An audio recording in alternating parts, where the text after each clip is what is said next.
All right. Okay. After some technical difficulties, it is your good friend here, Dan Howard, doing a quick introduction here. Not going to take up too much of your time. So I have with me two amazing people that are going to be showcasing their newest podcast here, called Lupin Theory. So without any further delay, I'm going to dip out of here and lurk like an internet troll while these two go into their amazing podcast that they're going to be premiering very, very soon. Please welcome Delaney and Paul. All right. Okay, Paul, before we kick off, I just want to ask you, what are your thoughts on the beach and more specifically sand?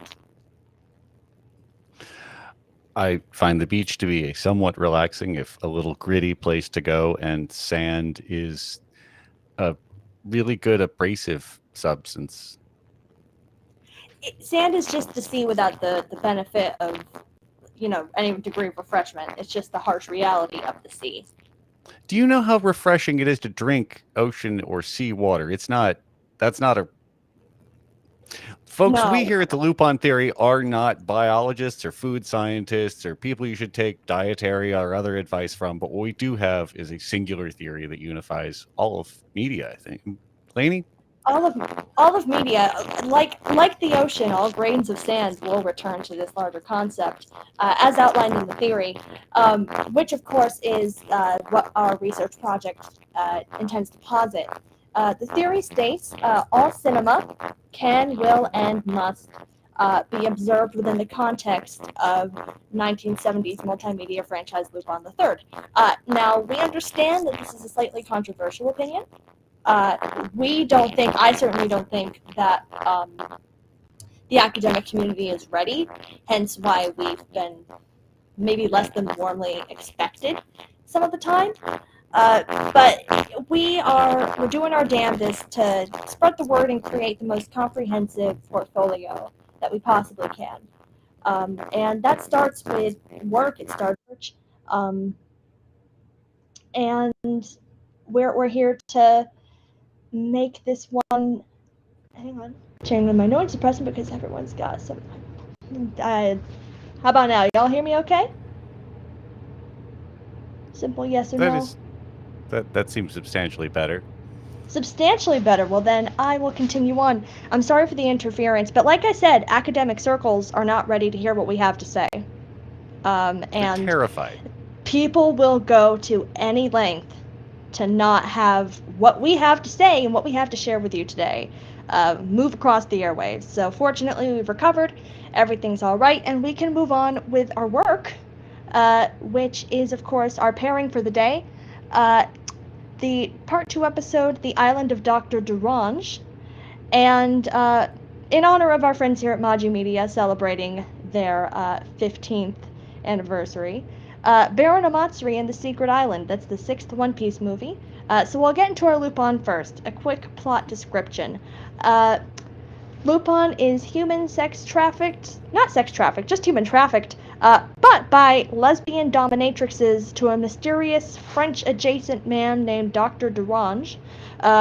He brings him to an island where Lupin must use his wits to survive a strange, abandoned jungle and a bunch of cyborgs who use playing cards as weapons, which might be... that's the dominatrixes that use the playing cards as weapons. The cyborgs have a unique weak spot, which is in their chest.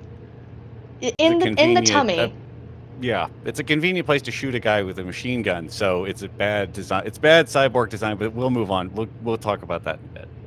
It is. It's very bizarre cyborg design. I guess it's just about making it convenient for people more than anything. Robots are meant to be accessible, so just having them killable in a place where people also are really streamlines the process.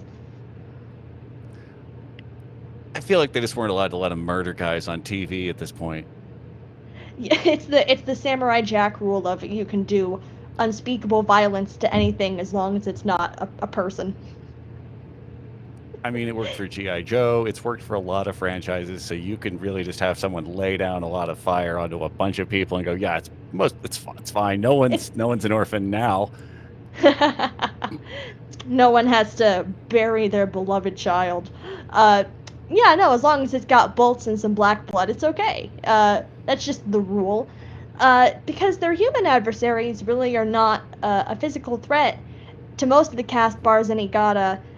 The lesbian dominatrixes who are selling people on the black market are very real and a very genuine threat, specifically to Zenigata's pelvis. They do seem to just dissolve and be something for him to do while this is all going on. But I feel like it's always left a little unspoken of where all these people come from and why. Do you get an invitation to the event where we auction off the most dangerous criminals in the world? I mean, who shows up? Is there a card that I get a listing? It's got a list like their sort of specs. And well, specs is weird, but right, like trait attributes, reasons you'd want to buy a guy at auction. It's who's weird. Out scouting for lesbian dominatrixes, specifically lesbian dominatrixes, because they say specifically in the episode, we just don't respect men. This is why we do this. And why should they?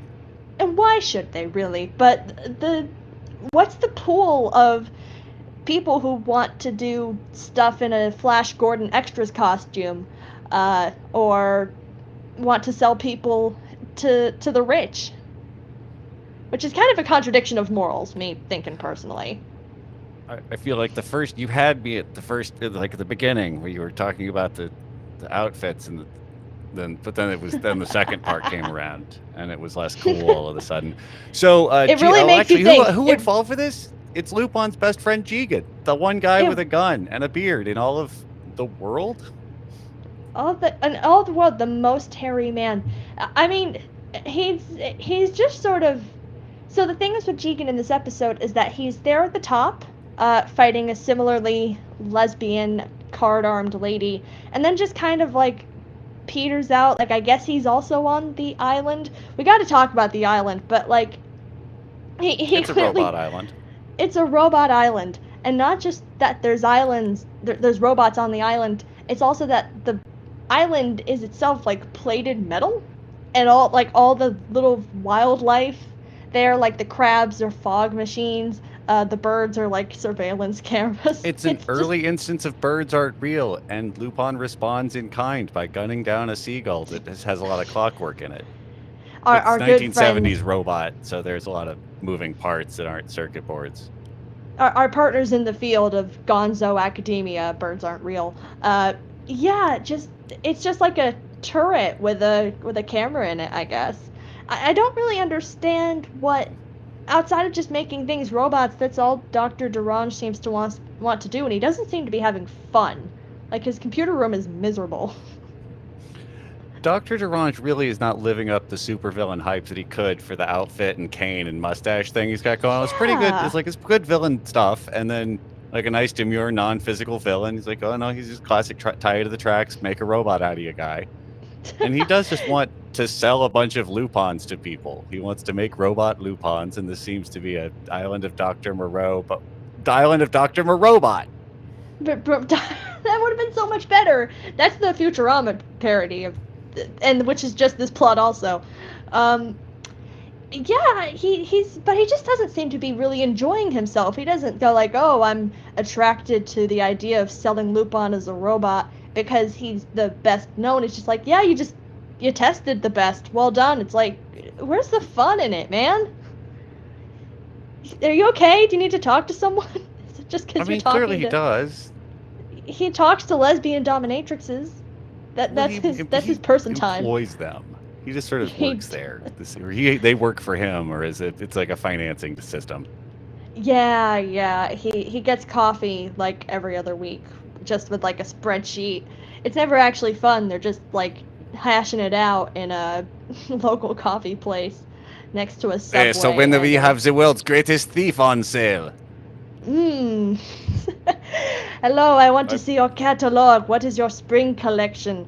And he just stares. He's not having any fun. It's just like, what's within my price range? Okay, so we gotta wrap at least the plot synopsis of this, so we can move forward into more of our theory here. But so Lupin finds Jigen, the only man with a gun and the hairiest man in the entire world, and is almost garroted by him, which it's not real Jigen, because Jigen would have shot him. That's how, Jigen would never garrote someone. That's ridiculous. Piano wire, God. And also everyone's favorite, that girl, Fujiko Mine, is also here? Also here, question mark? For once not double dealing. She literally just got kidnapped. It's like, I don't know why I'm here. And Lupin says, I don't know either. And they just kind of move on And the from writers that. stopped writing script. They just walked away, turned the page. You know what? Does a woman need an excuse to be anywhere, Paul? Can't women thrive and be on murder islands with the rest of us? Is that also an option? I mean, it is, but usually when Fujiko is somewhere, it's because she wants to be there doing She's thievery. A motivated She's woman. got, well, spoiler alert, Nami vibes. For you One Piece good fans line out to there. draw. We watch 2 animes. We understand shows. We are onto your tropes, Japanese artists. Yeah, but they divide and conquer quite quickly. He gets his friends back as quickly as he loses them, Lupin does.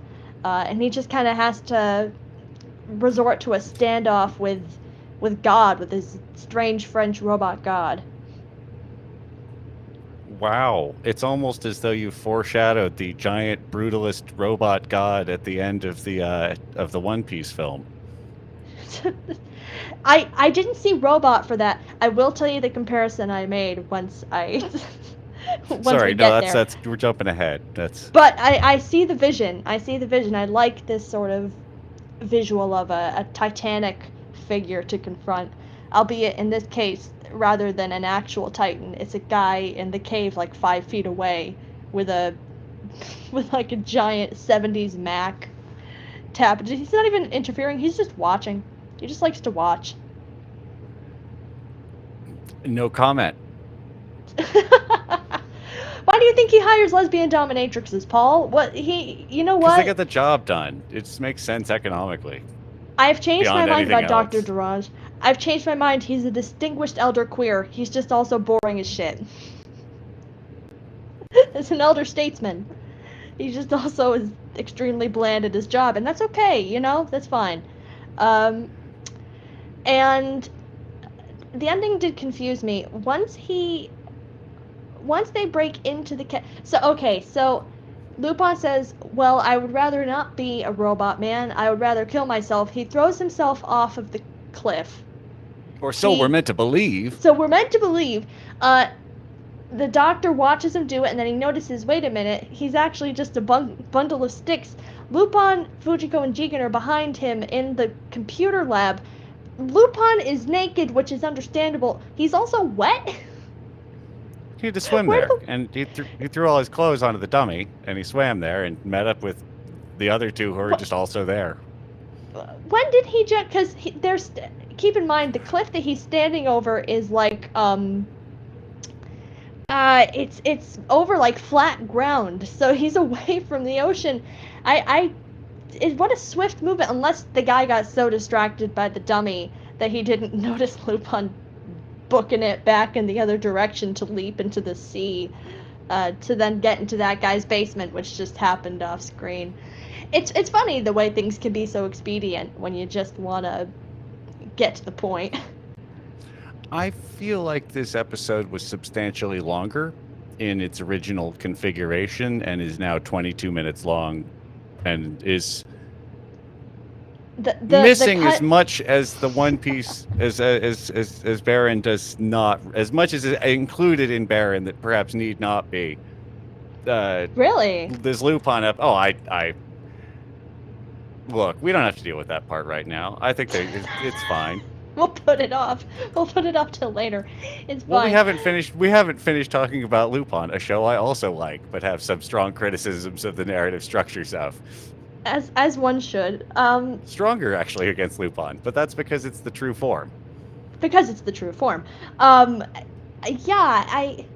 you know what? It's fine, because I think that this is more of an emotional conclusion that we're meant to reach with this episode, namely that Duraj is a deeply lonely and isolated individual, to the point where when he gets, I think, teleported back outside to his own island, surrounded by his cyborg army, which have been the primary instigating force of this episode, if I'm reading this correctly. Most of the time is spent, if it's not with the lesbians, it's just running away from cyborgs in caves. Well, I think okay, so this speaks to what I think was removed from this episode, which is a whole thing where Dr. Derange turns out he was a robot the whole time, and that's why he puts them out there with the other robots and they all yell at him because he is shot in the head and survives. I'm gonna posit that this is cut footage and a whole, like, along with the swimming scene and Lupin taking off all of his clothes and meeting up with Fujiko and Jigen. More again, just getting them out of the basement. This is a 40-minute episode. This is the content of a 40-minute episode, because he says, "Oh, they're just in the basement, like they're not locked in or anything. They're just in the basement." Just looking at boxes full of light bulbs and Christmas stuff and whatever. Oh, I didn't know we had a bike pump. Oh, a Samsung keyboard, amazing! Just hanging out down there.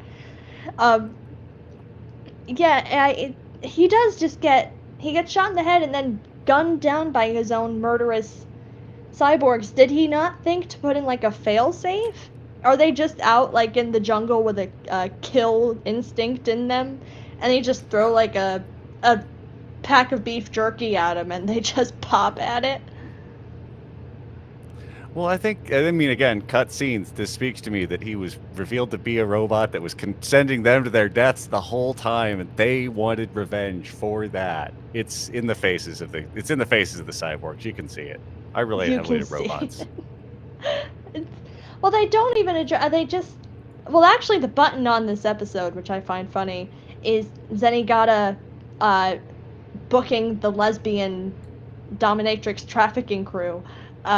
That's the emotional cap on this one, rather than addressing was he a, maybe we're not meant to know. Let's be frank, maybe we're just not really supposed to know whether he was a robot or not. We just kind of have to draw an emotional conclusion.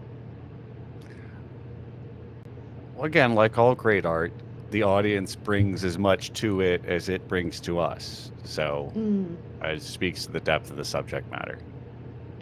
We have to be spiritually prepared to figure out if Dr. Derange, who did nothing but buy stuff from lesbians and watch his computer, was secretly a robot or not. Maybe emotionally he was. Maybe he was just that close.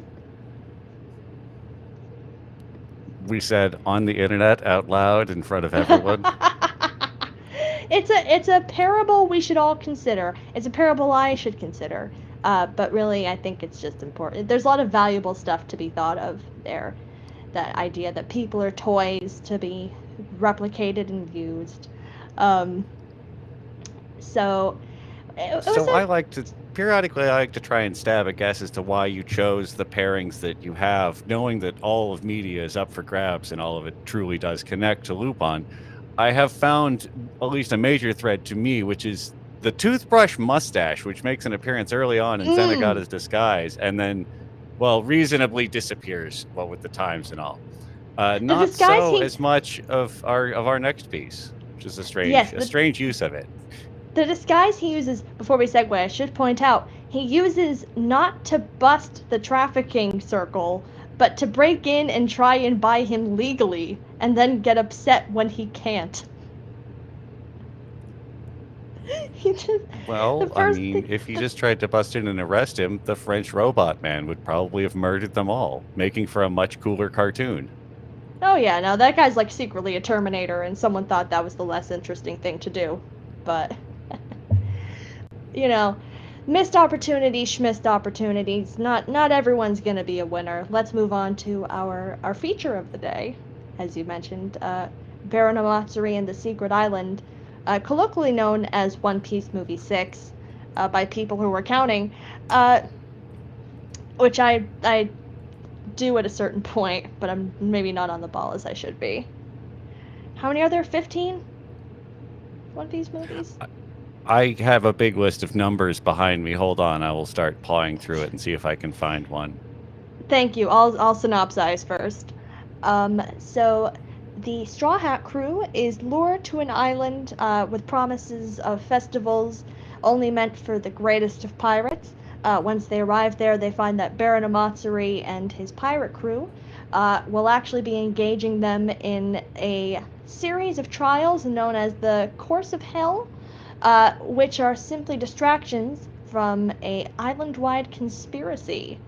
Now, as we've mentioned before, the architecture is kind of the bizarre part linking these two together. Are you still counting, Paul? I'm assuming. I'm sorry. Yeah, no, I found a bunch of pieces that say 47 and 55, but that seems like a lot. I'm looking for a piece of paper that has a useful number for us on it. One of them will. No, but I think there's a lot of magic trick island on which you're tricked to go to by something that you desperately want. Which for Lupin, of course, lesbian dominatrixes wearing cool Eartha Kitt catsuits. Tangentially, yeah. And for the Straw Hat crew, it's basically every possible thing. There's something for all of you. Come on down. We're gonna hunt you while we play a weird game. Turns out there are a lot of similarities between stories sometimes. Sometimes things are connected, and sometimes, maybe people should just have some degree of trust in you that you know you're talking about. I do want to bring up, first of all, just kind of the respective island havers, in that Amatsuri has got his party plan. I will say that much for him. This guy's down to clown. If you've not seen the film, this guy has like a flower, a beanie baby flower on his shoulder, and hair that looks like a palm tree. It's classic One Piece villain shit. You could tell he's got, he looks cool, but oh boy, that's gonna be weird later. And boy, howdy is it. He's got the fit though. Like, he's having fun. I see where this man is going with his entire deal, whatever you make of it. There's not much to tip off immediately. What I want to ask you, Paul, is let's look between the two options here. We have the lesbian robot island, or like beach Las Vegas, but also you have to catch giant goldfish and get harassed by toad people. Like, which is your call? Having played a lot of the Super Mario Brothers franchise, I'm prepared to engage the latter. Really? No, I die doing either of these things, really. You're dying in either scenario, Paul. Do you want someone to be lying to you about it, or do you just want a Frenchman like, yes, you are doing well in the tests. Please continue. Coldly, lightlessly. Well, we've talked about my fascination with the stern librarian archetype, and I don't feel like I'm going to go any further into that.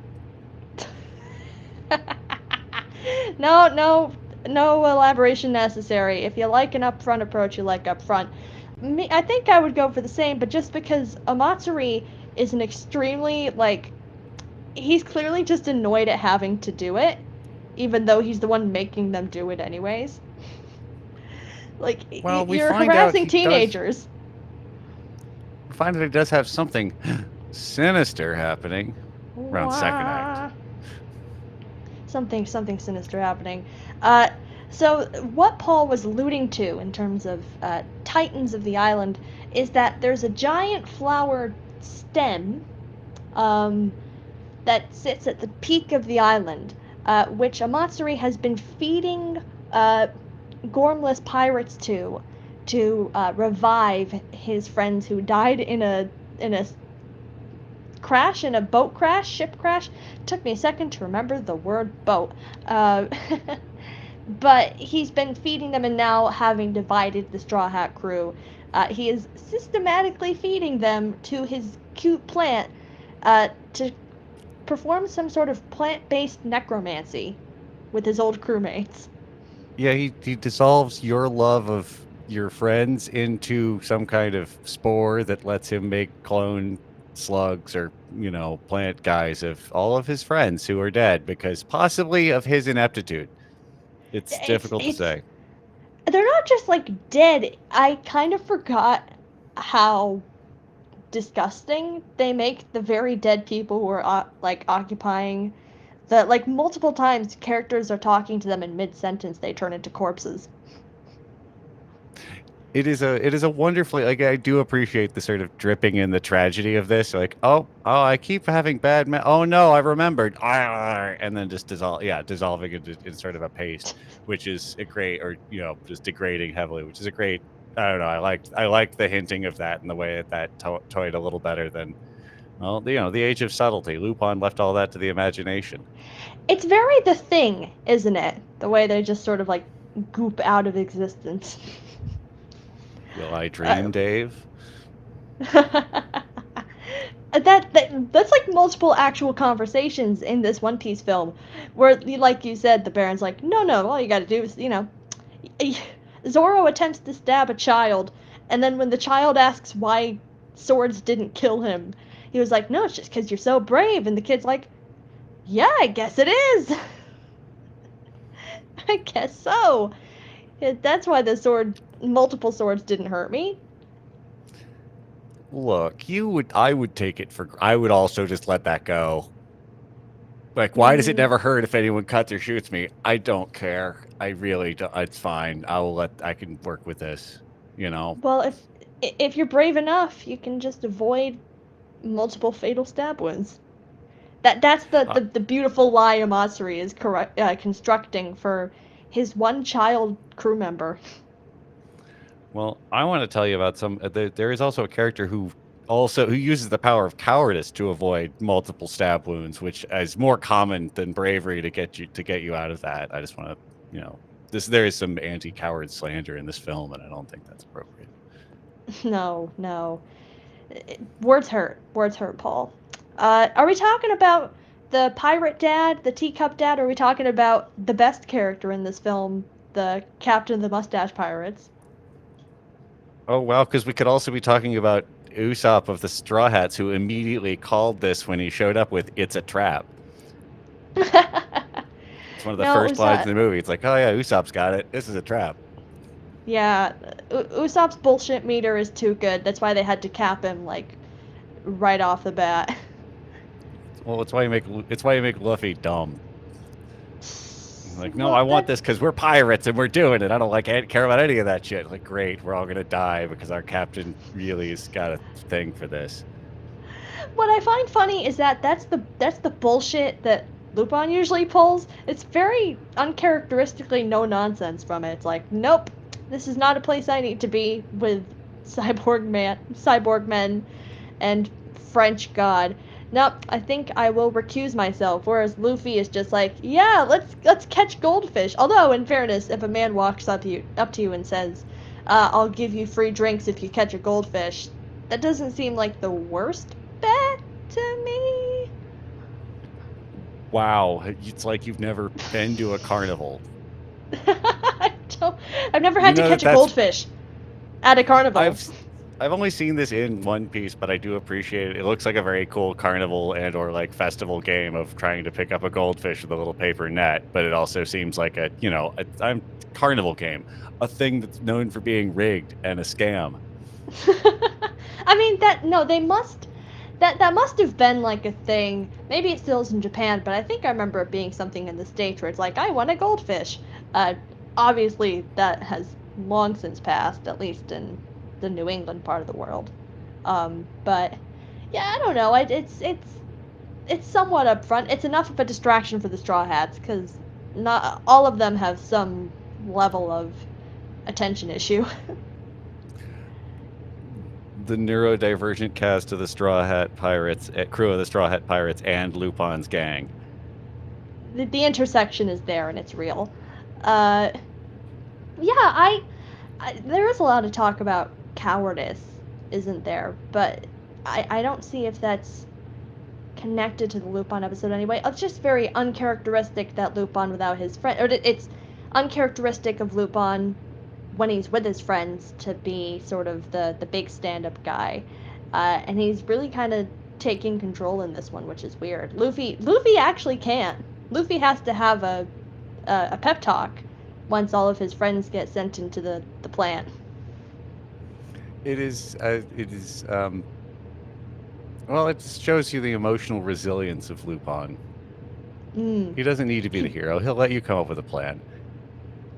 Well, that is also the benefit of not being 17, 16, 17, however old Luffy is.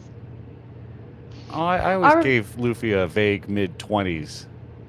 Really? Less forgiving. I mean, otherwise it's weird that the boob lady wants to, touch him. Oh, Hancock. I was struggling so hard, like, which boob lady in this film? No, Hancock's not. Boa Hancock. You know what? I'll Right. give you I could have been more specific. No, there's no boob ladies in One Piece. I need a name. Yeah, but like at the end of the movie, he's 17 in that movie, but it is before he encounters them, so I still have time to make that to not have a problem, not make that weird. It's pre-Frankie, so that gives us a timeline. I forget.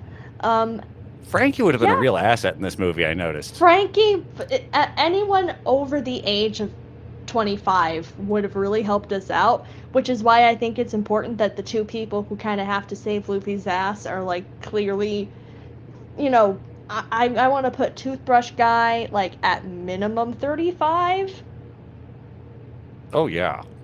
Yeah, like he's been living on that island lowest. for years by himself anyway, which I'm sure ages you. Yeah. Oh no, this poor man must be going through it, but he does actually have to talk to like grown-ass people instead of fellow teenagers and a reindeer and Robin, who is technically like an adult. But Robin is also doing actual work while everyone is dicking around with carnival games. Robin really does the most fun she has is just getting a drink by the pool and is like, nope, all right, back to it. Archaeology, I respect it. I respect the pursuit of knowledge. Well, of course you do. You've started this entire endeavor.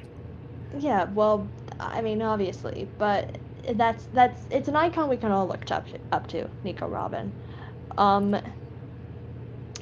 I do want to point out the worst thing about this film, which is that there is one point where it doesn't look like Luffy is gonna do the finger up the nose mustache salute. There's a moment where it looks like he won't do that, and that's like the most emotionally terrifying thing for me up until he does. So 0 out of 10. Some crimes can never be forgiven.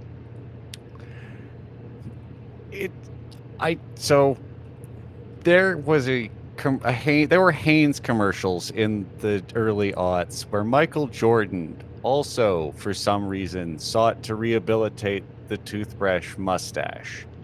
Did he? You can find images of it. But it is a very short-lived and very his does not also come in very particularly thick. Was not presented as such, but it is like a shame. It's a mustache shape. It is a weird one because it's only snot and soup now. But I've had a mustache in the past. I understand them, but the ability to rehabilitate the toothbrush mustache. So people say, well, it's not a symbol that, you have to give over to that. Yes. I mean, it feels like you kind of do. It's unfortunate for Charlie Chaplin, but it is still always very weird when you've got that mustache on pretty much anyone. It's still iconic in the. That guy believed in the power of the mustache. He was taking it back. He really was going for it. And I like that eventually Luffy did the thing. That was the biggest relief for me of this entire film, outside of your friends aren't all dead. It is a very funny way to show solidarity and to show love of love of crew and that adoption. Do that across the event hall, like when you're seeing a friend again for the first time. Just do the finger behind the nose. People will look at you like you're insane, but you're gonna know it was for friendship. I'm not gonna do. I don't think we should say that people should do that. It's a pointy finger. It's just gonna look like you smell something. Which we all know how popular that is. yeah, no, the well-received mustache pirate salute. No one can possibly get that mixed up with anything else. So, we're going through. We're having where everyone's fighting each other. The love, the anger of two men to each other is really just destroying all of their enemies, except they are losing at the carnival games. Sanji and Zoro. The cute. Go ahead. They're really ready to fucking kill each other, aren't they? By the time they get split up. This is a very at each other's throats era, Sanji and Zoro. Which I guess you have to be to make the conflict of this movie happen. I mean, it is hard to I mean, I don't know. This is a very DM setting movie plot, which is you get a plot hook that says, we need 5 stalwart adventurers to protect our village from a thing. Not like you would have experience being actively deceived, would you, Paul? I've never been lied to in my life. Never been lied to. Never been put in dishonest positions. Can I pose something that I thought of when I was watching these two? Because we're going to transition now into our kind of the conclusive part. Not conclusive, but more just the meat of the discussion, which is putting together a thesis. So we are going to put together a thesis in terms of how these movies are meant to be read with one another. I'm gonna fuck with my echo cancellation. Y'all hearing me okay? Do I sound Try better? again. No, do the thing you did again. I did echo. Oh. Echo noise. Wait. I'm back? Am I back or am I gone? Oh, I'm back. Am I back or gone? I'm hearing two different things. Delaney may sound a little like a robot, but that is because Delaney is in fact a cyborg. Please do not shoot Delaney in the chest. It's the major weak point on all cyborgs. The one weak part. It's like, all the rest of it's bullet. Well, that's why shooting him in the head doesn't kill him and allows him to be vengeanced upon by his robot army. They knew to aim for the tummy. They knew in their hearts. Am I sounding any better? I'm getting mixed messages. Am I back or am I gone? Okay, that's everything off. Yes or no answers? Do I still sound bad? A little poppy still. I would say there's it's not nearly so bad as when my brain kind of fuzzed out when Baron Omatsuri said called loose up the man with the phallic nose, because that kind of solidified that in canon. It's a very adorable adult moment. Like, we know he's got a dick nose, but we can't say it on the kids show. But like, we can't say that kind of thing. We don't. You know what? Like, people have had stranger things to be shaped like that on their body. In the phallic shape, I can think of like a thing that's pretty natural for it. It's outside of that, Paul. I mean, like Charlos's. Well, outside of that, it's hard to read. Knob hair. Okay, I'm getting still everything. Try. How about this? Are there any birds or robot crabs around you? There might be crabs. Have I improved anything? Yes, you have. Oh, okay. Then and we're getting some word in a private chat that we're sounding better, and quote, there we go, with I'm going to say 2 exclamation points, which really seems like overkill, honestly. Points. Once again, I just really need to hammer in the fact that it's kind of insulting that the academic community would try to do this. We're just trying to put a study together. But comme si, comme ça, we're back. So let me ask you this, Paul, as we're segueing into our thesis. Is the moral here potentially that when you're owning a private island where you're trying to murder people, the first rule is to have fun and be yourself?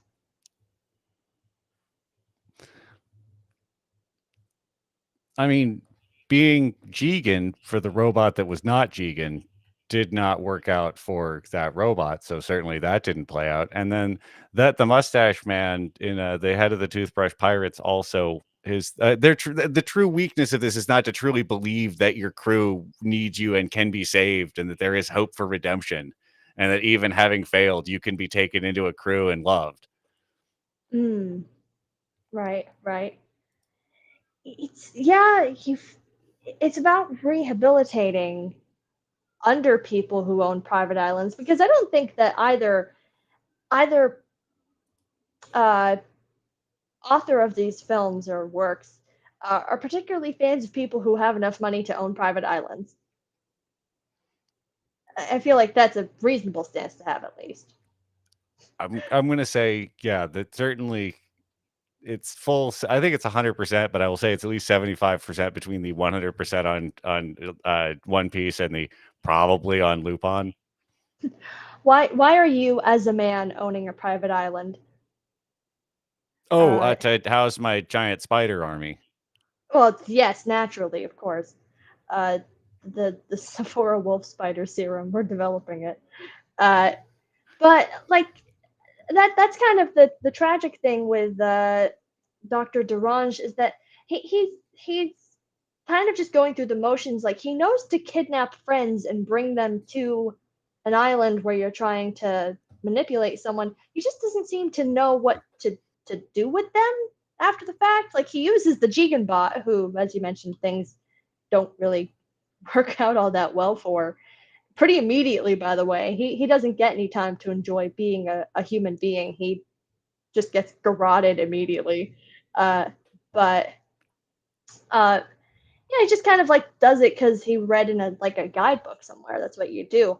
Amateri's got like actual beef with the concept of friendship. No, he needs therapy. I mean, like the movie concludes with his pirate crew's voices all going, "No, you really should have gotten over us like years ago, bro. What the fuck?" it, that would have been so like sweet in any other film where it's like, yes, I get to die and be with my friends, and all of his friends are just like, you really should have found some new people, guy.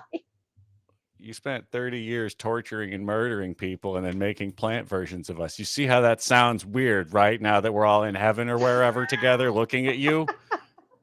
We're not actually, because I don't know if that's one of the cool things about the movie where it's like I don't know if the plant people are meant to be like illusions or actual sort of reincarnations of his friends' spirits.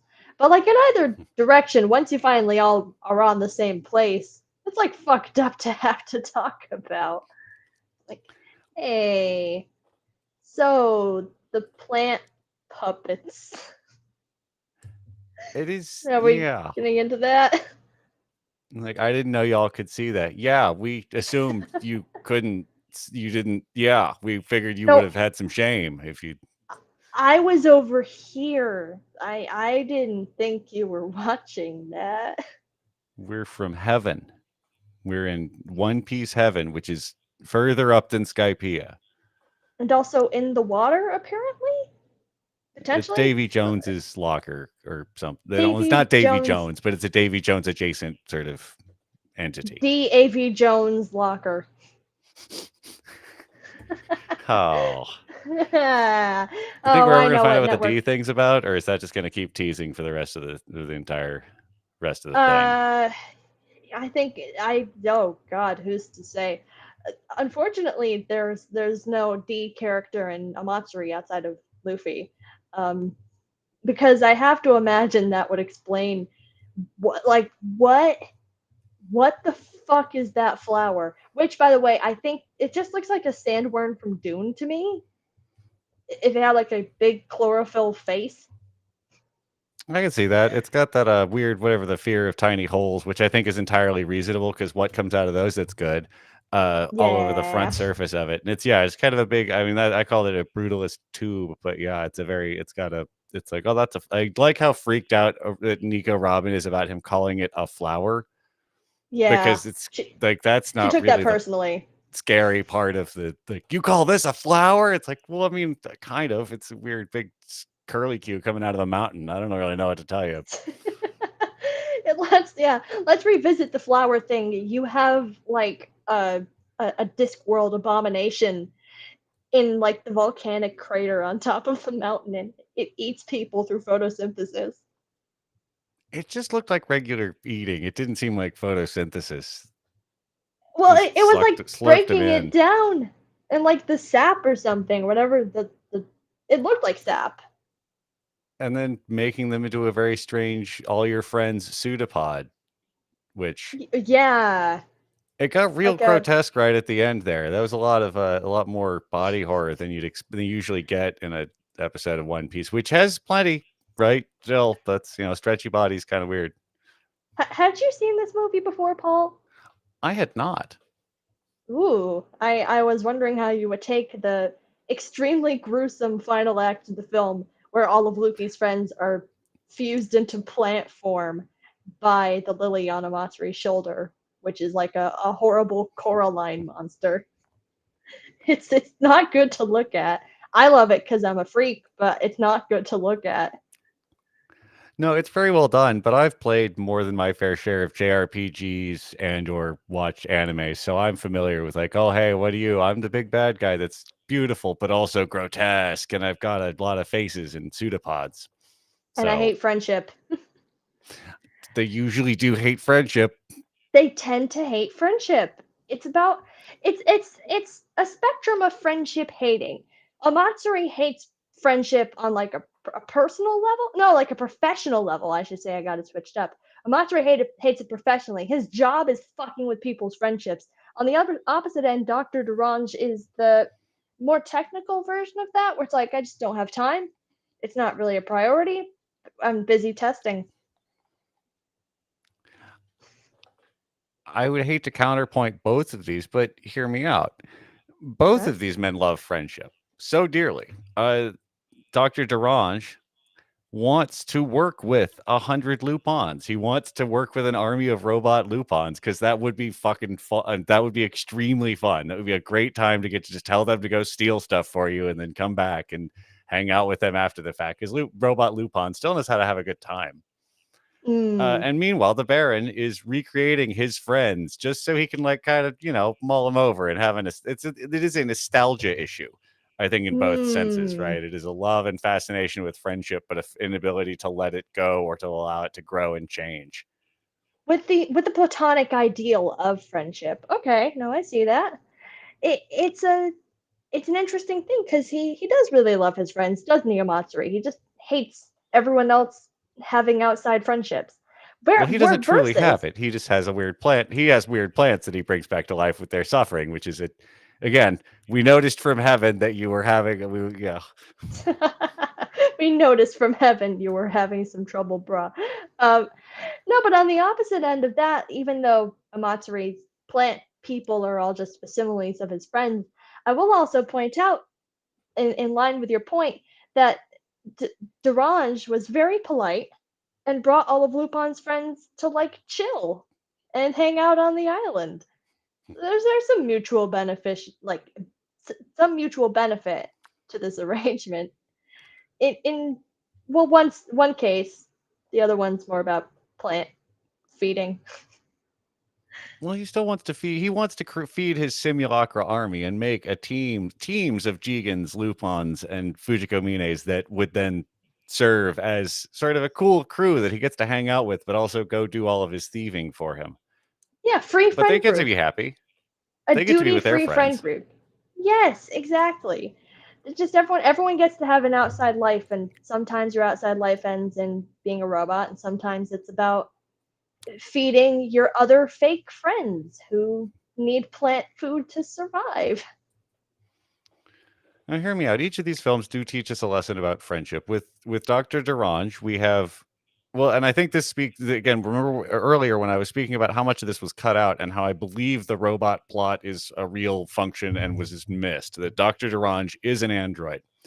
His pretending to be above and sort of in control of the androids, a superiority complex, is what ultimately turns them against him, right? If you were just dropped off there and he had been being nice to the cyborgs the whole time, they would have been like, heck yeah, boss. Why doesn't it hurt when I get shot in the chest? And he would have been like, oh, it's because you're so brave, bud. And they would have been friends. And that sort of is a different way to approach that. So I think the Baron's approach to the simulacra he lives in is at least healthier, sort of, if being more externally toxic. It's about sacrifice. There is sacrifice, is what he acknowledges in maintaining a friend group, and one might say pruning a friend group. and tending and gardening a friend group. There's a lot of exterior effort required. You got to grind a lot of people up into fertilizer if you want to make your friends happy. I mean, I have to go. Yeah. No, that's the Lupin Theory does not sponsor or believe in the idea of crime, so it's up to you. In human fertilizer. I mean, no, there's some circles of science which are not like well outside of our morally there. academic purview, and just not part of the theory. Not within just our not... academic purview. They're not in our wheelhouse. We don't posit ourselves as globally minded scientists. We just know how to talk about robot friends be nature v nurture, robot friends v plant friends.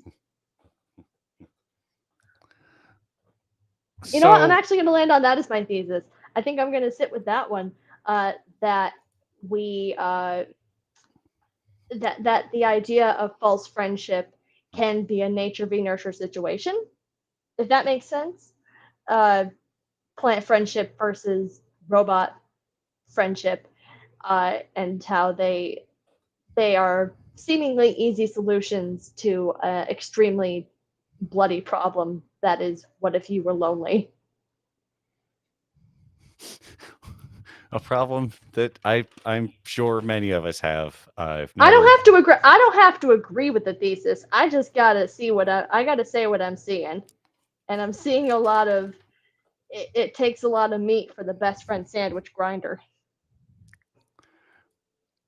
Did saying that make it feel like it was better? No, no, it didn't. It didn't improve anything.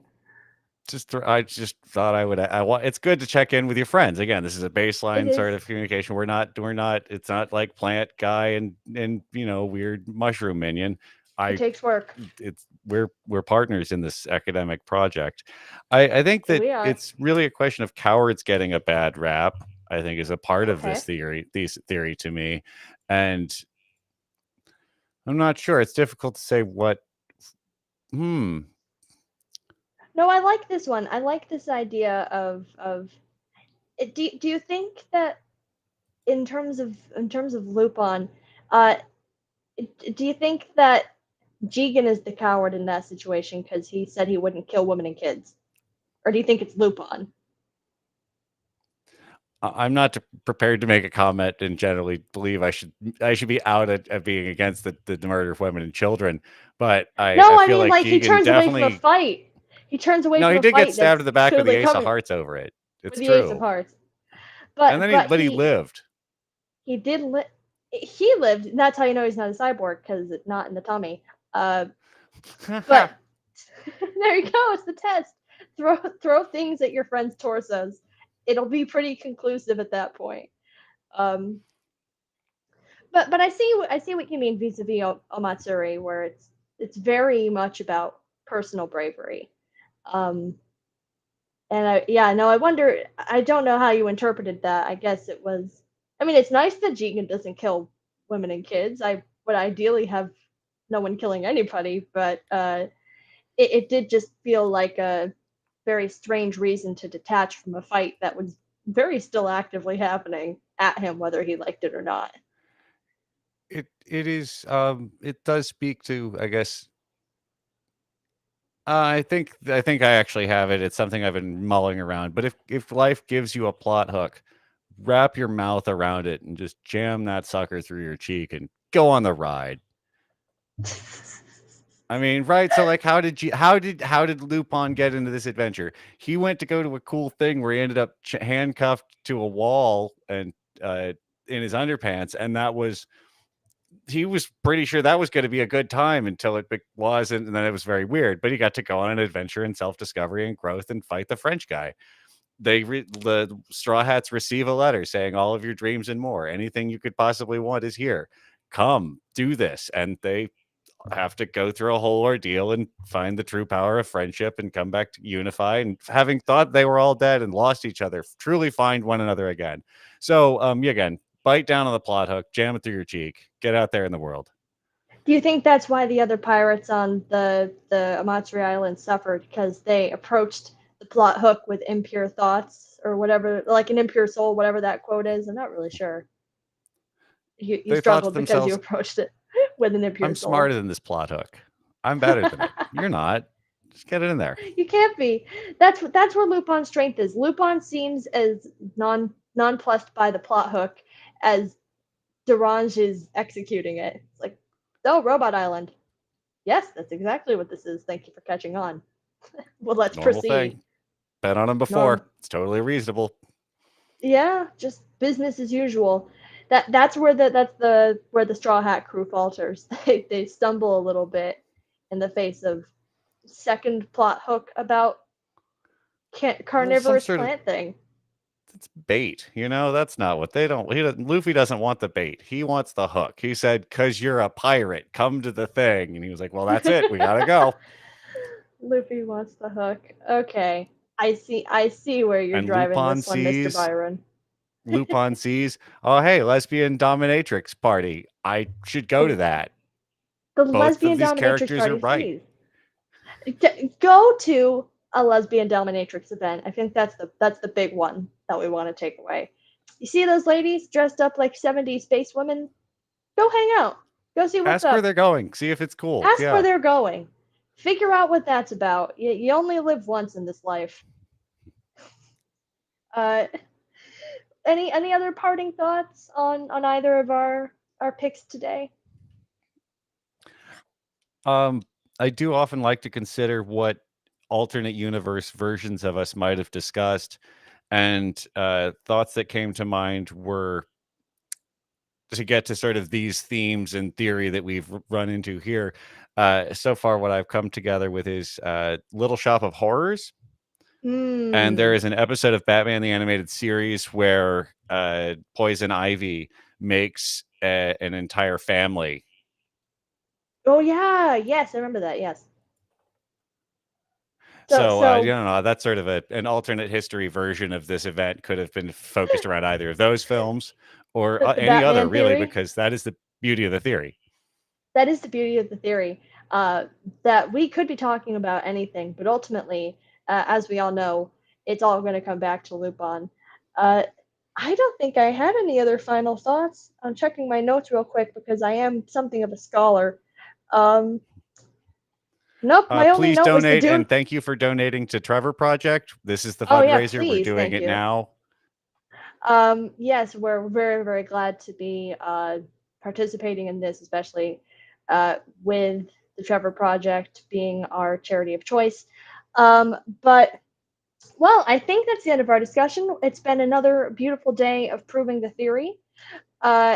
Before we go, I will just point out we are currently in pre-production. We're hoping to launch by the end of the month with our first episode. We're going to be updating twice a month, so about bi-monthly we're aiming for. We also we're not alone in this endeavor. We do also have Josh McKenzie from Swim Fans and frequent One Piece podcast contributor. And then Samuel Bell, my script editor at Infinite Snow Productions on YouTube. So you can find us at Lupin Theory, me at Delaney Jordan on Twitter, Blue Sky. Paul, where can the nice people find you? Oh, I'm doing this with Delaney after she was so kind as to come on Oddity Roadshow, an actual play I do with the Validate Network, and I'm at hashtag Subtext on Twitter. And I mean, I also have a radio tracking beacon, and if you can hone in on that, you are welcome to come kick me. You get to guest on Lupin Theory if you can track Paul's signal. Please do not try and find me. I will hate that. Yeah, he personally will not care for that. But yeah, follow us on Twitter. There'll be updates leading up to the launch. Thank you, everyone at Maji Media, for having us. And we will call it that. Believe in the theory, everyone. Believe in the theory. Is that what we say? Is that our tag? Do we? Yeah, we do that. It's practice. I get to work it. Check out the podcast. Find out if that's our tagline or not. It'll eventually be an answer. Who's to say?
All right, everybody. It is my esteemed pleasure to not only introduce two amazing creators here, but also two people that I really love listening to, and not just saying that because I've been a listener, but just because they do an amazing podcast.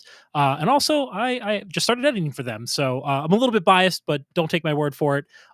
Please give a warm welcome to two amazing creators, Chika and Giana of Shoujo Sundae. And I'm going to dip out here as previous. So take it away, friends.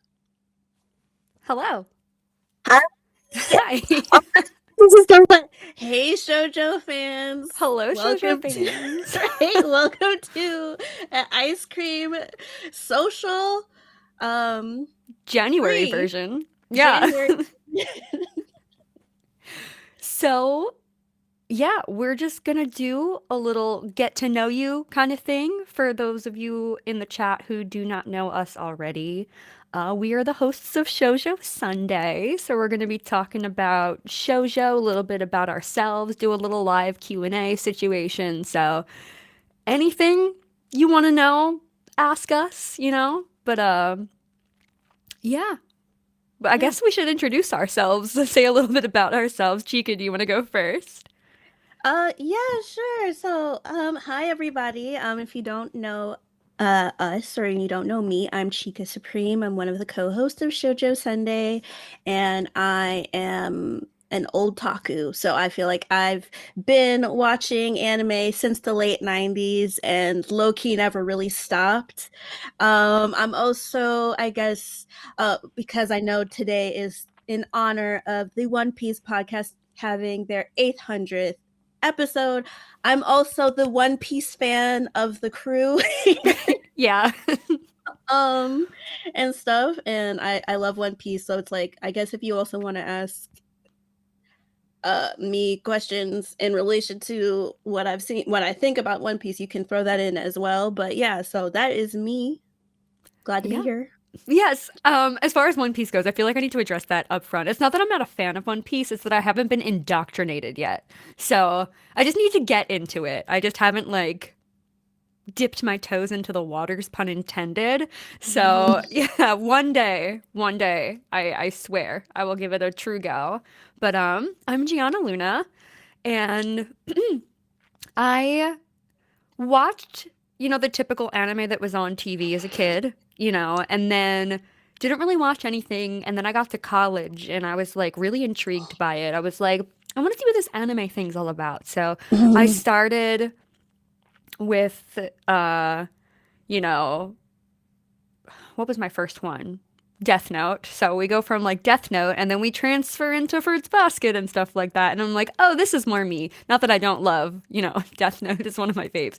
But so I watched a lot of anime in college and then I got really busy and then really wasn't watching a lot. I would like dabble in stuff here and there. And then I was like, I want an excuse to watch anime and I need somebody to talk to about it. So after a search, I found Chika and we decided to start a podcast together. So centered on shoujo just because that just felt like it resonated with me the most. Yeah. So then we just built this concept from there and now we just watch anime and chat about it together and it's wonderful. Yeah. I love the putting away the torch because I wasn't a One Piece fan. I'm like, what do Like, they say? I forget what I was gonna make a Dimension 20 reference, but I can't remember what the exact wording was. I'm not a fan yet. Is how we're going. She will be. I will She will be, guys. She will be. Yeah. All right. But So, yeah. what would you like to dive into, Chika? Should we get into like talking about like our shoujo faves? Sure. And guys in the chat, first of all, thank you to everybody who is in the chat. Also, some of our friends are here. Hi. Hi. Thank you for being here. Mm-hmm. I love you, Illy. I guess we can get into our faves. We do have a list, so we'll also be answering your questions in the chat Yes. if you put them in the chat. But then we have our like set aside thing. It's all about shoujo that we can dive into. Mm-hmm. So, let's the first question on the list is like the most, we're going to have the same answer. Like Yeah. with the first shoujo anime we've ever watched, Sailor Moon. Of Yes. course, the iconic classic Sailor Moon. Yeah. That was I love it. It's like we're of one accord. It's the same answer. Yes. Yeah. Yes, that was my like after school, like Sailor Moon's on, I'm having a snack, or like there's a sleepover, we're going to Blockbuster, we're Yeah. renting a VHS of Sailor Moon, and like Mhm. that's what we're gonna do that night. So definitely Sailor Moon. Yeah. I think the next thing is all-time fave shoujo anime. This is rough. This is so hard. How do you pick? Like, Is this what like mothers feel like when they say, "Who's your favorite child?" And you're just like, like I can't. I simply cannot. Like, I don't know. Like, all right. So I think I have to say Oran. I know it's like so silly and so out there and some stuff hasn't aged the best, but it's like my top comfort anime. It has Yeah. such a special place in my heart. So I think I have to go with Oran. Yeah. I feel like for me, it's a tie. So I'll go with what Maria says before we go to what Ramon has asked us as well. So she's like, you could do top 3. Thank you, Maria. Thank you. We love options. we're both bi. We love options. Right, for real. So I think I would put Sailor Moon. I have a tattoo, so obviously. So Sailor Moon, Revolutionary Girl Utena, and Fushigi Yugi. Yeah. Those are my top 3. It's like nostalgia based for me, but those are my top 3. Right. Okay. I'll think about my top 3. I'll have to do some thinking on it. Yeah. So Remote asked us, which Sailor Guardians is your fave? I wonder. Ooh. This also feels like children. Well, no, not children, but Right. okay, so in the beginning, like when I was watching Sailor Moon, I loved Rei, so Sailor Mars. And then but I'm also bi, so it's like I love Rei. I'm in love with Haruka, who's like Sailor Uranus. Like in love with her down. Mhm. So I would say them, and then I guess also, I mean, of course, Usagi or Sailor Moon herself, but yeah. Yeah. It's like, am I allowed to pick Sailor Moon herself? I do also love Sailor Jupiter. I did a cosplay of Sailor Jupiter in 2019. Yeah. What the next question? Okay, the next question we have was complicated. Which was our favorite, the ultimate shoujo hero crush, and I'm like, I don't know who to pick.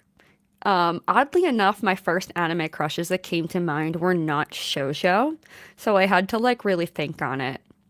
I'm like, does Howl count? Does Howl count as shoujo, or is it just like under the Ghibli umbrella? Yeah, yes, Howl counts, and Okay. we're of one accord. Yeah. Same. Howl. Howl. Yeah. My other thought was like, as we did our fruits basket watch, I'm like, Hathari can get it. So like, I Yeah. don't know, but I think Back shots. Howl's Wait, top can we tier. say that? Oh, my bad. Sorry, Nobody heard me. I didn't hear you. No, I was just like, oh, you're like, Tori can get it, and I was just like, back shots, like, definitely. Our podcast is also technically rated explicit. We'll yes. keep it PG. Yes. Like, but yeah, Tori, yeah. Yes. Oh my gosh. Okay, that was easier than I thought. I didn't realize your top was Howl as well, just like your top person. Wow. Yeah. And Crimson, I think this was also on our list too, but we could just do it earlier. Crimson from the Anime-Based Anime Podcast asked us, shoujo you didn't like at first, but love now. That's a good question. I feel like when I don't like something, I end up dropping it, unfortunately, and then I just don't give it a real chance. So I don't know what I would say, to be honest. I would say for me, and you've actually just gotten into it, I didn't like Snow White and the red hair at first. I like that off the bat, yeah. I didn't like it at first, and I do like it now. So I would say I'm glad. That's great. Yeah. It's good news for me. It was just kind of like when I first got into it, I think the pacing threw me off, and I think you just have to, like, when you're getting into it, you have to have a general understanding of like what the pacing is going to be. Because if you just think it's romance, and it's like, it's not just romance, which I mean, I guess that comes with the shoujo territory, but it's like you think it's romance, and you think certain beats are gonna happen quickly, and it's like, no, this is spaced out. So at first I didn't like it because I was just like, I thought this was gonna be instant, but I do like it now. Yeah. Oh, Crimson's also asking a shoujo that I dropped or didn't like. I have to think back also to when I was like really watching anime regularly, which was like 2013. So the one that comes to mind immediately, and like I said, I could watch it today and probably have a totally different opinion, so I'm not sure, was Hellgirl. Because I realized after watching like a handful of episodes, I'm like, this is very formulaic. I know exactly what's going to happen. And then there's like no story outside of this that's really progressing, and I'm just kind of bored. So I ended up dropping it. Yeah. Yeah. Let's see. Oh, what's the shoujo that you dropped? Didn't like? Also Crimson. Yes. I don't know if it is. I don't know about Hellgirl. I haven't watched it, so I don't know if it is. But a shoujo that I dropped, didn't like. Well, not dropped. I did not like Blue Spring Ride. Okay, but we kind of that is my like, yeah. That's part. We have a question coming up that Blue Spring Ride is absolutely the answer of for me. yeah. And we said it on the podcast, and unapologetically.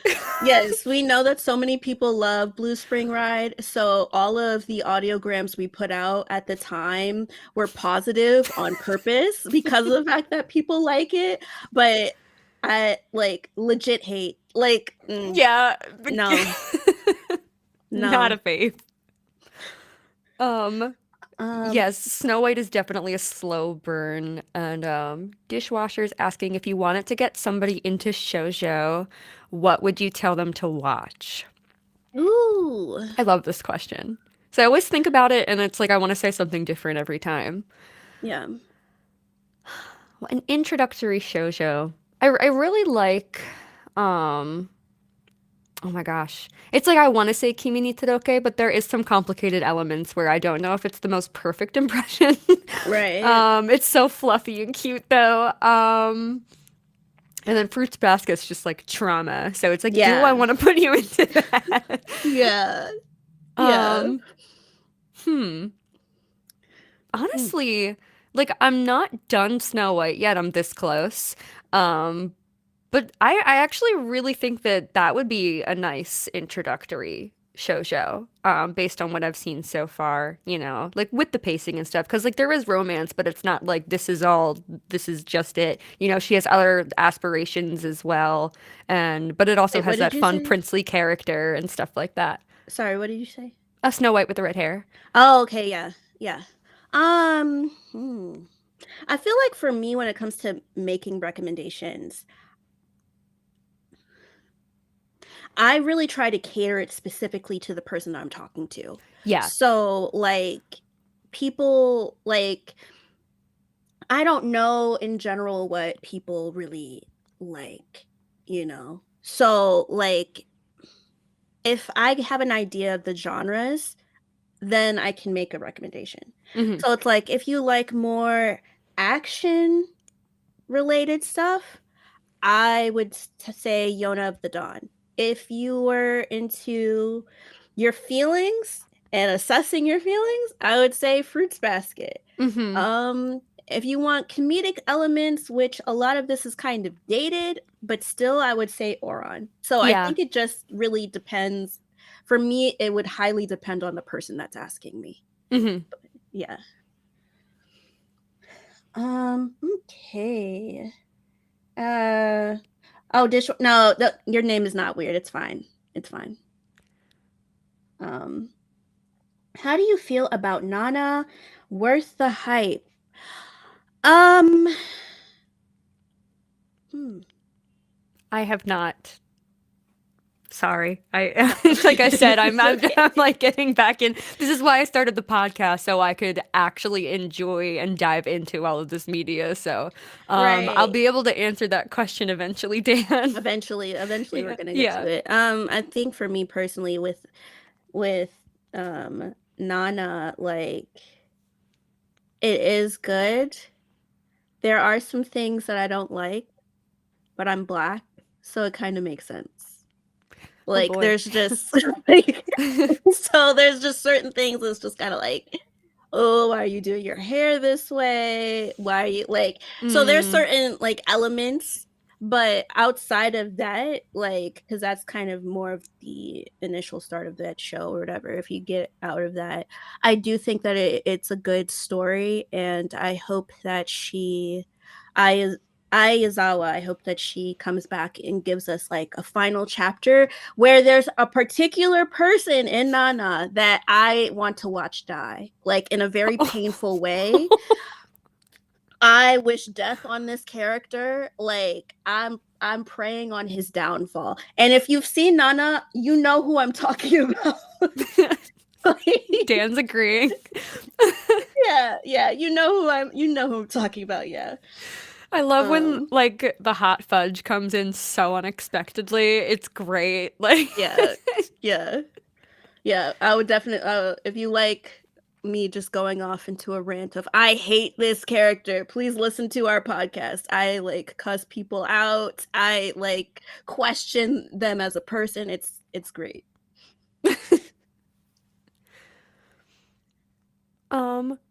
Crimson's asking, what's a shoujo anime you guys have a split opinion on? Like one hates it, but the other loves it. Have we come across that yet? I'm trying to like think deep. I don't know. I can't think of it. Like, we don't even have a split.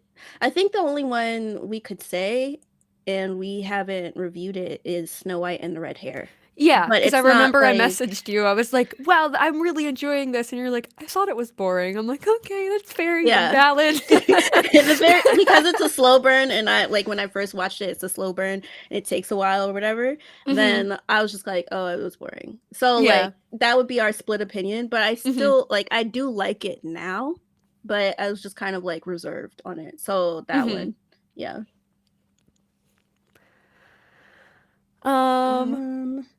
Let me see. Let's see. Ramon asked a little bit down. He's like, your faves and intros are old shoujo. Do you think old shoujo was better, or is it just a generational thing? Ooh. I don't know if it necessarily means it's better. I think it might be a generational thing because I feel like you'd ask anybody, Yeah. like, you know, if what they grew up with was like the best thing in television, they'll all say yes. So I think it's just kind of one of those things. Yeah. Yeah. It's kind of a nostalgia based thing. So like if Mhm. somebody asked me, Chika, what's your favorite shonen? I would say One Piece. Because I grew up I got into it with the 4Kids dub and I never stopped. Well, I paused at times, but I like never really like fully stopped. So it's not to say that old shoujo is better. It's just like, it's nostalgia. So it's like Mhm. that's like I feel like anybody who comes into something, like they're going to say whatever they came into and really like that's their favorite. Yeah. Which is why there are people that when they talk about shoujo, they do say Blue Spring Ride is their favorite and Godspeed. But yeah, like Yeah. Dishwasher also asks if either of you like gaming, which shoujo anime character would you like to see as a skin in Fortnite? I like gaming to an extent. I'm not a Fortnite player myself, so I don't know if I can answer this. yeah. Just like Misaki running around. Right? Right. So Right. funny. That'd be funny. I would probably say Yona, so she Oh, could kind cool. of kick some ass. I So like like, the yeah. idea of Misaki just going full blown like student council president mode. Yes, and yelling at people and giving Yeah. like lectures. Like, yeah, that Yeah. would be really cute. Okay. We have Malcolm. Hi, Malcolm. First time commentator. I only really have experience reading shoujo manga than watching shoujo anime. So my question is, which shoujo manga would you like to see adapted? Mine is Kitchen Princess. I do love that. And it has romance and baking. I remember it being fun. Oh hey, shoujo manga that I would like to see adapted. Okay, so I could run you the whole gamut. Okay. I started my shoujo collection in 2005. Did not stop. So, I would love to see a reboot of Legend of Basara because Basara by Yumi Tamura is my favorite shoujo manga, and it's the perfect enemies to lovers story where like the girl there's like she grows up in this village. There's this prophecy that her twin brother, is this chosen one, and it turns out it's actually our girl and stuff. And she like takes on the helm of like being the savior for her people, and then also ends up getting into a little thing with the enemy without Ooh. knowing it. Ooh. The direct enemy, and there's enough action, intrigue. Like I would say anybody that loves Yona of the Dawn would not exist without Basara. So I would love to see Basara rebooted. Now, I mean, it's been a long time and they didn't even fully finish the anime when they were airing that. So I don't know if it's likely to happen, but I'd love to see that. So if that didn't happen, I'd like to see a second season of Yona of the Dawn. They might as well just do a full adaptation because it's ongoing and so many people love it now. So I would say that. And also, Giana and I went on the Volume 1 podcast and we reviewed Queen's Quality, like the first volume of it.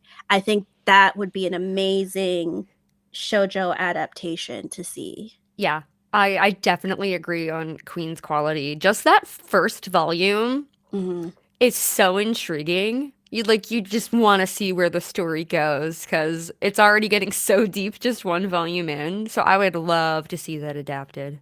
Yeah. Okay. In your opinion, what shoujo does best? In your opinion, what shoujo does best and worst in terms of themes, tropes, or whatever you want? That is a loaded question. It's a loaded question. No, I'm just okay. Like without overthinking it, I feel like in my brain it's like we have Fruits Basket and we have Blue Spring Ride. So, like that's kind of just where I am. Fruits Basket doing the best in my opinion. That is such an incredible show on so many levels. I feel like a part of me heals every time I watch Fruits Basket. And Blue Spring Ride, on the other hand, I could remember a particular trope scene that like in the grass Chika where we both just like lost it on so many levels because like two horrible things that one was said, one happened. Like it was just like we gotta not put Blue Spring Ride on the pedestal it's on, but here we are. Yeah. Oh, hi, One Piece Talk podcast. Hi, guys. Thanks for stopping by. Ooh, yes, and then QQ Sweeper is the prequel to Queen's Quality. Yes. So yeah. I think they could probably just merge them together and then adapt it. But yeah. Okay, what shoujo does best worst in terms of themes, tropes? Okay, so I think in terms of like found family, I really like Fruits Basket. I know it's technically Toru finding the somas, but still, like found family, it's like I would do that. Action, isn't there one like I think it would probably be a tie between Yona of the Dawn and then I think it's called The Pirate Princess. What's that pirate one that's on Netflix? I don't remember. Oh my gosh. Hold on. Buffering. Pirate Fina. Yeah, Fina, Pirate Princess. I would do that. I would say that for action. Romance, Kimi ni Todoke. As for like the stuff that's doing stuff like worse, like I mean, One Piece is like you know, the famous shoujo anime One Piece. It's so famous. Oh my gosh. Like goo goo eyes. Yeah. Well, I mean, I would say if we are gonna talk shonen, then yes, found family, definitely One Piece is taking it. Like guaranteed. Giana doesn't have to even watch that to know it. No, that's true. That is true. Yeah. Yeah. From the little bit I do know. Yeah. Yeah. Ooh, they said Skip Beat is also still going surprisingly. Yeah, that was actually one of my answers. I think we had a question on like longest running shoujo. Like from our side questions, not from you guys. Oh. Like your favorite longest running shoujo, and I put Skip Beat and stuff. I like grew up with it, so I was just like, oh. And yeah. I think what I like about it is that, like I know that there's some people that complained, like, oh, Skip Beat is so long and and it's like, so what?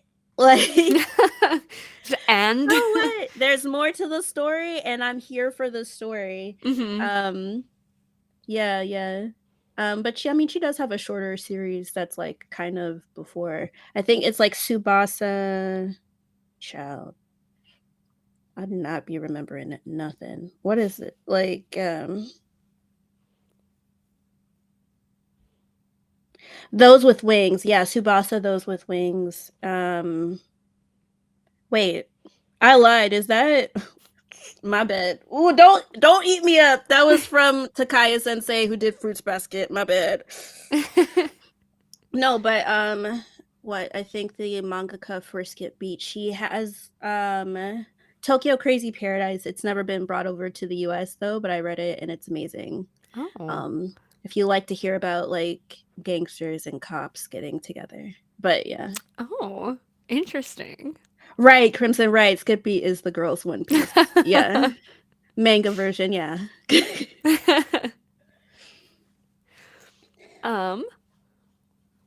Should we go back over to our list? Yeah. The next question was our favorite shoujo heroine. And to nobody's surprise, I picked Toru Honda. I named my car, which is a Honda, after Toru. So my fave. I love her so much. Like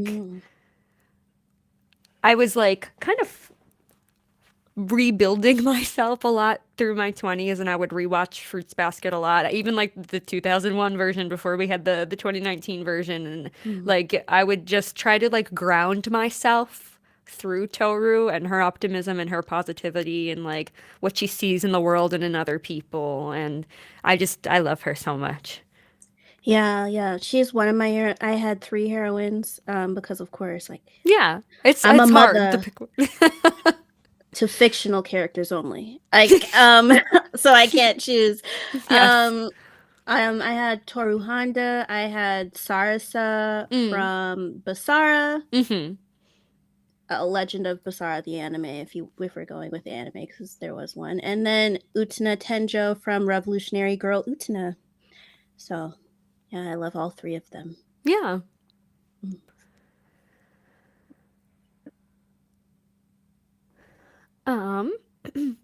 Our next question was best shoujo kiss scene.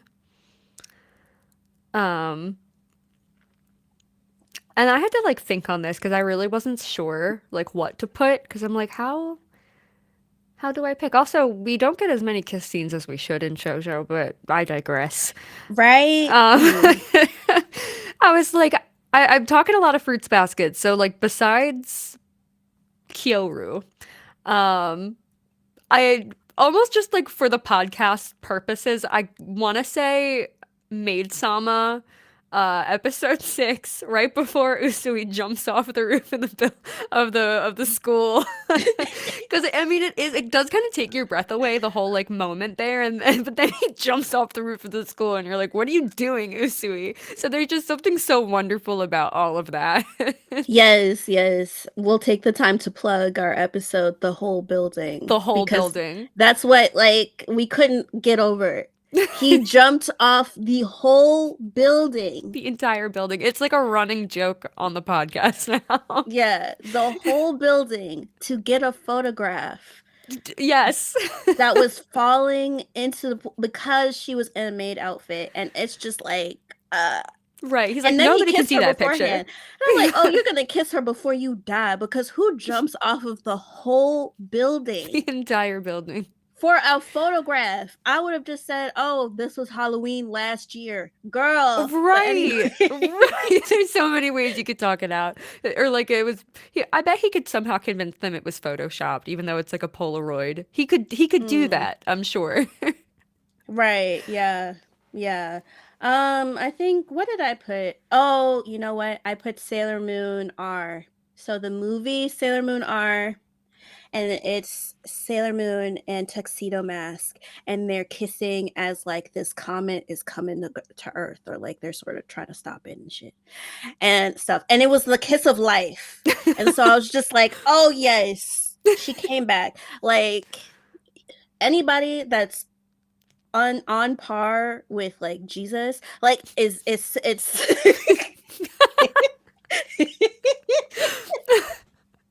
it's Sailor Moon, because you know how many times she dies and come back to life. Okay, there it's Jesus and Usagi are neck and neck. Like the moon, she rises. Yeah. Okay. I love is it Raymond? I hope I'm saying that right. Just commenting on Usui leaping off the building for a photograph being beautiful? Question mark, question mark, question mark. Precisely. Did he say like leaping off the building is beautiful, or was like the Sailor Moon kiss of life beautiful? Please. I need clarification. Like, jumping off a building. It's a lot. Oh my god. Right. God Jesus forbid versus women have Usagi when. Right. Oh my For real. For real. Like, you died for all of our sins. You know how many times like Usagi has died? Like, come on, God. Do better. Oh, Raymond says both, but in a different way. Okay. Fair. Yeah. Right. Yeah. Oh, on the 7th day, Usagi rested by eating snacks and reading gag manga. Oh my god. Luna 3 for 16. I believe it. Yes. Jesus Christ had said the best transformation. Yes. Yes, it's like, oh, I died, came out of that rock with bundles. Like, you can't kill me. Literally Matter of fact, glimmering. I'm saving everybody here. Like, the glow up. Yes. Glow up. Yes. Oh my gosh. Our next shoujo question is favorite cliche shoujo scene. And I wasn't sure if I needed to put like a shoujo cliche or like an actual scene. Did you write an actual scene or just like a generality? It's a generality. I just like when they first meet, like the leads and stuff when they first meet. That's why, like, low key, let's bring Kageki Shoujo in. Like, that was beautiful. Kageki Shoujo.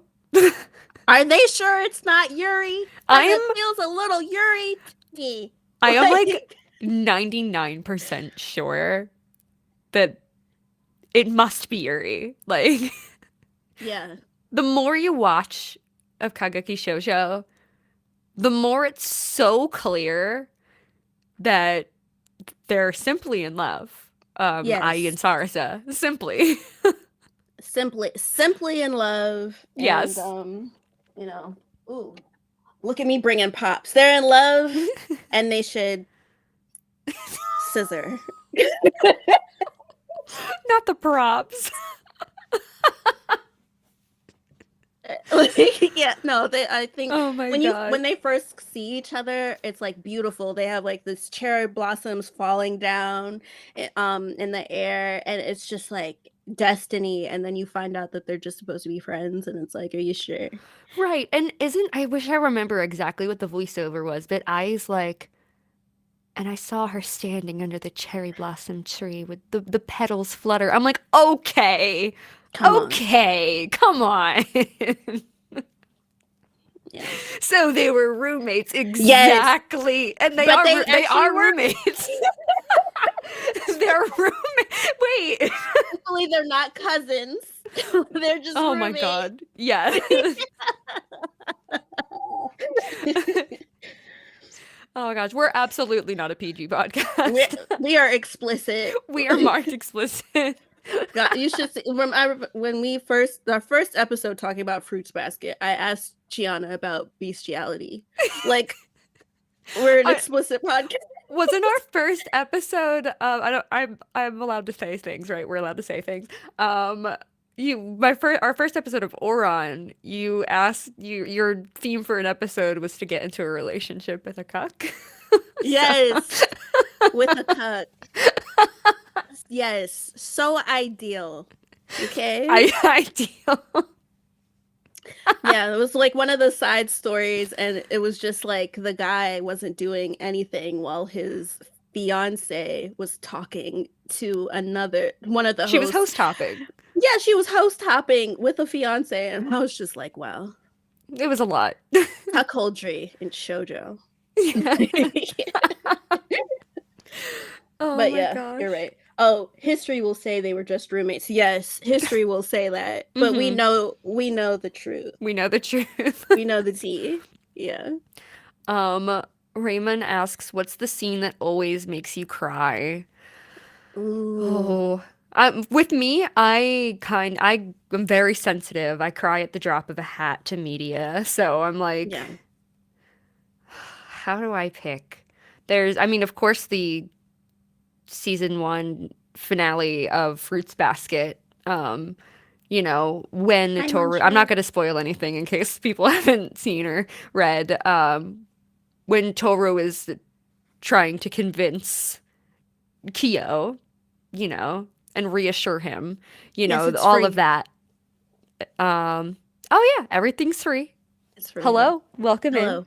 But yeah, that Toru and Kyo like bonding and like healing and returning back when they return back to the house, I ugly cry. So I would say that.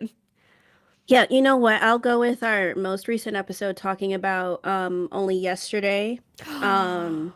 Yeah. So Yeah. I think just seeing Taiko sort of realize that she wanted to stay in town, and she effectively, like, I mean, spoiler alert, my bad, but she like decides to effectively choose herself. So I guess I'll just go as far as that.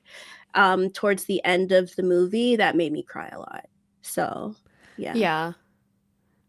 Okay, I will explain the stream. So, we are part of a Maji Media marathon in celebration of the One Piece podcast's 800th episode. So, to watch the stream is completely free, but if you would like to donate to the Trevor Project, you have the option to do that as well. So, we're just kind of like streaming to call attention to the fundraiser and to the One Piece podcast 800th episode. So watching is Yeah. free, donating is completely optional, but encouraged, of course. Yes, please donate, and then we can just say, "Oh, we brought some Shoujo Sundae money." Yes, to Shoujo Trevor Sundae. Project. Yeah, To the Trevor Project. Yes, that's one of our things. Also, Giana hate One Piece for your. She does not. I Hate do One not Piece. hate One Piece. She I is just have not. She I hasn't haven't watched it yet. She I haven't hasn't watched it yet. No. And like me and Giana are kind of like-minded. So if I like One Piece, I'm pretty sure she will also like One Piece. Yes. So yes. yeah. I just got to dive in. Yeah. Favorite ship. Crimson's asking for favorite ship. Oh no. What a question. I kind of I have such a soft spot in my heart for Sawako and Kazehaya from Kimi ni Toroke. They're just so cute, like unbelievably cute. So I might have to go with them. Mm-hmm. Mm. Mm.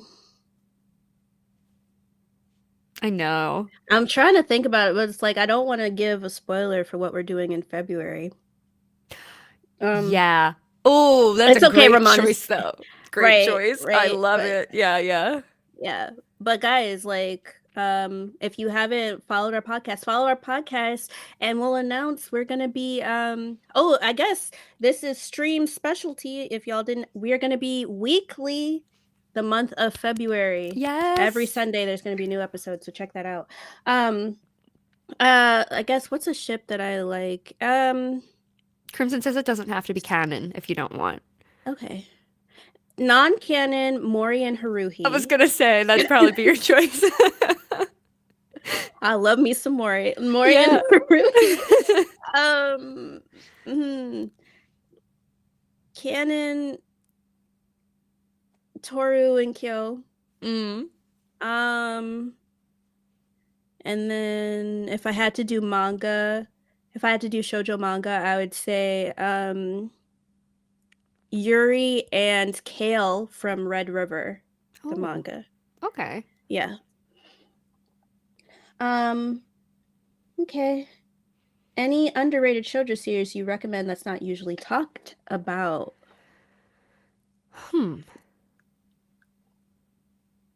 I feel like my mind went to a film and not a series, if that's okay. People talk a lot about Ghibli, but I never see a whisper of the heart in any conversations about Ghibli films. And that is definitely shoujo. Yeah. And it is such an incredible film. I love it so much. I actually cried a good bit watching that film too, like for reasons people wouldn't expect. So I would say Whisper of the Heart. I love that movie. Yeah.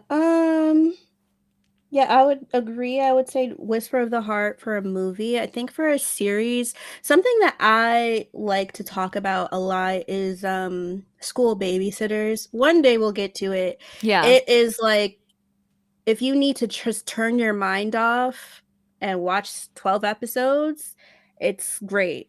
You know, like it's just about this boy and like this adolescent and his baby brother, and they sort of get taken in by their schoolmaster, and he has to like pay them back by having a babysitters club situation where he takes care of the faculty's children, and it's so adorable. The babies are so cute. And it's just like if you have baby fever but you don't want kids, it's like perfect. It's perfect. That sounds adorable. I should check that out, even if we don't get to it soon. I realized I never answered myself for the favorite cliche shoujo scene. So I guess getting back to that, my favorite like shoujo cliche scene is the melodramatic like build up right before a big confession scene where it's like something happens and like either the secret gets out or like there was like this stupid misunderstanding that like they have to face each other about it and the only way to solve it is to confess their feelings. And I just love when that's cranked up to 11 so much, when it's just like almost unnecessary melodrama and like everybody's like confessing their feelings. Like I eat that right up. Like serve me that sundae, like my favorite. Yeah. Okay. I don't know about PayPal, friend, so I don't know what to tell you. But if you want to donate to the Trevor Project, you can. Yes. Yes. Also, when are you playing GT? Grant? I don't know if that is happening on this. There's a schedule. There's if you check there's the a description for all the info. I think 10:30. Maji Media Games. Donnie's gonna be going on and play. I don't know the game though. Right. So if any mods are in the chat, maybe. Yeah. Yeah. Because I don't know.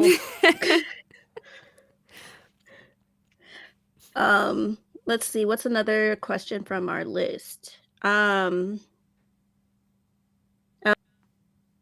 Cutest shoujo couple agreement on this, actually, Giana. Yeah.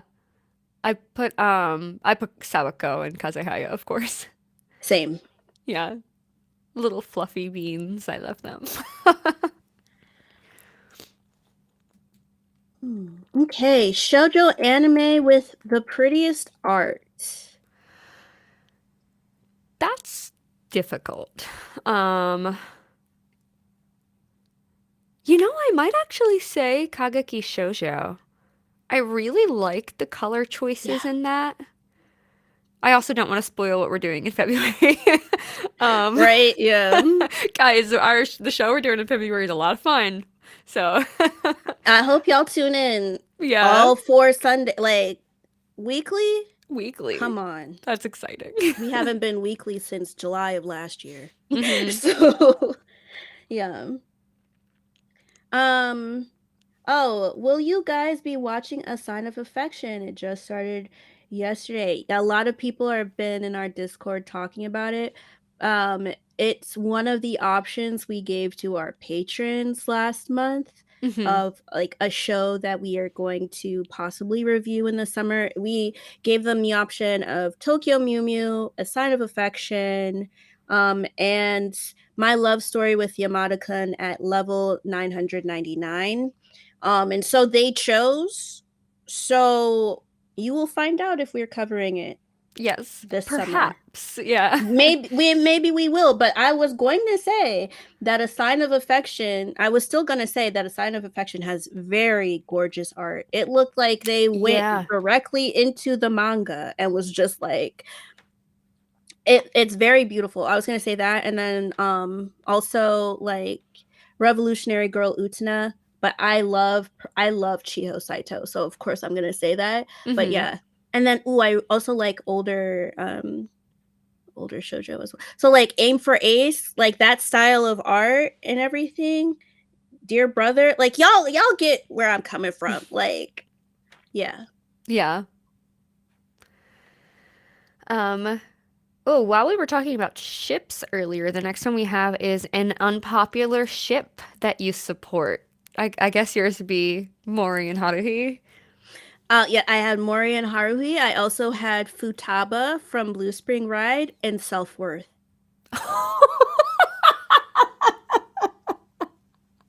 Yes. Yes. 100,000,000%. Yes, Futaba and as much bread as she wants. But yeah, this like prompt made me realize that I'm super basic and I usually end up shipping canon. But I will say when we were talking about Maid-sama, I low-key shipped Yukimura and Sakura, Misaki's best friend, and I just think they would be so precious together. I think it would be the sweetest cinnamon roll romance ever.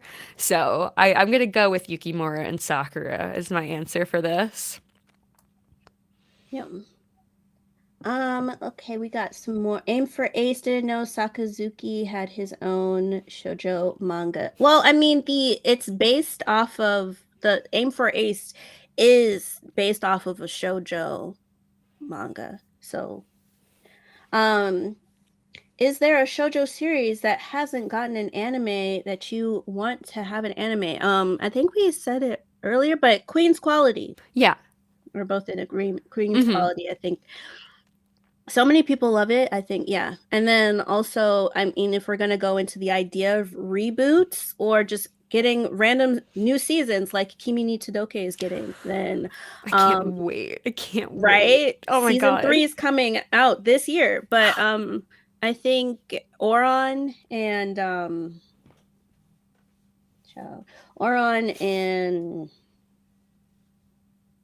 I'm sorry, I'm getting like I turned 30 and I was just like, oh, am I 30 or am I 65? Who else? Oh, Riona, that's what I was thinking of. Yeah. They can just randomly get a new second season, like when we would be here for it. Yeah. I would love to see Oron through to fruition. It's kind of random, not so serious, but you know.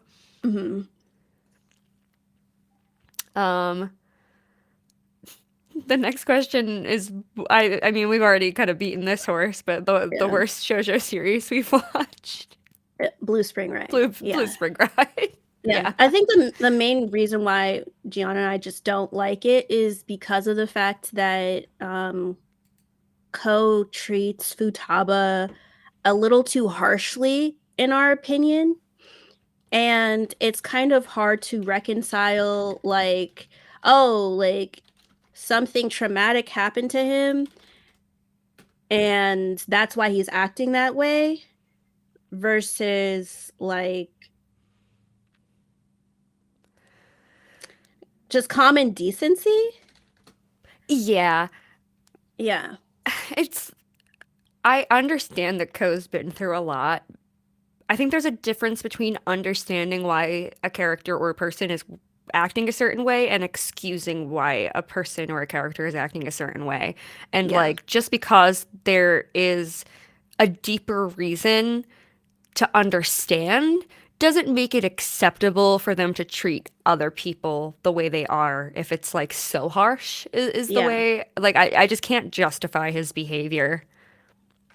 Yeah, it's kind of too hard. I know a lot of people like it and they'll say like, oh, it's realistic, but I actually don't think it's realistic for somebody to treat you so badly and just keep coming back. Like, after a certain point you would stop coming back, and like, Yeah. I didn't really like the way that it panned out. I also didn't like how, I mean, if this is supposed to be targeted towards young girls, I was just kind of like, I don't like the idea of them thinking that somebody can be treating you badly or saying mean things to you or hurting your feelings, and you just have to keep coming back. Like, don't stop believing in them. Like, I don't like Right.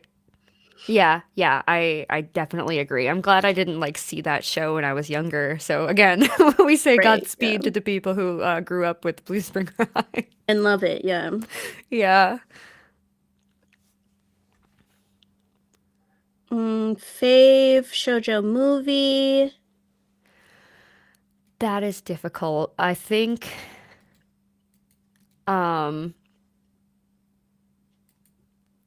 I might have to go Whisper of the Heart unless I could do Howl. Like, I don't know. Right. Right. No, I would say I think because it's not even just because we just watched it, but only yesterday. Yeah. I think Yeah, it just hits me at a different level because It really does. Oh, Chika froze. She'll be back. Oh, felt like it was for you're good. Sorry. us. Sorry. Yeah, you froze and stuttered a bit, so I only caught part of that. If you want to say it again. Only yesterday because it applies to us now. Yeah. I love that, we have something for like adult women. Yeah. It's just really refreshing, and that the entire movie is just poetry and it's so beautiful. Yeah. Um Okay, to those who aren't shoujo fans, is there one that can get people into it? Well, I mean, let's just go with popularity, right? So I know, shit. Well, a lot of people have been talking about, we're talking about My Happy Marriage. So That's true. You could try My Happy Marriage. They were talking about that a lot on socials. I think outside of that, maybe you would like Yona of the Dawn too, as well, since it has action. So it's like if you like action, I would tell you to go with that. Yeah. Yeah. I think like what you were saying earlier, it depends on like the person individually who's asking, and like what their tastes are. But I think I stand by just like as a general, like, I would like an introduction to shoujo. Like I said, I'm not done. I'm like one episode away from at least the first whatever two. I actually don't know if there's like 25, I think, of Snow White and the Red Hair, or is there just 12?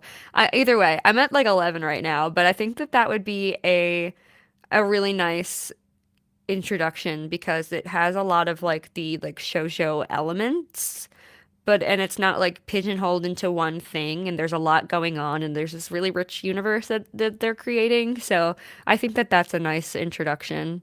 Hi, Stony. Hi. Okay,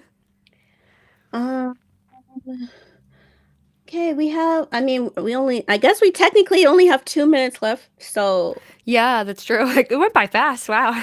Right. Yeah. We'll do your class. We're gonna do Soli's question.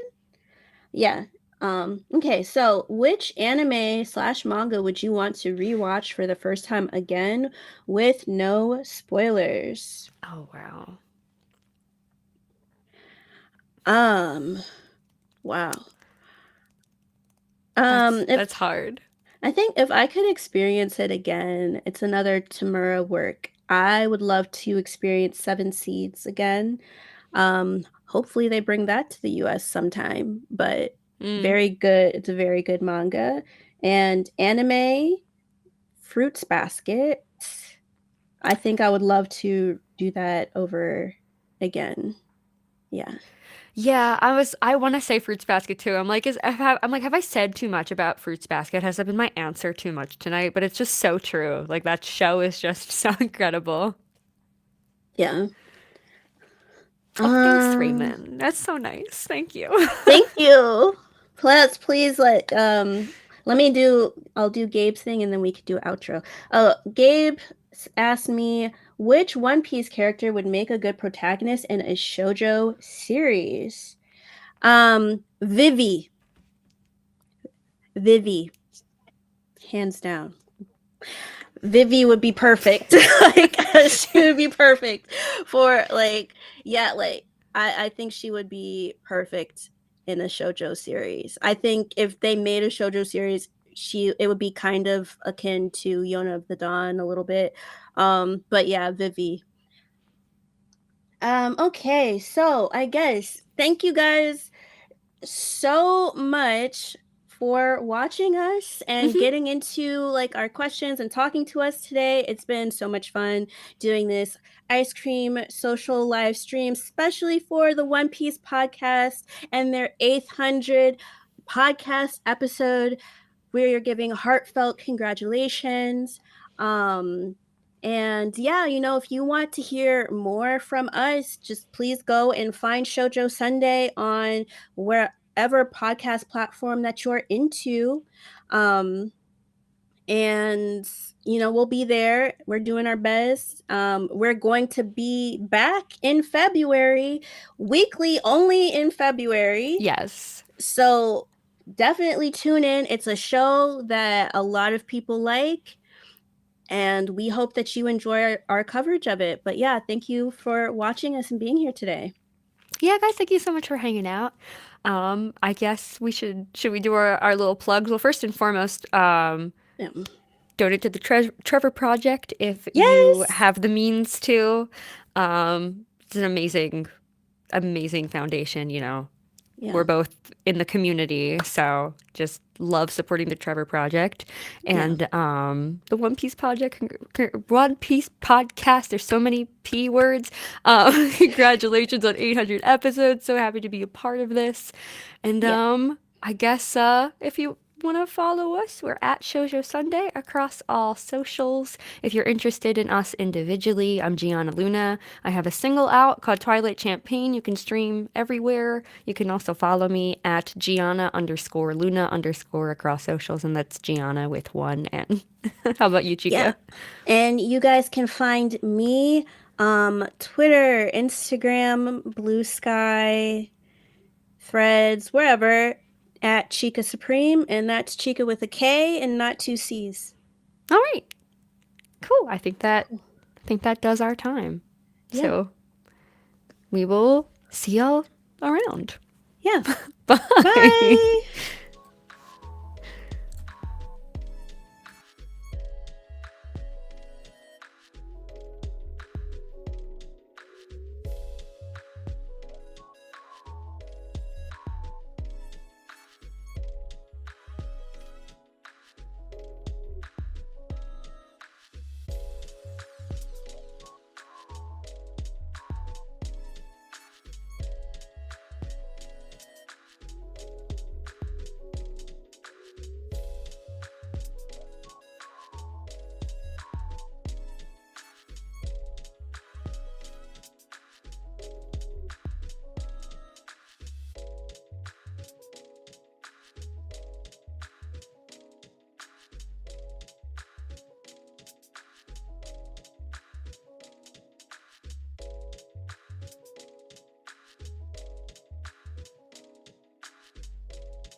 Hello and welcome to the unofficial One Piece podcast. My name is Zach. And my name is Ed.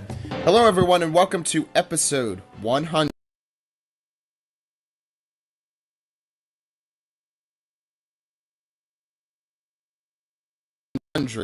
of the unofficial One Piece podcast for Wednesday, May 19th, 2010. My name is Zach. And my name is Ed. This is the unofficial One Piece podcast, episode 200 for the week of Monday, January 9th, 2012. My name is Zach. And my name is Ed. This is the unofficial One Piece podcast, episode 300 for the week of Monday, January 6th, 2014. My name is Zach. And my name is Ed. And my name is Steve. This is the One Piece podcast, episode 400 for the week of Monday, January 4th, 2016. My name is Zach. And my name is Ed. And my name is Steve. This is the One Piece podcast, episode 500 for the week of Monday, December 25th, 2017. My name is Zach. And my name is Ed. And my name is Steve. This is the One Piece podcast, episode 600 for the week of Sunday, December 15th, 2019. My name is Zach. And my name is Ed. And my name is Steve. This is the One Piece podcast, episode 700 for the week of Sunday, December 19th, 2021. My name is Zach. And my name is Ed. And my name is Steve. And I'm going to be king of the pirates. That's okay. No, you're not.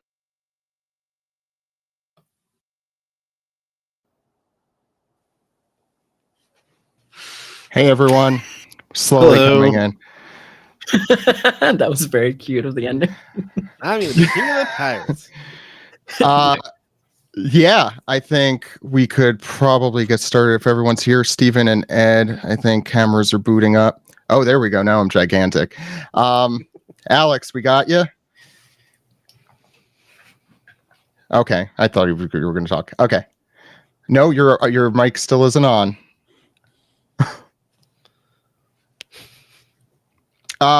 But we could get started.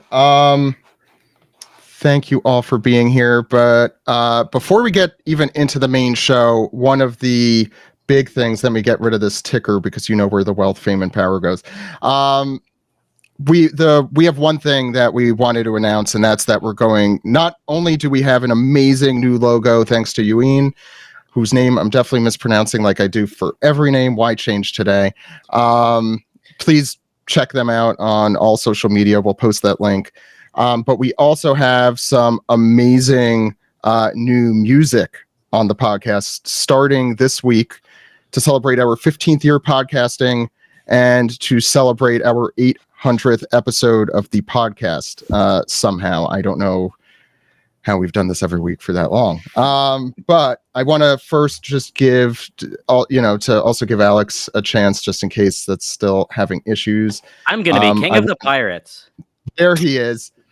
But I do want to give a shout out to the folks who did it. Kirsten, who did our Shamisen episode. Please check that out if you haven't. And I'll post the rest of I realize they're all social media links. But I'll post those. Oh, it's Ben Willis did the bass. Jonathan Taylor did the drums. Molly Jones did flute and saxophone. Corey Murphy did trombone and tuba. With that, let's listen. You have our new opening, Dan, if you want to cue it up. We could listen to that together. Everyone quiet as he does that. If he does that. Or is Donnie doing that? Okay, I'll do it. Dan does what Donnie don't does. That's true. Okay, here it is.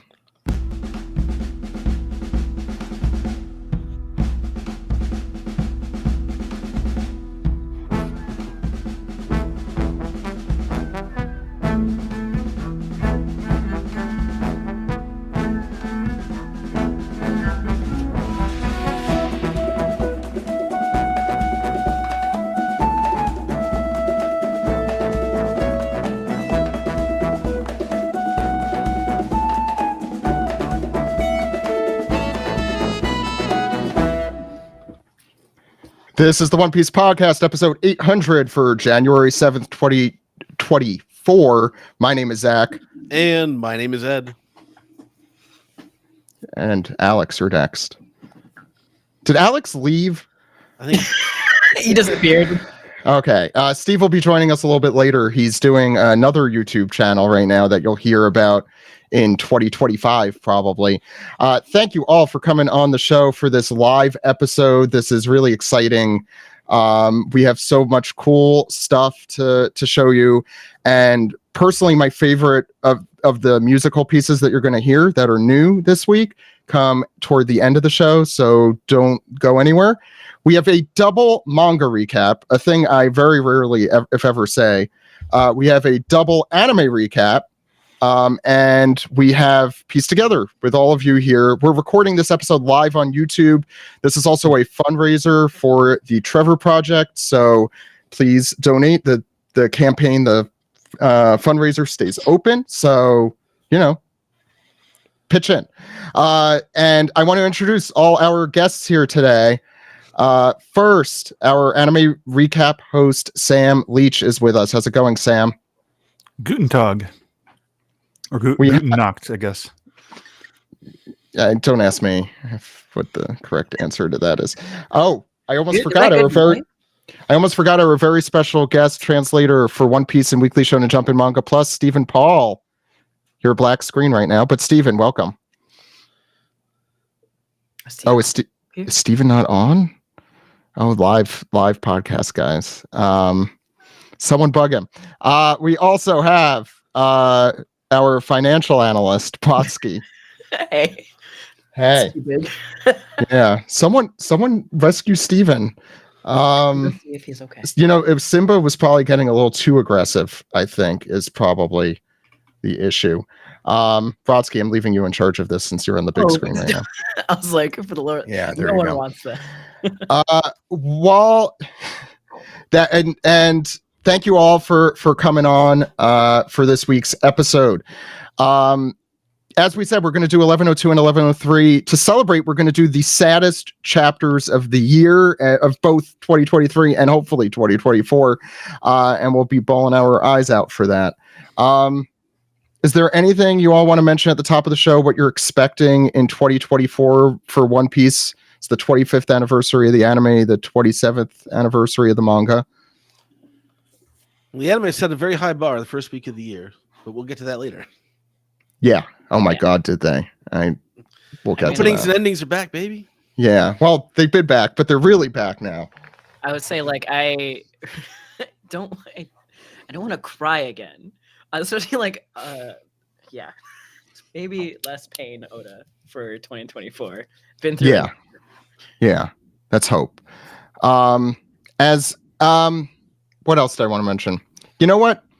Let's go into the manga recap. Donnie, you want to or Steven, are you there? No, he's still not. Trying to rescue. Yeah, he's saying he's got his settings right. We'll see. His screen doesn't even have like initials on it, like the rest, like Ed's no, does. it's weird. The whole thing's odd. But he's telling us that he can see and hear us. While he does do that, I do want to direct people to a few things. First, we did 2 special episodes through the last few weeks. One was all about the insane news that happened. I don't know if you heard, but the One Piece is coming. Not to be confused with One Piece, the show and manga that we all read and watch. It's going to be by Wit Studio. If you want to listen to more information and our opinions about that, we did that episode a few weeks ago. It's available here on YouTube or anywhere you get your podcasts. We also did a special episode all about the shamisen with Kirsten, who did our new music that you'll be hearing tonight. And definitely worth a listen. It was a lot of fun to learn about the insane intricacies of shamisen. And I forget the name of the anime that's all about that was recommended. It's something. I'll have to bug them because I am very interested in it. Yeah, me too. I remember the name when we were talking about it. Yeah. Steven, are you back? Okay. Why don't we take a quick break with actual the cool lo-fi, and then we'll go into the manga and try and get this sorted out. Hit it, Donnie, if you can. I put that. It's last second, so I'm just gonna. See, those are the vibes we want. I mean, we could also just talk and answer questions while. Or you could. Well, now I feel on the spot. Snow something? Hold on. I'm looking. They're trying to find out the name of Yeah. it. It was something snow, blue snow. Oh, Snow White notes? No, it was snow. I thought there was blue in it, but maybe it was Snow White notes. Yeah, I believe all of you. those Snow White notes. Yeah.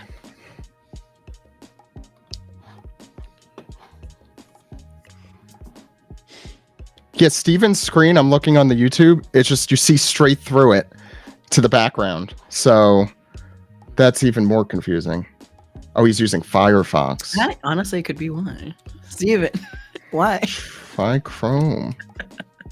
Yes. No, still looks like. Yeah, I had to use Chrome to get this to work. Steven, I think you need Chrome. I'm not sure if he can hear you. I'm not. This is not supposed to be a testament to what the better browser is. It's just for this specific software. Would it be a live episode if we didn't have? No, it wouldn't. It wouldn't. How's so? Wait, we could take some questions. Are we currently live right now? Yeah, we're currently live. Oh, Did you have something I to thought we were say? like on placeholder. No. Yeah, we were a placeholder music, but we're live. The music indicates that it's Nice. placeholder. Yeah. How's everyone doing? Sam, how are you? I'm okay. Actually, no, I'm mad because I Wait, wiped a bunch of video files from my computer last night. no. I had a big, super ambitious AMV that I was working on for like a year. That was 90% done. Now it's just gone. There he is. Cut the lo-fi. That I wish I could help you, Thank you. cover that. Steven, you're back. I guess I'll join in. No, is the audio there? Not yet. Not yet. Still technical difficulties, but But let's all look at Simba. Can we zoom? There's no way to zoom in on Simba, but Oh, we there could he we is. could do it with our eyes. yeah, it's EP in the back. Simba is Steven's cat, the unofficial mascot of our podcast. Steven, you there? I thought I heard something. Did I hear something? So this is why. This is what people like on YouTube, right? I see you, Steven. We can see you, Steven. We just can't hear you. You know, and we tested everything right before this. We did test everything right before this just to avoid Like, this. Flawless, no. Yeah.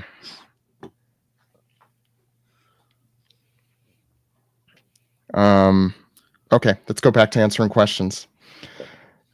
Steven, just yell when you Hello? think you have it. Hello? Yeah. There he is. Okay, there it is. Thank God. I'm so sorry. It's okay. Should we start from the top? I'm gonna do it from the top, Strike and redo. just to make it Episode easy for 100. Delaney.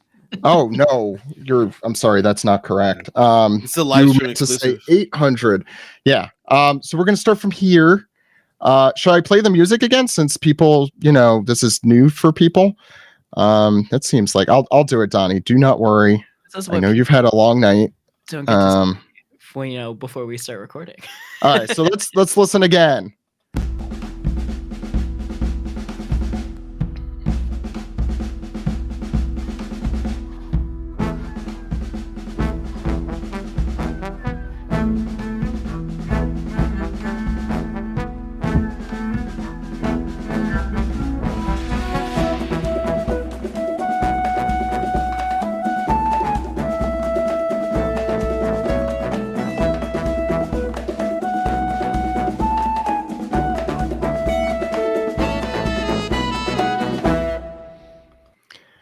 This is the One Piece Podcast, episode 800 for January 7th, 2024. My name is Zach. And my name is Ed. And my name is Alex. There he is. Everyone's here except for Steve, who's coming later. And on today's episode, very special guest translator for One Piece and Weekly Shonen Jump and Manga Plus, Stephen Paul, is with us. How's it going, Stephen? One Piece, good. I Bold. work with words for a living. One Piece Say Okay. is good. You don't need a million words if you can use 3. We have our anime recap host for most of the 800 episodes, Sam Leach. Sam. Guten Tag or Guten Nacht. Trying that joke twice. It's in Okay, there. that's fine. We also have our financial analyst and on the Grand Line and many other things, all the good things. We have Brodsky with us. How's it going, Brodsky? Good evening. It's going pretty Good well. evening. Yeah, despite the the matching Oive mugs that we have, we're doing quite well. Mm-hmm. I need it. It's necessary. I had to make sure it was clean before the show. That's true. Right. My teeth. As yours kills you. This is why it's my show now. So we're recording this episode live, if you can't tell by that. And we're doing it live on YouTube at youtube.com/One Piece Podcast. We're also raising money for the Trevor Project. The people, if you're watching on the live stream, you've already heard this once because we did a take that didn't take. And so if you want to check that out, subscribe to us on YouTube. Hit the subscribe button or whatever they say on YouTube. That's what I don't know. Smash that subscribe. Smash. That's what else do they say? They say other things. Open palm slam that subscribe button. Ding the bell. Yeah. I love that we're on YouTube and I'm making fun of YouTube, but we're on it. It's yeah. Like and subscribe. Yeah, it's You're gonna get it's, flagged you for know. that comment, Zach. Oh no. Demonetized. Anyway, yeah, we're celebrating our 800th episode. Ed, can you believe specifically the two of us have been doing this for so long? I mean, One Piece continues to be crazy good every week, so we have no reason to ever stop. One Piece could have fallen off a cliff, but it never did. No, it keeps people keep rooting for that to all those people out there who are rooting for One Piece to fall off a cliff. But I'll say, like, watching the opening and the ending that we'll talk about later, the new ones that came out in the anime, it like made me realize, when we started the podcast was like, we were already a year in with the Brothers Cups thing with Sabo, Ace, and Luffy as kids and that whole backstory. I think that was 2010, 2011. That is like a generation ago or 2 generations ago in the One Piece fandom. So it's really nuts to think about. Yeah, so today, double manga recap, double anime recap, pieced together, plus new music from Kirsten and her amazing band that needs a name. They do Throwaway is the name of her band. I don't know if she picked from her band or if these were just friends of hers. And the Anchors, I think, would be a cool band name. Yeah, that's good. We'll workshop that. Let's start getting that together here. Before we're also Zach, yes. Sorry. Quick sidebar. I wanted to say that we've been doing this for 800 episodes, but I think it'd be kind of fun if we predicted at what episode we would end. And whoever is right gets to host an episode of the One Piece podcast. Wait a second. How many taiyaki is that word? The other question, I mean, I think we got this question in a piece together or something, but the One Piece is coming also. So we're screwed. We're doing this forever. I already have gray in my beard. I'm gonna have gray everywhere else by the time we get there. What was I going to say? It will be the Sam Show. It's just going to be called the Sam Show. It's going to be odd that it's called that. But this was the long game. That's a very long game, Sam. Listen, you don't understand how we're One Piece fans. Yeah, that's true. Yeah, that's true. What were you going to say, Brodsky? Oh, no, it's like you don't understand how the long game is what it's truly all about. But I can't say it any better than, as I said it, we are One Piece fans. We are here. Yeah, we're also, by the way, so you can watch this on youtube.com/One Piece Podcast. We're also on our Twitch channel. And since Donnie is in the background here, I don't want to make them come up out of the woodwork, but they basically run our Maji Media gaming stream. So please check that out. They're going to be doing some games directly after the show, which hopefully some of us will stick around for if we're up at 2 a.m. When we're done with this episode. But seriously, let's hope that happens before 2 a.m. Please check us out at The QR code is there. Or patreon.com/One Piece Podcast. There's a cool thing I was talking about doing. And Sam, you could put me on the spot if you want about that. We were talking about it a little before the show. If you know what I'm talking about. No, I don't know. No, the Ace Attorney thing that you wanted me to do. Oh, You were serious? Like, well, I mean, it's the thing that the podcast. What's serious? You know, those of us who are learned in the ways of Ace Attorney, we always thought it would be really funny to make Zach play through those games. Would pay money to see that, honestly. Well, that's what the Patreon is for. So we may do that this year. We'll see. I kind of want to, because I started watching the playthrough that Steve did, and I'm like, oh, I could be a really annoying person. Oh no, trust me. Alex Zach, But some of the puzzles would be spoiled for you then if you keep watching that. Yeah, you Can I can't pitch watch a so I title? should stop. Okay. Yeah, Alex, go for it. Pitch the title. Ace Attorney, Zach Detective. Oh, okay. Okay, we'll workshop. Like Ace Ventura, Pet Detective. That's the joke. Oh, that went over my head. And Isn't the phrase Ace Detective like what? Isn't that like the Podcast root Ace Detective of all these? there it is. Oh, That's the. and Listen, you I could can't tell begin every you- show by saying "alrighty then." No, I'm not Everybody going will to do love that. it. It's not a dated joke. Playing Ace Attorney when you have lawyers in your family, and I go up to them and be like, "Is this like this?" And they're just like stare at me, like blink in the face, like, "No." That's what Steve did to me for 15 years, however long I've known him now. I mean, actually, I wasn't a lawyer when I first met him. I was right out of school. You're still studying law. Anyway. You had law brain. It's fine. No, I was not studying law when I met him. I was out of college. Let's not talk about me in 2009, since everyone on this YouTube already, and probably on the podcast already, heard my voice from then.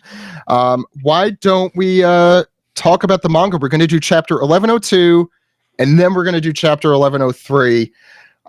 You all know what you're doing, right? Everyone in this room, this fake room that we're in here. Yes. Yeah, maybe Okay. maybe Donnie can set up a little not the ticker, but like the thing that says the names of everybody, the pages in a row. I think we've done that before on the live shows. Yeah, if Donnie's up for it, I don't want to force, because I didn't put that together ahead of time, but go for it. But either way, let's put the manga recap music on. Let's hear that for the first time.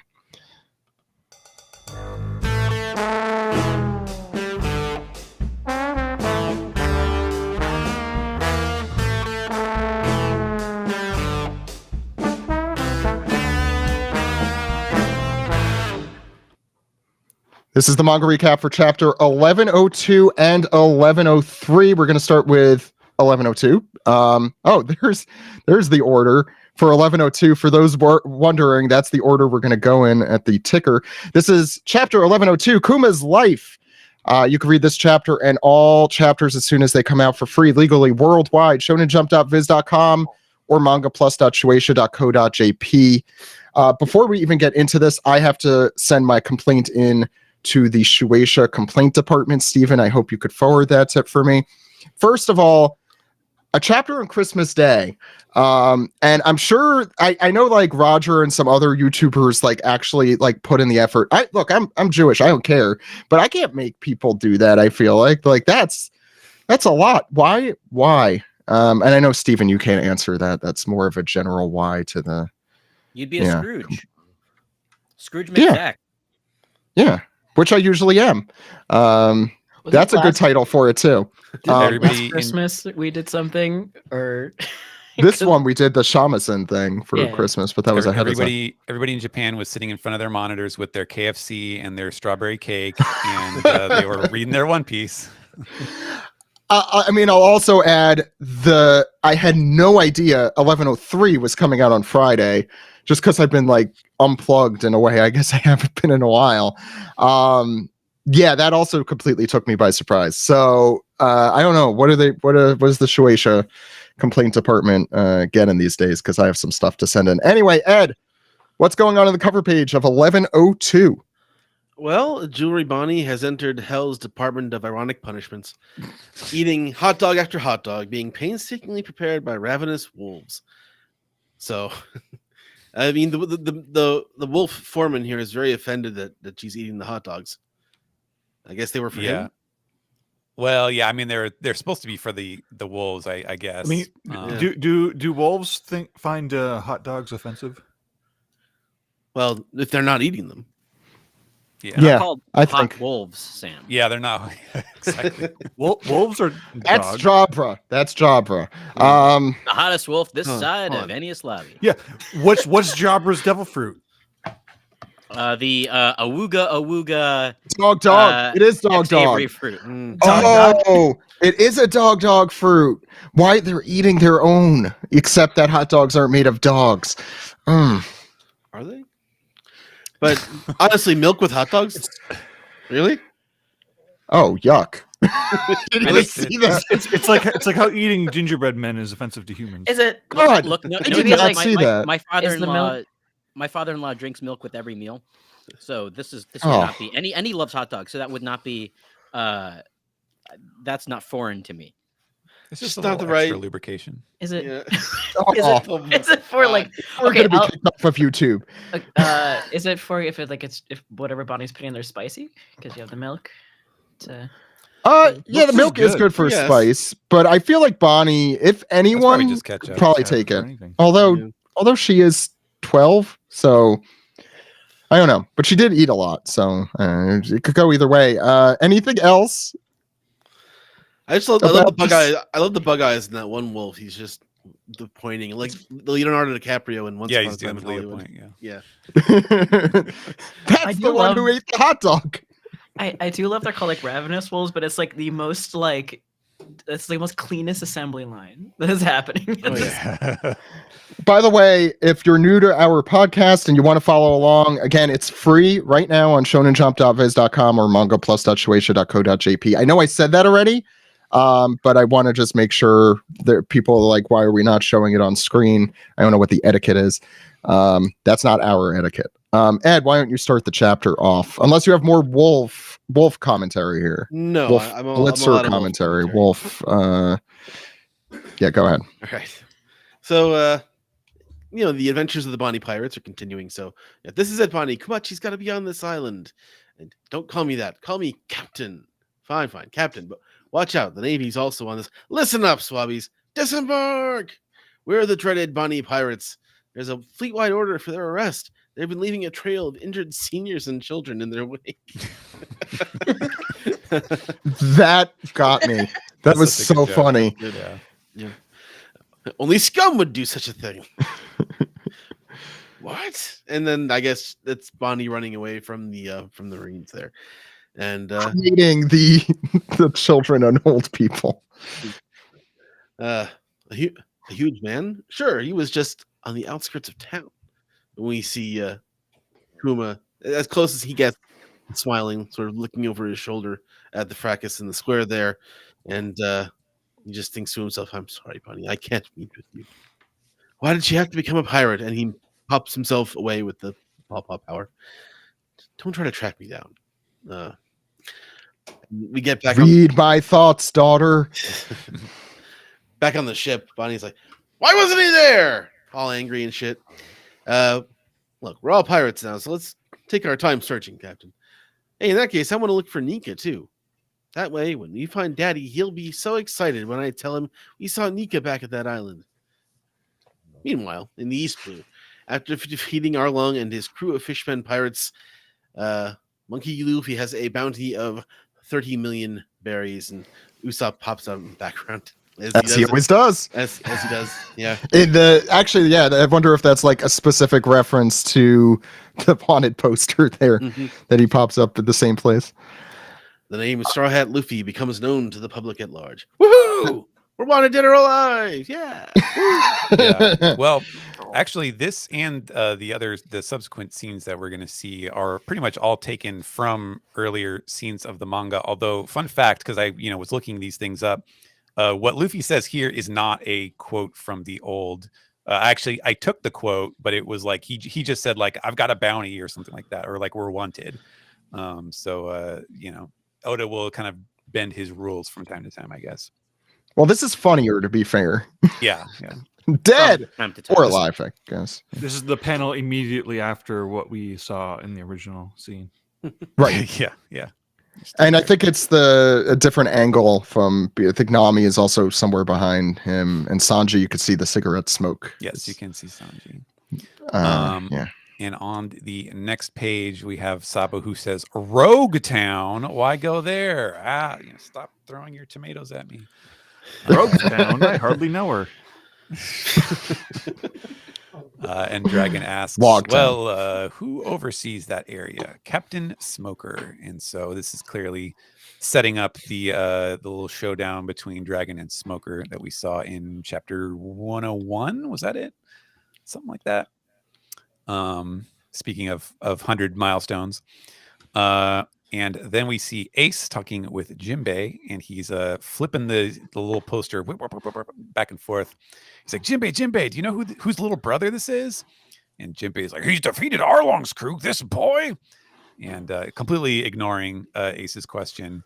And he says, the answer is mine. He's my brother. So, yeah, still a doting brother on his little bro. And then Kuma is reacting here, and he's got two pieces of paper as he says, what a strange twist of fate, Dragon. Both of our children are pirates. And then we see Bonnie is leading her crew once again as she gives them the mission statement. These are the ironclad laws of piratey behavior. Steal whatever you want from bad guys. They're like, steal. Don't help other people unless they need it. Don't help. So it's literally the opposite of not helping people. Yeah. And then I love this. Gyogyo here is clearly very faded and is like, yeah, why not? I'm pretty sure that's how you apply lipstick. And so we see Bonnie with her iconic little dot lipstick application. Doesn't Big Mom have a similar style? She kind of does, yeah. I think Big Mom's just got a big face, though. Yeah. Hold on. She has a big everything. It's a normal amount of lipstick. So. You may say she's big. Mm-hmm. Pink hair, same lipstick. There's a connection. All you need. Oh, it's Big Mom. Bonnie's Big Mom. Okay. Yeah, she's the father. This is a good time to remind. Sam is connecting the dots. This is a good time to remind everyone of the Bonnie is blank, the theory that existed on the internet for 5 to 10 years. I feel like Bonnie's Luffy's mom. Bonnie's Big Mom's daughter. Whatever. Mercifully buried now. Yeah. And notice Kuma's hair, not the same color as Bonnie's. Mm-hmm. Yeah. This was also the page from Jump Festa, right? I didn't, since we're already interrupting. Oh, you're right. Yes, it was. There was the preview page that they showed off in Jump Festa. Yeah. And so Bonnie has her little dot lipstick, and she's got her eye ring, whatever you want to call it. And she's like, "Yes, I'm all grown up. This is here on my cheek, so Daddy can recognize it's me. All that's left is to get famous. Then he'll definitely know." So the quest continues for Bonnie to find Kuma. And there he is, right there in Egghead in the New World. And he's got the here's the prestige. Here's all the clones in the tubes. Sorry, spoiler for a 20-year-old movie or whatever. I saw that movie 20 years ago. I forgot that's how it ended. I just remember the ending being like, what? Yes. And that's what Kuma's reaction is here. He's like, oh, this is eerie. And Vegapunk says, I'm not surprised. They're proceeding well, just like your augmentation. Anyway, did you hear that story the other day about the boy who declared war on the world government? Or sorry, that was Kuma. as Vegapunk reacts, what? And he's thinking to himself, he's Dragon's son? And Kuma is whispering, I might as well tell you now. You'll see all my memories eventually. So I guess they're doing this probably to avoid the microphones or the camera or however the world government is monitoring the lab here. They're whispering to each other. Through some trick of fate, it's a man who challenges the government with the power of rubber, almost like Nika, the figure I admire so much, says Kuma. Indeed, says Vegapunk. And here we are on Thriller Bark at the Grand Line, where we are being treated to a different angle on a scene that we definitely saw before, Kuma says, orders are orders. I am tasked with killing your entire crew, but I will spare all of you in exchange for the head of Straw Hat Luffy. The government will be satisfied with that. And this is a long shot, and then we see the crew reacting, which was originally like an entire page panel, I believe, but now it is just a tiny little panel in the corner where they're all going never.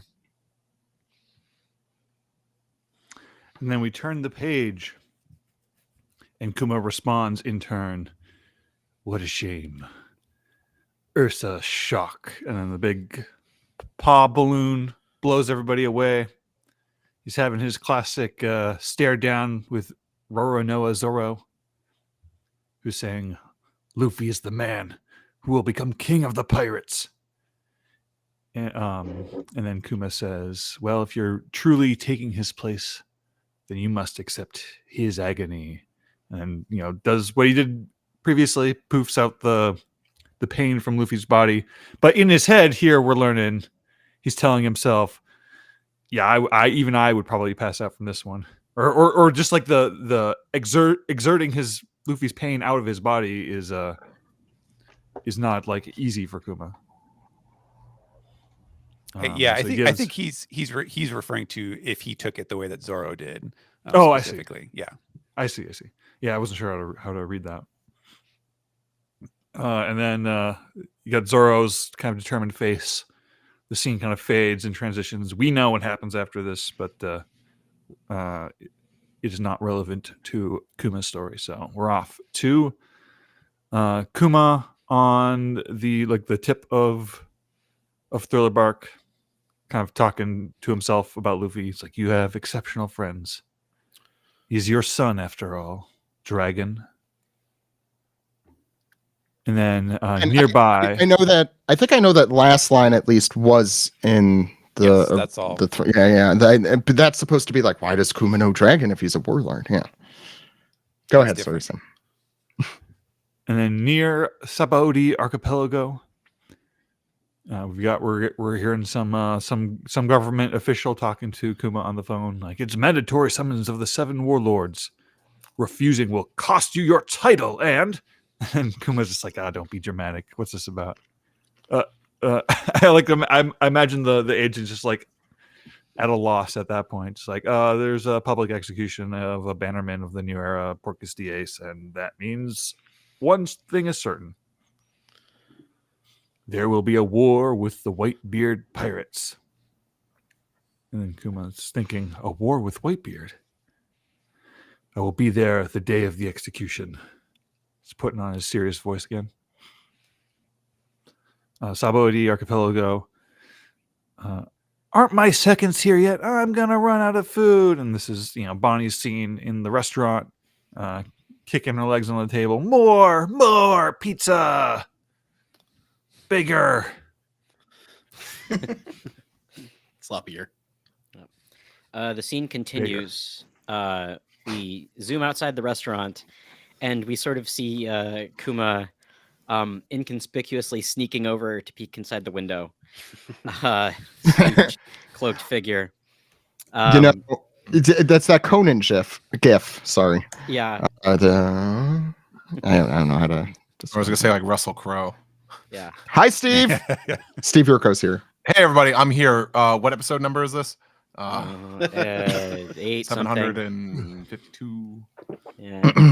Not answering that. We're gonna call it something with like TION at the end. We still do that? No, we don't. Okay, I'm not even getting into that now.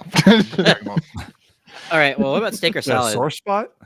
We're not calling it steak or salad. We're calling this shot through the heart. Everyone knows that's what the episode title is going to be. GT. Well, kiss it goodbye. That's the old Dragon Ball Z website. All right. Anyways, Kuma's here. He's sneaking. He was here all along outside the restaurant, peeking in. And you hear the crew go, "Captain, if you make too much noise, the Navy will come." And we see the other side of the window that Kuma's peeking on, and he's disrupting 2 old seniors who are completely shocked at his appearance. And he says, "I guess this is farewell. Just look at what a rugged pirate you've become, Bonnie. and we see a brief respite of from Bonnie's, yammering on. Looks like she finally got her seconds, and she's pretty happy looking.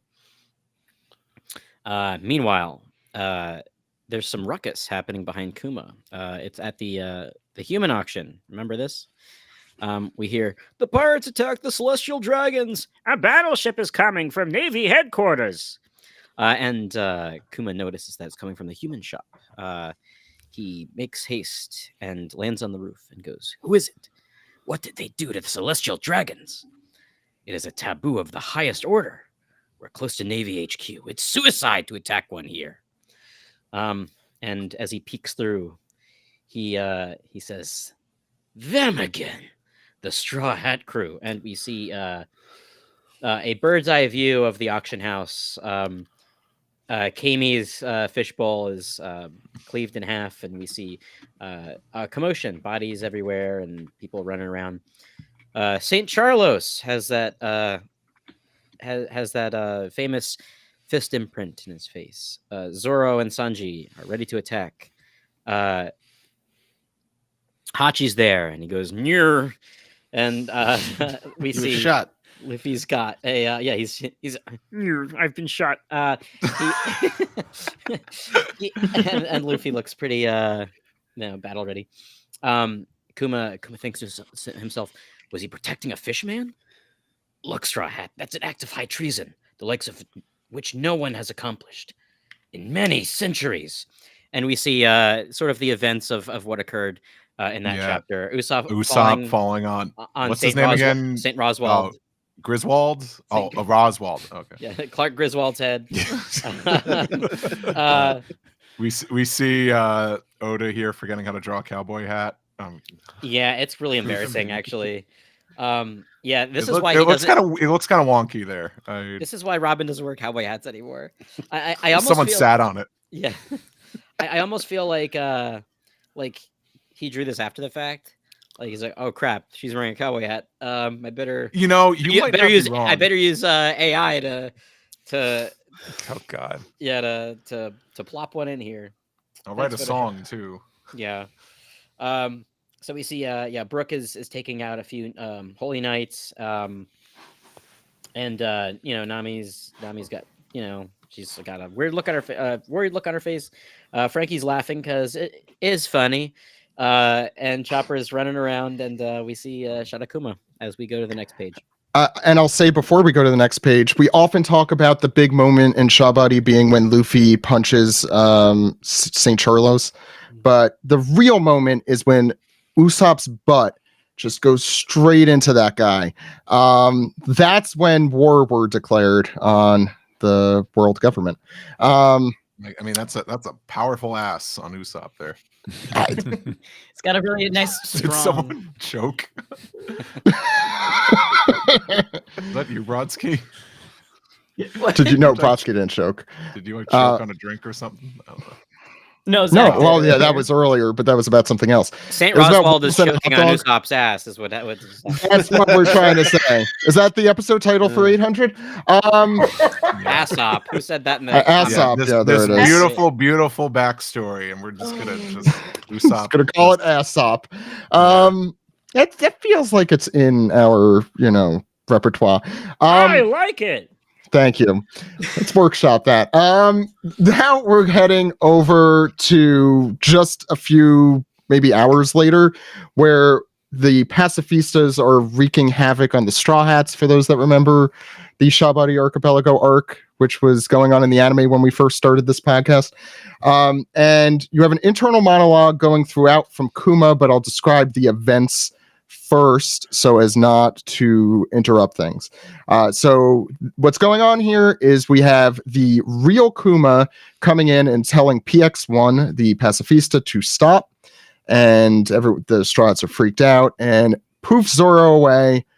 Luffy's doing that freak out moment. Kizaru's doing the now this is going to be difficult face, which is his face.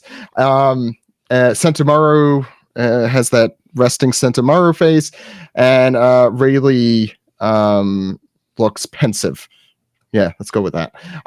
And you have that gif you also see of Luffy pounding his fist on the ground when everything is lost. The new thing we see is Luffy's tear-ridden face as he is popped off to Amazon Lily. The dialogue going through this is Kuma. I don't know. Kuma has like a kind of higher pitch voice, right? Dragon, Eva, please forgive me. This is just my normal voice. For vanishing without a word, I will leave behind the mark of my existence in Bonnie and the future of this boy. And as Luffy says, I couldn't save any of them. Kuma says, that is not true. This is just the level of the new world. It is too soon for the likes of your crew. Don't come here yet. One day in the future, you will be the man who saves the world. And we head to Egghead. 2 years later. 2 years later, he says, "You're the man now, dog." I'm sorry. I'll write it down. No, it's taken. The sad way that you said that. Anyway, we go to Egghead during, I assume simultaneously, as Vegapunk is like, a self. No, why do I even try? A self-destruct switch. I don't know what the fuck that's. How afraid of Kuma are any of you anyway? I tried anyway. And Saturn on the other end saying, you're the one who turned him into a terrifying weapon. And Vegapunk saying, but you're at the very top of the higher authority hierarchy. I don't know why I try. I still do. But if he goes out, Saturn explaining himself, if he goes out of control beyond the range of receiving commands, who'll stop him? What am I supposed to do here? Wrong button. Was that you, Steve? That's what you don't. That's what something you're not supposed to do. And we're Was back. that you, Steve? Which sound was that? Because I can never hear it. That was the funky music button you pressed. You pressed the funky. I guess I must dance. This is the time on that, Sprockets in which we dance. There you go. Do we all have That's what I a was funky thinking. music button? No, we all have a funky Like music my button. own- Do not press it. Do not press it. Play that funky music. Don't try and find it. I just need to know where it is so I don't hit it on accident. Alex has his own buttons, and that's Sanji laughing. One of my favorite. Jesus. I've You guys are lost giving Donnie control. heart attacks. Yeah, you're giving me a sorry. heart. I'm sure everything was running nice and smooth once you guys got things figured out, and here I am. I wish that you did that when it was like, I mean, this entire episode or chapter is fucking depressing. All of a sudden, it's like, Boop, boop, funky. boop, boop, boop. Yeah, I wish that happened during that like really impassioned Oh my speech from God. Kuma, inner monologue from Kuma. That would have been. Yeah. Anyway, what were we talking about? Vegapunk and Saturn were talking over the. I didn't even mention Saturn's transponder snail, which we've seen before, but wow. And he says who'll stop him if it's beyond my range. That's why we need to add a self-destruct switch in Kuma. And Saturn says, don't argue with me about this. You're just a lowly hired scientist. And so Vegapunk asks for a deal. In exchange for doing that, little quid pro quo here, let me retain a little willpower for him. I've just invented a neural pathway that can switch between mental states like dual personalities. He'll have his own schizophrenia. It'll be great. If you'll just let me test it on him. And Brodsky, what happens next? Saturn going, I gave you an order, Vegapunk. And it's just a really nice shot of Egghead Island. Continuing more with, the very cheerful Saturn. You will not leave him any free will. I, too, am a scientist. You cannot deceive me. And I will not attempt Vegapunk's voice. I am so sorry. But this is a problem for Right. everyone Sound like here. he's from Chicago, Rod. Yeah, oh, yeah. Is there vowels in there? It's just like Kuma. No, it's not even the You same. don't have to even fake it. Your voice usually. Ma. Yeah. Kuma. Da Bears. There you go. Just center yourself with the Bears. The Bears. Kuma going, but then Kuma and Bonnie, they'll never meet again. And then you see Kuma start just being probably the most like chill and calmest person that I've ever That's him. read ever. Just saying, I'm just happy that you thought of me, Vegapunk. It's like, huh? You shouldn't have heard that. And who is it that gave me sonic hearing? As a jab at Vegapunk. Well, here we are, Kuma. This is the day I flip the switch.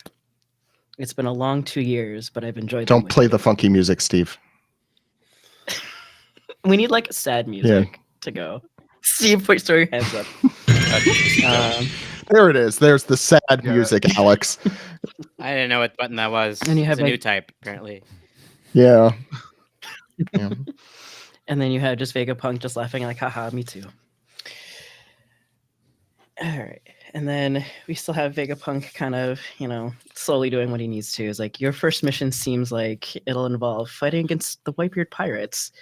They've ordered a mass deployment of clone soldiers. Kuma kind of just is honestly still chilling. After that is done, I'd like you to program a mission into me. You want to stand guard over the Straw Hat ship? I would like to protect their home until one of the crew returns to it, even though I won't be around to witness their growth. I just love that because like it's something like we always kind of like wondered, and then this was a big one. Yeah. Vegapunk saying, kind of like still looking questionable, like, what pipe dreams do you see in this boy? Kuma again, I'm gonna cry when this is animated. You could do it. Honestly, I cannot. This entire arc is gonna kill me. Something in his action shakes the very core of my being. Nika only is a legend, but I instilled into Bonnie the stories of a warrior who rides the rhythm of liberation and brings smiles to all. If there is a hero who will bring a great transformation to the sea, ... Steven? I think it must be him, Kuma says. And Vegapunk remarks, the revolutionary making a bet on a pirate. Quite the dark horse you've chosen. Pip, pip, pip. But that contradiction is proof of your humanity. Now, time to provide me with my material for scientific research. We had a deal. As we see that this is referring to the big paw that Kuma created that we saw previously, much further in time, in the present day, in the paw room. And Vegapunk is asking him, once you admit that, do the memories in your mind vanish? And Kuma says, no, it's more like a copy, but it will vanish once touched. And Vegapunk says, not to worry, I've built a system that will allow me to see inside without contact. Place it over there, which is kind of a weird thing to say because he literally just asked him, like, how does this thing work? And then he's like, well, I've already got a machine for that. I thought I had already. The Steve Jobs of One Piece world. There's a machine for that. Yeah. Yeah. He says, place it over there. This will be quick. It's a clean clinical process. I'm a scientist. So he's reassuring. Sorry. Who's he trying to convince here? Yeah. Himself. Yeah, maybe. I'm a scientist. I can do this. It's just an entire man's life in a paw. It's like, I could do this. If you gotta keep saying it, you're psyching yourself up. He hyping also yourself went to up. upstairs science college. And so Kuma here, ever humble. He is the smartest man in the world. You guys know that, right? No, what? No, was it the highest IQ is Ben Beckman, followed by no? Right? Wasn't We're it? gonna spend the next 40 minutes trying to You didn't say Marco? He's a doctor, Brodsky. Like you actually could have said Marco there. But this is what Who the hell is That was like I East know. Blue members, like in the. I don't love in the my men early smart, SBS. Zach. All right. Vegapunk isn't your crush. No. Sorry, go ahead, Steven. Let's get through this. We can do it. So yes, Kuma says, so that's my life. How much of a nuisance was I in the end? It's of course very humble, self-effacing thing to say. And Vegapunk replies, "Well, what is life but being a series of nuisances?" As boom, we see the I guess this is the little flashback, and that we're getting zoomed through here. And here we go. Here's the page that launched 1,000 Tears. It's the the light at the tunnel, the light flashing before his eyes. So we get this really incredible sequence of panels here that are intercutting Kuma through different phases of his life, and then kind of very last episode of Evangelion style, all the people looking him right in the face and talking to him. So we have Kuma as a baby, where he's going wah, wah, and he's in his father Clap's hands as his mother is sitting down there with him, and we see both of them smiling at him, and they're going Kuma. And then we see young Kuma, the one that we saw on God Valley with the collar on, and he is running. He's running, huff, huff, huff, and he's he's hunched over. And got the bent limbs and everything. It is very similar to that sort of Nika style silhouette. And then we see young Ivankov, whom we saw at that same time. He's going Kuma. And then there's young Ginny as well in her little ragamuffin clothes saying Kumachi. And then we get to see Kuma as a young adult, where he's the pastor, and he's got the shawl, this whatever the pastor's garment is, and he is running again, huff, huff, huff, as he's breathing. And then we get some other folks, like a younger dragon before his face tattoo, and then Gyogyo and one of these. What are the other guys' names? Tots and Potato. He's like, this one's either Tots or Potato. I think you're right. Tato. I think it's just Tato, right? Tots and Potato. Yeah. And they're going Kuma. And then we see grown-up Ginny, where she's again going Kumachi, and she's got her her revolutionary goggles on, so you can tell this would have been like in between revolutionary assignments or whatever, kind of like how we saw her in that period of time. And then this is where it really gets interesting, because then you see adult Kuma, and now he's still running, but he's like doubling over in pain. He's going and is really struggling. You get the little silent bubble with the exclamation points, and then you see little baby Bonnie, and she's going Daddy, and holding up her hands toward him, and then Kuma is running. He's got his classic sort of Target jacket on, the look that we associate with him. But interestingly, this panel, after you see Bonnie, this is the panel where he is the most upright. So it's sort of like he's recovering from the pain of losing Ginny. Wind. Yeah. He's like, okay, I got to keep it together here. And so now he's fully upright as he's running. And lastly, we get a shot of Vegapunk where he says, "She'll survive." And then you hear Kuma saying, "Oh, I'm so glad. Thank you," as he runs off into the horizon at the end of this page. He turns into a pillar of salt, basically. He appears to be dissolving. Steve, you could round up the chapter. Just got to unmute and not press the funky button. Okay. Let's get serious here. This is the time. Yeah, just let's give this some respect and some decorum here. We have Vegapunk now. We're we go from we see it from from the point of view of the lever, and we see he's bawling at this point. And he says, "Your death is a nuisance to every person who's ever known you and loved you." And he said, "Listen to me, Kuma, and listen good. You are a hero." Sorry, I'm making him kind of Jewish now. Einstein was Jewish, so it's fine. Sorry. I'm making him sound more like yogurt. Jackie Mason. He says, "To Bonnie and to us all." And Kuma just taking it in stride with just smile on his face, and he says, "Thank you.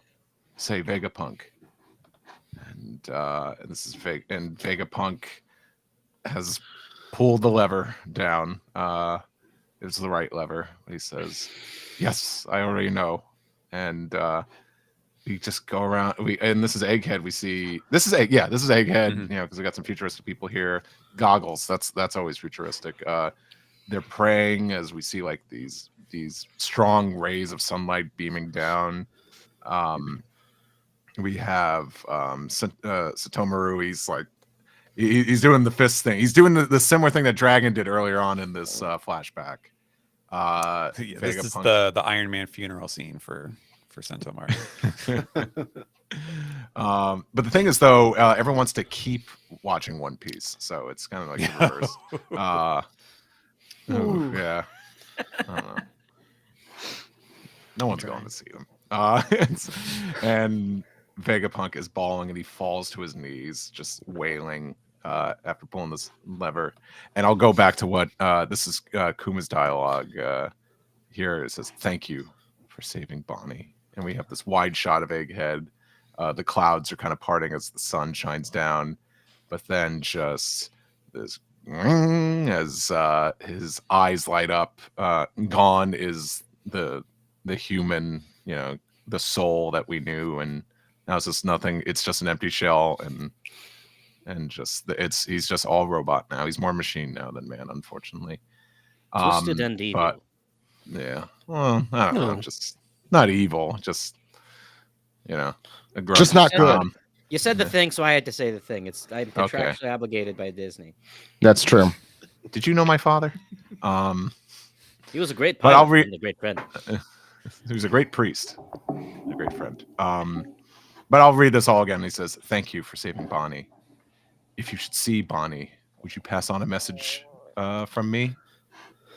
Tell her I wish her a very happy 10th birthday." And we're back now in the Paul room, whatever it was called, the chamber. We're back. We're coming back to the present. Bonnie bawling her eyes out. Yeah, might as well call her Bally. God, I can't handle a serious page, can I? But she's crying. We're crying. And that's the end of the chapter. Merry Christmas. Yeah. Merry Christmas. Woke up Christmas Eve morning, like, oh boy, Shonen Jump. And that nice relaxing Shonen Jump chapter I'm gonna read through. Also, I see in the chat saying thank you for loving me. I see you. I'm mad at you. I wonder if that was on. No, that wasn't Christmas. That was January or February, I think. That'll do it for chapter 1102. We're going to do 1103 in a moment. But before that, I think we should discuss this chapter. I think it deserves a little bit of discussion at the very least. Steven, can I start with you? Yeah. It's very rare that even when I'm like working on chapters and I'm kind of trying, I'm always trying. You remember like when Oda would say, like when he draws the chapters, that he has to like make the faces in order to like channel the emotions. And there's definitely there's some truth to that of like when I'm working on it too, because you're trying to like aim for the emotional impact and to try to get in touch with those feelings to gauge like where you're at with the text while you're working on it. And but even still, like I don't usually get like really emotional, but reading this chapter, especially the sort of montage page that I did of Kuma running, definitely like I got choked up reading it, and it was incredibly very, very powerful. It's funny because there's so many cool Easter eggs and stuff in the first half of the chapter, seeing all these scenes that we've seen before from a different perspective, not just artistically, but also like from Kuma's perspective. We know a lot more about what's going through his head at these moments, that it makes a lot more sense in context, that's cool and all, but it's also kind of reiterating stuff that we mostly knew already. But like the last couple of pages where he really brings it home emotionally, I think they're incredibly powerful. And for as creative as Oda is, and for as interesting as the stuff he can do, he he is pretty straightforward, I think, with like his presentation of the manga, and like, you know, he's not gonna like do some really wildly experimental paneling. You know, he has a formula that he likes to use, and he feels very comfortable, and I think he tries to keep it within those boundaries. But the montage scene of, you know, Kuma getting older, and then, you know, the different stages of his life, and the people that he knew, felt like it was a different thing. Like, it was a new thing that Oda was doing, and I thought it was like just really powerful, like, you know, very unexpected, but it was absolutely, you know, it fit the gravity of the moment of having seen this. And it just makes him such a rich character to see. You know, even to the last moment when we get to see his him asking Vegapunk, like, oh, I want to protect the Straw Hats ship, which that might be a little bit of a, like, not a plot hole, but it might strain credulity that like the government does all this stuff with him, and then he's just like, okay, I'm just going to be over here for 2 years, like, not doing anything for you. I don't know if that really would have worked out realistically, but, you know, in terms of connecting the dots in the story, I think it's pretty cool to see how that came together to happen. But I don't want to take up too much time for other folks, so I'll leave it there. Brodsky. Again, this chapter definitely hit like a fucking wall. It was just like seeing kind of essentially like a small recap of all of One Piece, in a way, and like how Kuma has like been there the entire time. But the one thing that like is my new favorite line, I think, of all of One Piece, or for a new like a quote, because I was talking about this, my friend, is, well, what is life but being a series of nuisances? And it's like, I love that so much. I cannot explain. And so it just, and I agree too with Steven too. Like my other favorite page literally is the one of Kuma growing and running, and like, it just, I don't know if I can even put into words how much I loved this chapter. Just the pain of everything, and like finally just seeing it, and like, it's part of you always feels like, oh, we're gonna get this will be it. We'll move on to like the present, but then we all know the next chapter as well. And I'm just like, I'm very tired of crying over Kuma, because I feel like it's been months now, and I'm just like, I cannot take it anymore. But it's definitely given me a different appreciation of his character and just the struggle and everything he's going through. And I want a happy ending, and I won't get it. I know that. Hey, we don't know that yet, but probably. We'll see. Anything else, Brodsky? Or no. Sam. Yeah, I was very moved by the chapter.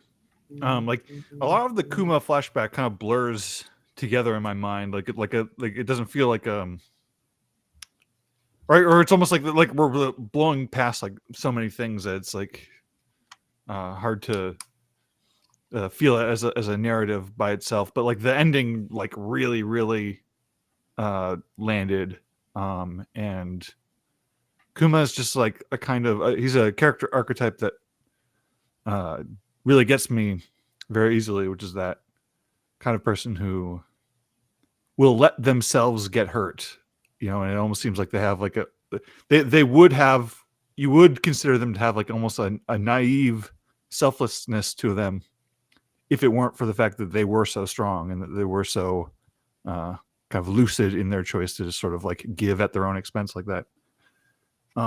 So, and just like the kind of you know, the potency of like Kuma having this almost like childlike admiration for Nika that he believes in, you know, like you would believe in a god. And, you know, we're watching him like kind of, you know, he's not going to see that future. Is like kind of the really tragic thing is, you know, like he's giving this life to the future for future generations. And he's very just like kind of kind of confident in his own choice there. And like I'm really surprisingly moved by Vegapunk. Like Vegapunk's like sobbing face at the end, or like the profile panel of him on the ground on his knees wailing is really interesting, and just like seeing how it all kind of like hits Bonnie, who kind of went into the bubble, like kind of just like I'm gonna get to the bottom of this. I'm like like there's a stubbornness to it. There's a indignation to it that she comes out the other end like really understanding it all, right? I'll say that last page is very much like it's nothing but Ghibli tears, and I think that's what and like hurts too. What Steven was saying about Oda making the fit. Like I always think about this quote that Oda says, and I don't know like how literally true it would be feasibly all the time, but he did say at one point like, oh, I can't I have to keep drawing a crying face over and over again until it actually makes me cry, or else the audience will feel the emotions. I think with VV, I remember he said something. I think like there's got to be cases where like that's not really true, but this is one where it's like, okay, Oda is a father. Like whatever his relationship with his kid is, there's been lots of like parent-child stories in One Piece for the past few arcs. Like this feels like something he means, even if it's like in an abstract way that the audience isn't necessarily privy to the context of. It raises an interesting question I wanted to ask. Like, at what point in One Piece did Oda's writing about parents go from writing from a child's perspective about parents to writing from a parent's perspective? I mean, before Dressrosa, I'll say that. Yeah. Okay. Yeah, because I mean, the Kiro story, we all thought it was going to be from Rebecca's perspective. Yeah. I mean, that kind of is maybe like one of those turning points, but it is about a father's like journey through of self-acceptance. Well, I mean, and with Marineford, I guess Ace was, Ace being the child thinking about his father. So, not to psychoanalyze Oda too much. I think that's what we're here for. Yeah, I mean that's what we do, nerds. Yeah. But thinking, you brought up Dressrosa, and of course, like he was a family man by then. But I think when you think about it now, that's a little bit of like a different time. Like maybe like his outlook on parenthood was a little bit different. Like, I got to be super protective of my kids, because they're much younger, and I don't know, kids. I don't know if you're all aware of this. Kids grow up. So this kind of feels like this is not good. Like a to just coming of learn age kind of story. Spoiler alert. For with a father's child. So more so than the Rebecca one. Do you think that? I mean, if as long as we're psychoanalyzing Oda, do you think there's some sort of analog here where there's some absentee father stuff going on? Absolutely. Yeah, I mean, that's what I figure. Like, Film Red would have to be about in large ways. Yeah, I mean, I don't know how much input Oda had on Film Red specifically, but I think we talked about it. Films. It is. But that doesn't. He wrote Strong World, but I think he consulted. I assume like if it's a film, like it's like, oh, this, he's putting something of himself in there. Like this says something about One Piece. This is an artistic extension of One Piece. I agree. I mean, with Red, it's just if you have Shank's crew in, there's always going to be this absentee. To be fair, though, Red is more about the kid's perspective in that relationship, and learning about how she reconciles the parent perspective. It's also like one. I'm interested in that kind of stuff, but at the same time, I kind of have to, give my respects to. Not to cut Sam, please continue right after this, but I think it's like I don't want to pry in that too much because Oda's already a very private guy. So stop using his photo, everyone in the internet. Oh, too late for that. I still have not seen it, and I'm gonna keep it that way. Sam, you could continue. Yeah, that's most of what I want to say. Okay. Steve, since you were talking, go for it. Okay.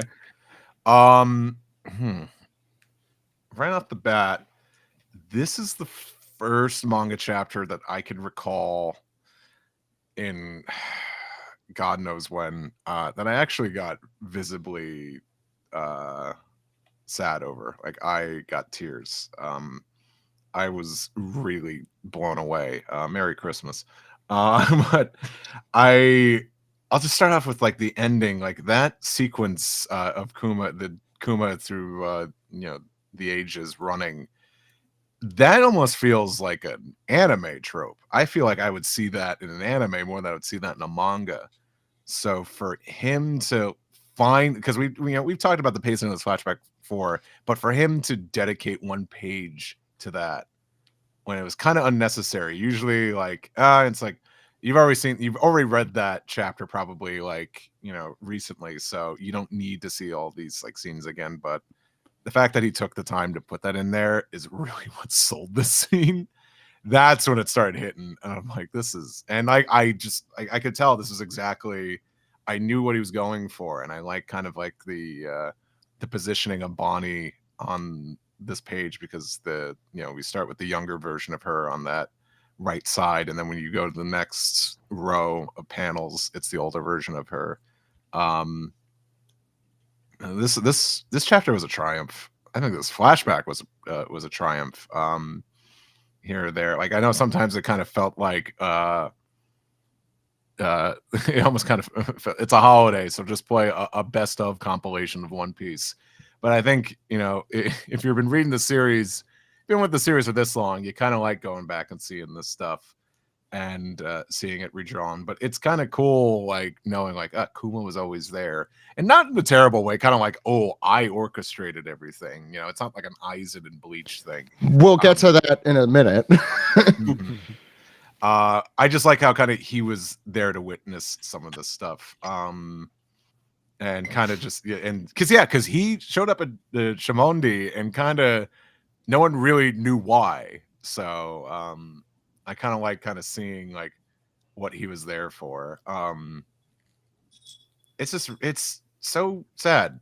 It's just really sad that how this guy got manipulated, and he knew, like he wasn't like, oh, they betrayed me. He was putting his daughter first, and that's when it hits really hard. And all he cared about was just her, living well. Well, he was duped in, we'll find out a little bit more in our next manga recap, but it's tragic. I mean, that's a One Piece backstory for you. That's what we come here for. We love the further character development. We love the callbacks, but we also we want the heartbreak. I think we want to Kuma feel. can take Kuma takes the throne for the saddest backstory in One Piece. Ooh. I don't know about that. I don't know either. Yeah, that's tough. Tough competition. I think I need a little distance from it before I could judge that for sure. I can't wait to have our reverie of when we decide which is the saddest backstory. That's gonna happen. I we mean, did like that, I've always years thought ago. Lost, so I'm just like, Maybe Robin's isn't as sad in retrospect, but Nami's is. The anime also did a lot of that for Robin for me. Sorry, Stephen, go ahead. I was gonna say, I think for me right now, it's a toss up between this and Law for post time skip best. Post time skip, yeah. I mean, there's not that many the post time skips. Yeah, but those two I think are far and away better than the other ones. Yeah, I think. Go ahead. Oh, sorry. I mean, Odin, I think still kind of tops for me for the post time Odin, skip, yeah. just because that one was such an adventure. I mean, it was really fun. It was just too long. Yeah. Buckled some swash. I thought I agree with Steve, actually. I mean, it was long, but I think that's a week-to-week thing. I think if you read it, and much like the Nolan Kagura, which I'm sure was torturous week to week, but it's such a great story on its own, just marathoning through it. Yeah.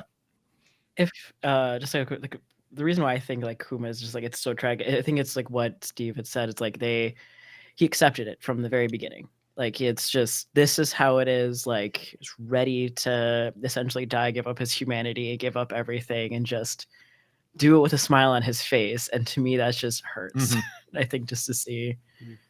Yeah. I think something that always kind of messes me up is kind of getting that message, like it's the tragically like the too late message of they're not there to deliver it, or you wish you heard it from them, Right. but it never got across. Like that stuff always kills me, Mm. and that's what was going on here too. And then there's some stuff I realized like it's probably better to talk about in the next chapter, but this was just like I said, the fact that it got me very teary, I can't help but just like, tip my hat to Oda. This was a really good one.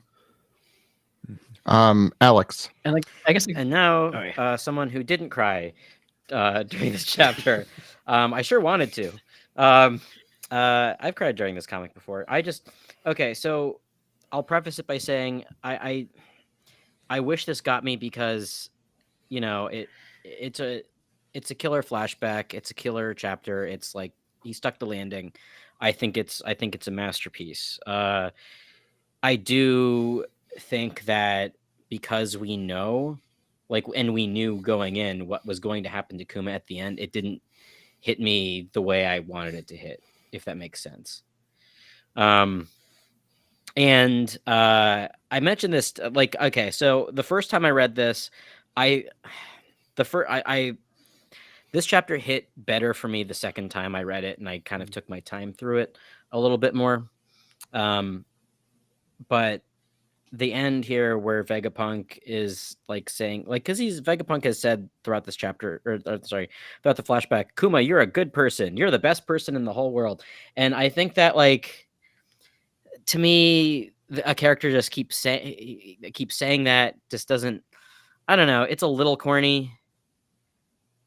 Am I alone here? Kuma is the corny character. His earnestness is his defining feature. Yeah, and I'm not saying this is a bad thing. I'm just saying that's why it didn't No, really. Your problem, I guess, is a show don't tell kind of thing. But I think I'm conflicted because that's true, and I generally agree with that principle. And in Egghead specifically, Oda has had trouble with that earlier on. But I think a lot of it is for Kuma's sake. Like, I get it. Kuma does not have a lot of self-confidence for reasons that are kind of obvious with the trauma of his childhood. Yeah. But I think that's at least there is a purpose for it, even if it is beating the audience over the head. Sure, and that's fine. And I'm I think that because this flashback goes to so many different places, and you see it through so many different people's eyes, then you sort of have to be constantly reminded of the trauma that Kuma has to endure throughout this entire ordeal.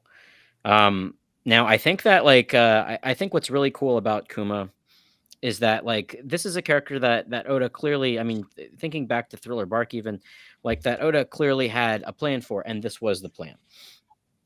We all know, thanks to an SBS, that Bonnie and the rest of the Supernovas were like a 10-minute scribble job, basically. Oh, here's made up that week. Yeah, here's some characters that I think are cool. and I think that's kind of neat that Bonnie has been folded into this story, because it gives Kuma's tragic story that much more resonance. What really worked for me here is the particular panel where he explains his memory ball and how it will vanish once you touch it. And Vegapunk's like, oh, it's okay, I'll keep it safe and I can look at it with this machine. And knowing that Bonnie has touched it means that now it's a sure thing. Kuma is never really coming back. This was almost like a backup copy. The hard drive has essentially been erased now. This is the Chopper giving here. Look. Ooh, yeah. That's the equivalent I'm seeing here, which I think is that's what got me about the Chopper flashback the most, is when Chopper realizes this, and it's just that's the real stab through the heart moment. And for me, the stab through the heart moment comes there. It doesn't come where he pulls the switch and we see Kuma turn into a robot for good. For me, it's the okay, here's my memories. It's a copy of my memories. So if you touch them, poof, they're gone. The rest of my memories will be. It's like having a recorded message of a late parent that you can only listen to once. Yeah. Yeah, completely. Now the other thing that sort of like I think that I have a feeling is going to pay off in a chapter or two, that takes us away a little bit is Vegapunk telling Saturn this, oh, I invented this neural pathway that can switch between dual personalities, and I think that's what we're going to be seeing. I'm this is just speculation, obviously, and I think we'll see what we see. Isn't that the satellites that he's talking about? No, I think that. Oh, you know what? That's the satellites. That just occurred to me. I see. I thought that this was a Which line? Where he's talking to Saturn, Vegapunk's talking to Saturn, and he's just saying that he invented a neural pathway that can switch between dual personalities. That to me that was a way of saying, oh yeah, I'm putting this thing inside Kuma, which it is, I think. Going to keep his will somewhere in there, which I think is what we're seeing when he's zooming off from Kamabaka to Marijois and now probably Egghead. Probably. Not probably. Yeah, spoilers for later. Yeah, spoilers for later in this episode. Yeah, I think I do think this is one of the best flashbacks, by and large.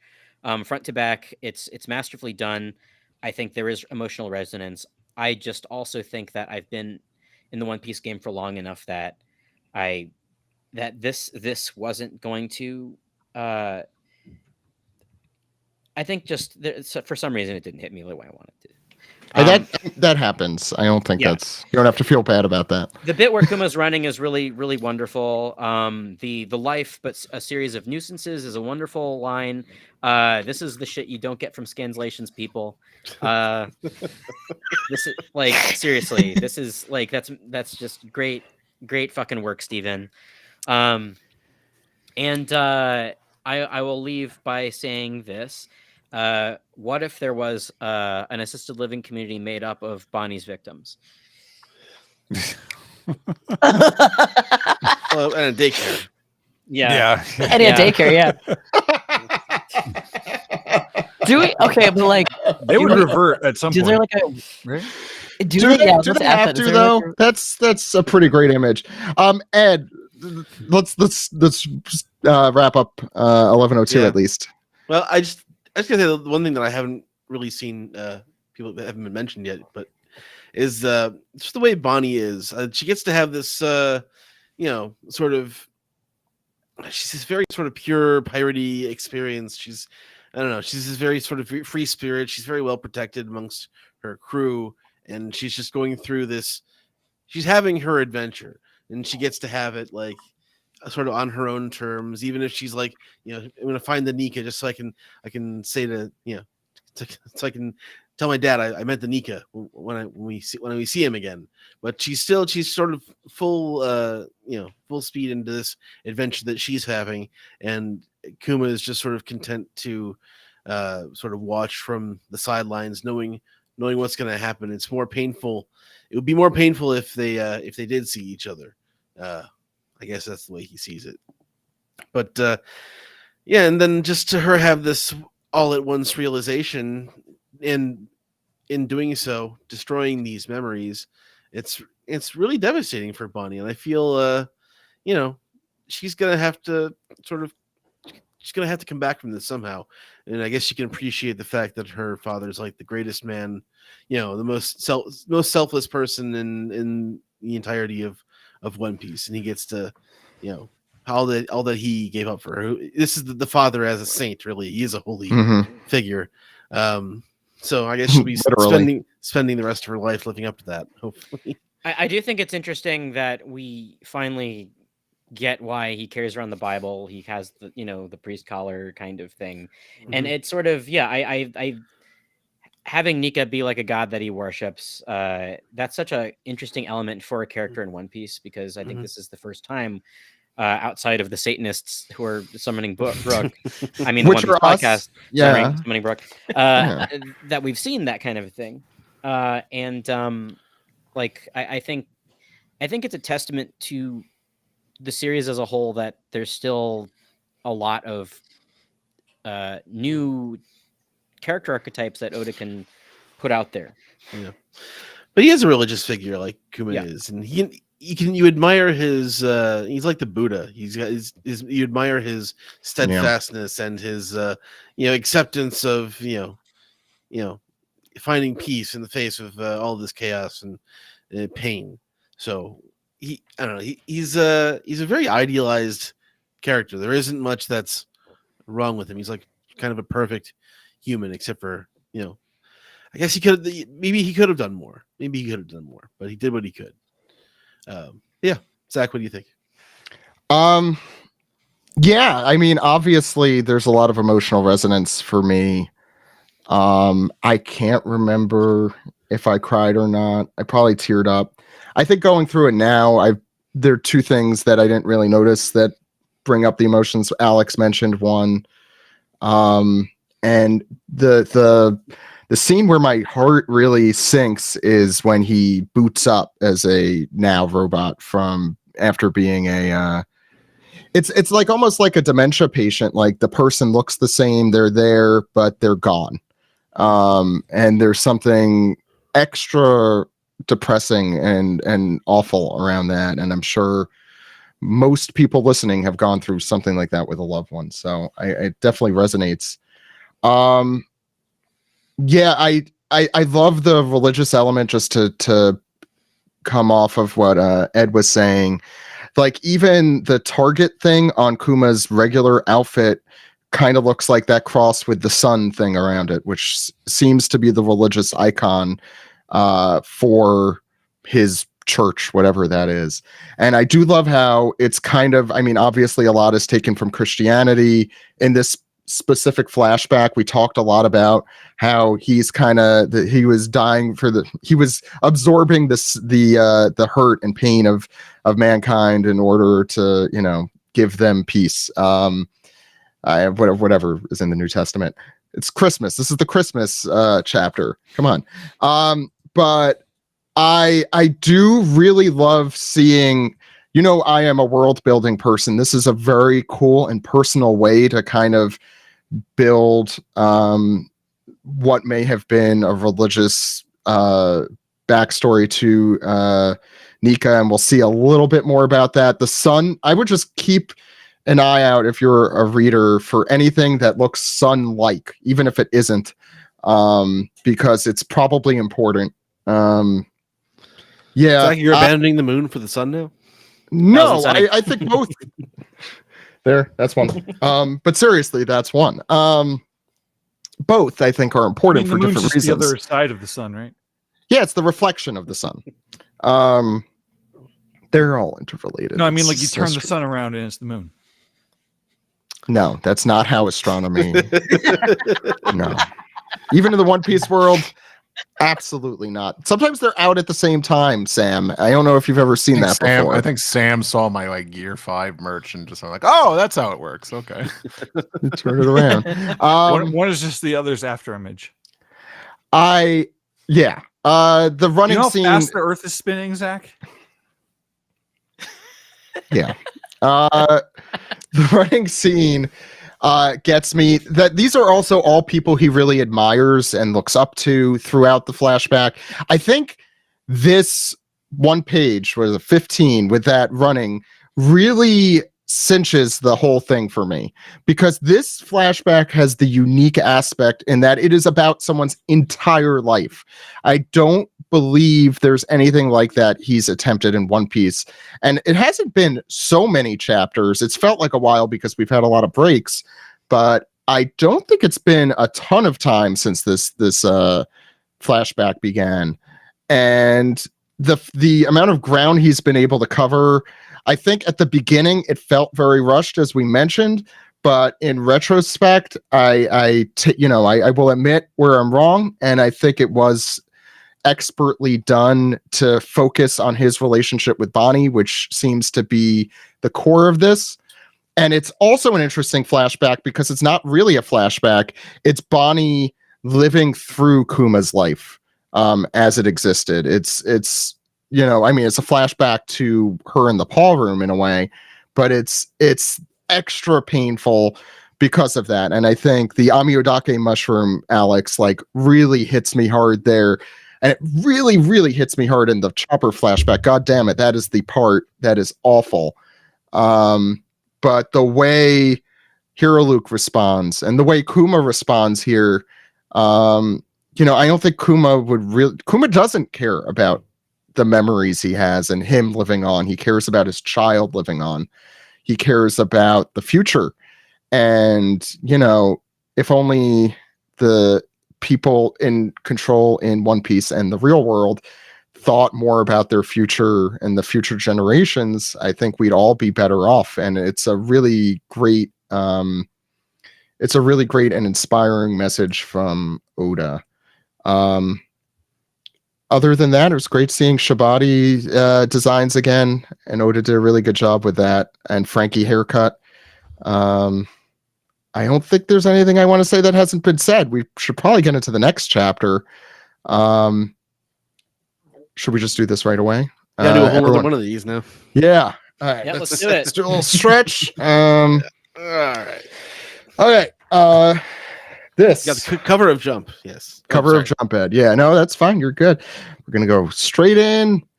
This is the manga recap for chapter 1103, entitled I'm Sorry, Daddy. Don't make the joke, Stephen Alex. Not this week.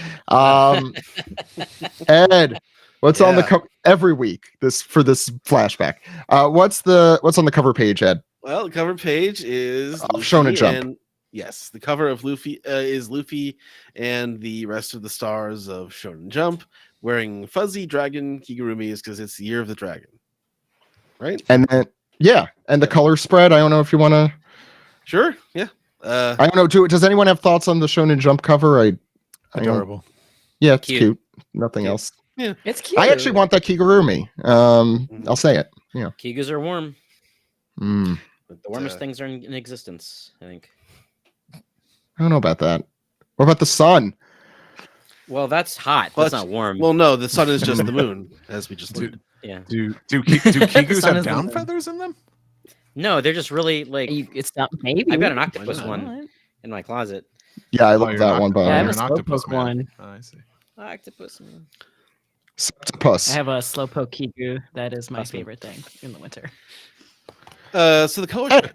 Yeah, it's a dragon-themed color spread. We are the Straw Hats and Yamato and Momonosuke and everyone. But not dragon. What? No. Well, right. But they're riding on the clouds. I just gotta say, I love that Nami is the only one wearing a Ryunosuke dragon shirt. Oh, Robin's missing out. That's Robin's crush. It looks more like an axolotl looking at it. Oh, it might. Oh, yeah. Yeah, you know what it might be. If it's not Ryunosuke, it's hard to see it because it's axolotl. Oh, you're funny. I am. Look at Frankie's hair. It's a huge dragon, so I think it's Frankie's dragon it's hair. not an axolotl. I do like this like Shenlong looking dragon on Zoro's shirt, like it's cool. Taking like a big bite out of the word. That's great. I would buy that shirt. Zoro shirt. Yeah, I would buy that one. I agree with Brodsky. The hair, Ed is correct. Frankie's hair is the star of this color spread, I think. Look at that hair. That's all I gotta say. Pretty great. Yeah.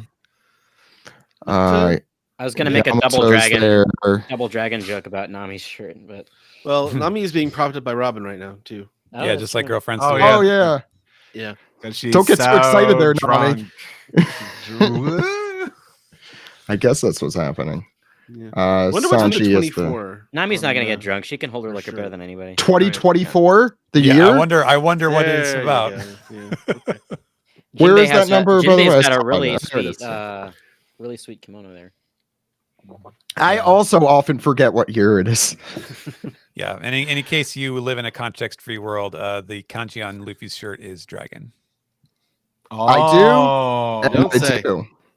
I do. And Jinbei Yamato's is there, getting too. drunk. Yeah, and Yamato's there. And Momonosuke, I assume. Yeah, Momonosuke got better with those clouds. Well, he did get better at that when the whole thing happened. It took him that entire fight. I for forgot. like He's in a shonen anime. you may struggle to do something, but as soon as you do it good once, you just do it good forever. So Yep. And I think that's true in real life, right? Yeah. No. It's nice Okay. Yamato's in this color spread. Yeah, it's fun. Yeah. Kinemon didn't get the invite.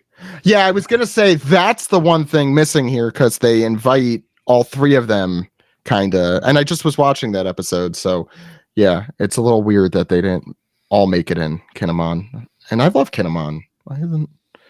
Anyway, Ed, why don't we do the first page of the chapter? Sure. We get the wide shot of Egghead, and we start with this Vegapunk speaking, saying, "Bonnie, did you see everything?" And she says, "I did."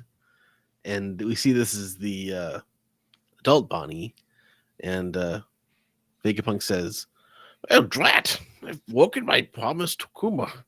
And he's dejected, looking down at the ground.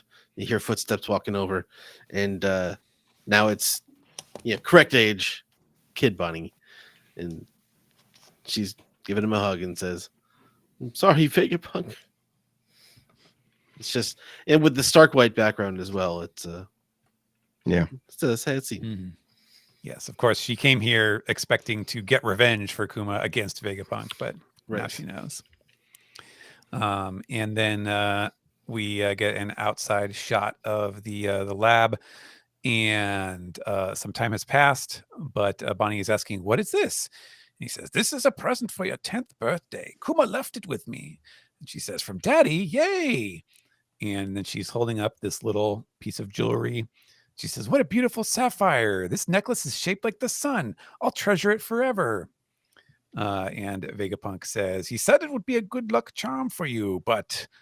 And then perhaps another little extra bit of time. And he says, "Ah, indeed. 2 years ago, who could have imagined that boy turning into this?"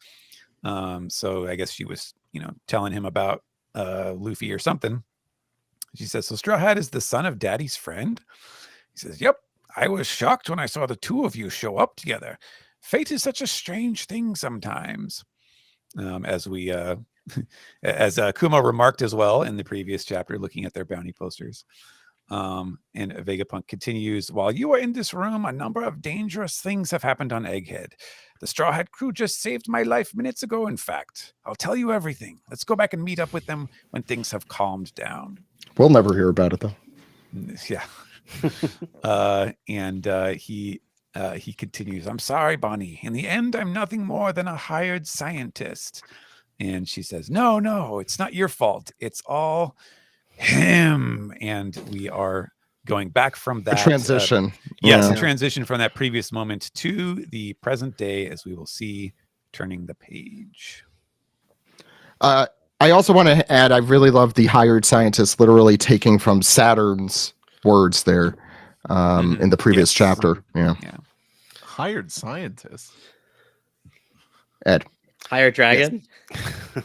But so yes, speaking of Saturn, the fully transformed Saint J. Garcia Saturn Ushi Oni holding up Jewelry Bonnie in his hand, but to squish her to death. And he says, "Jewelry Bonnie the pirate, your father Kuma is dead." And just the look of shock across her face, and Sanji and Frankie and Vegapunk all commenting that they can't move, and Luffy is so desiccated here. He says, "Someone give me food." I don't even need food. I always say this. Yeah. Yeah. He's gurgling for meat here. Okay. Yeah. Isolate the footage. Go ahead. Yeah. And so nobody can move, and they've captured Sentomaru, and Kizaru's also on the floor there, thinking, "Sentomaru, Bonnie." And back on the exterior, Egghead, back with the other Marines, say, "What's the situation?" "We don't know. Commodores and below can't go in." "Brand new Emperor of the Sea holed up on the island?" "I suppose it's too much to hope." Or I guess these are nearby islands. Yeah. Who are saying this. "Brand new Emperor of the Sea holed up on the island? I suppose it's too much to hope no one dies." They say it's a bigger siege than in O'Hara. Is Dr. Vegapunk going to be all right? And in the revolutionary camp, you see Dragon and Ivankov talking. And Dragon says, Kuma is running off of some fragment of his true instincts. Where do you think he'll go, Eva? If it were me, I'd charge Mary Joa without a second thought. Kuma's different. I think he'll... To be fair, he did charge Mary Jo without a second thought already. Who needs to do it again? I love Morley in the background doing like calisthenics or something, leading I'm thinking of Mr. Burns thing from high air Yeah, twist. He's yakking, looks like. Yak. yak. Don't talk back. Yak back. Steve. Hi, here I am.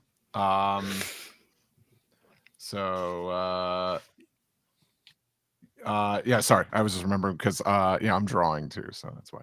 Anyway, so we see from Bonnie's point of view, we see the Navy men, vice admirals, pointing their guns, arming at Bonnie, and she says, "If I'm going to die anyway, I might as well take you down with me."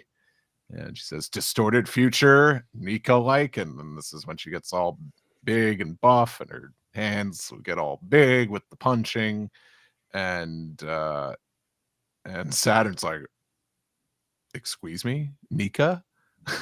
Cope. I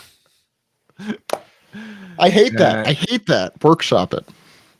And she comes swinging down with her big fists and yelling, "Future!" And this is and Jerry Garcia is like is shook by this, but something happens. Like she kind of the end of the attack is future, Nika like future, but she says, "Again, I'm getting weaker. Why?" I guess it just I think it made contact, right, Steven? Yeah, it just bounces off. It pawongs off. Yeah. Boing, While he grabs her like an insect. Yeah. Yeah, I don't know. I don't know if it's actually making contact or not.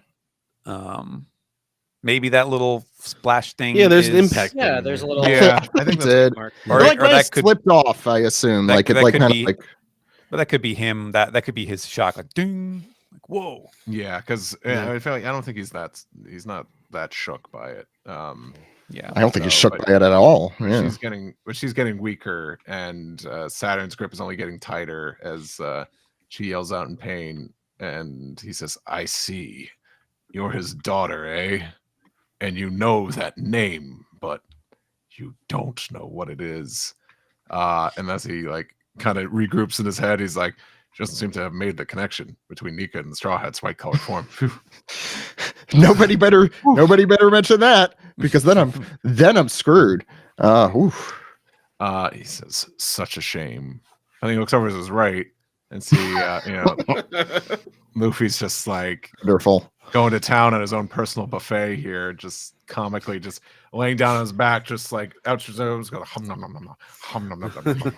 Someone mentioned this looks like I forget where, somewhere on the internet mentioned this looks like the food from that food replicator thing that's around.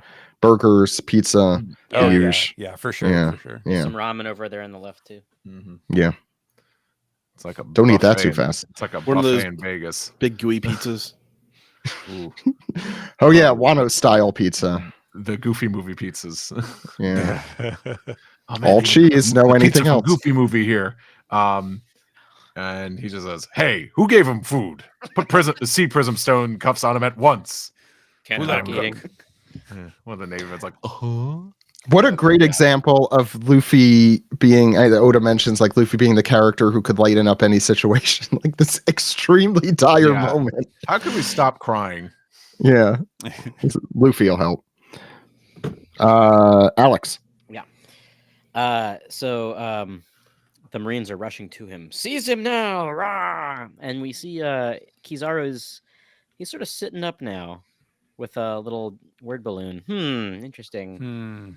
If you had anything to do with that food. Anyways, here's Bonnie. She's in the iron grip of Saturn. She says, "I can't use my age-changing powers on this old guy. How come? Ugh. And he says, I gave you that power, Bonnie. She goes, huh? And Dr. Exposition says, it was an experiment to see if an infant incapable of eating solid fruit could be given powers with an extract. It was successful, but the fruit itself was worthless. And Bonnie's sort of shivering, looking at her hands, being like, oh, kind of coming to this realization. Saturn continues, its powers might allow you to transform into any future, but the more you know of reality, the narrower your future possibilities become. He's turning into Sidious a little bit. Oh, no. I'm just channeling Jeffrey Wright a little bit.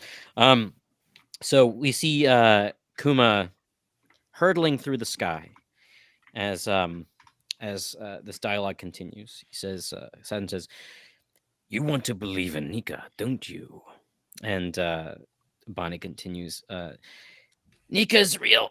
Ever since the day my father became a cyborg that obeys your orders, I've been searching for Nika, hoping that he'll be able to free Daddy. And your current weakness is evidence that you've begun to think he is not real. Your father believed in the idiotic legend of the Buccaneers as well. He said to me, I want to save people like Nika does. And we see a little flashback of baby Kuma, or really little kid Kuma. Kid Kuma. KidKuma.com. Kid Kuma. No. Yes. Well, that was when he saw him at God Valley too. Stop making me buy domain names. I'm not doing that. Kid Cudi. Bigpunchies.com. Bigpunchies.com. Saturn even continues even further.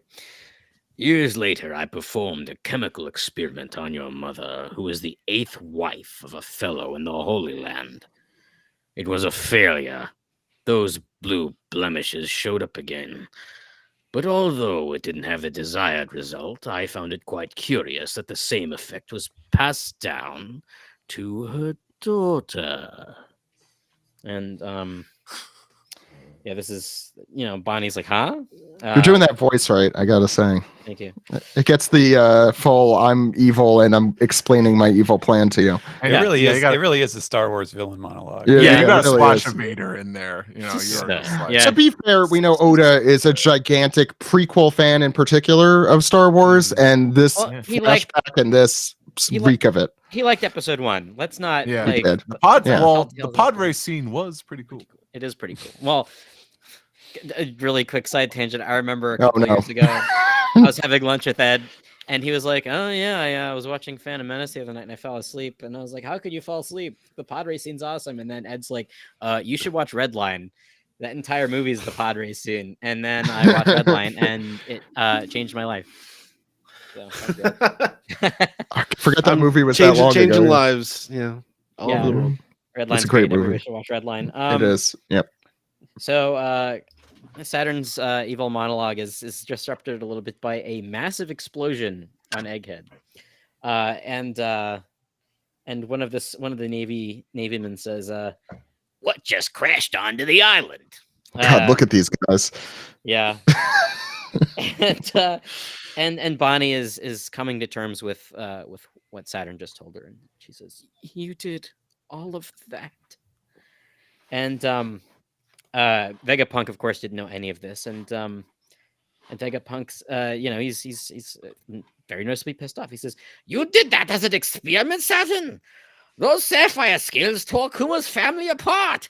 He gave up his life to stop them, and you had the gall to offer him a deal, as though you were doing him a favor."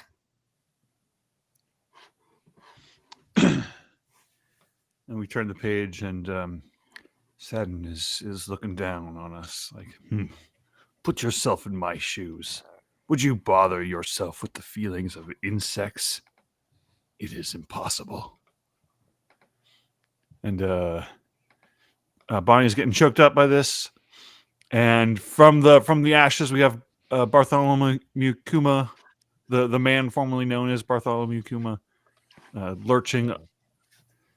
And the people on the ground are like, "Oh, a pacifista? No, he's got pads on his hands, which the reader cannot see. We're gonna trust up there. Trust me. It is kind of a funny line to have. Very yeah. dramatic. Yeah. Which is ironic No, because his it- fists are clenched.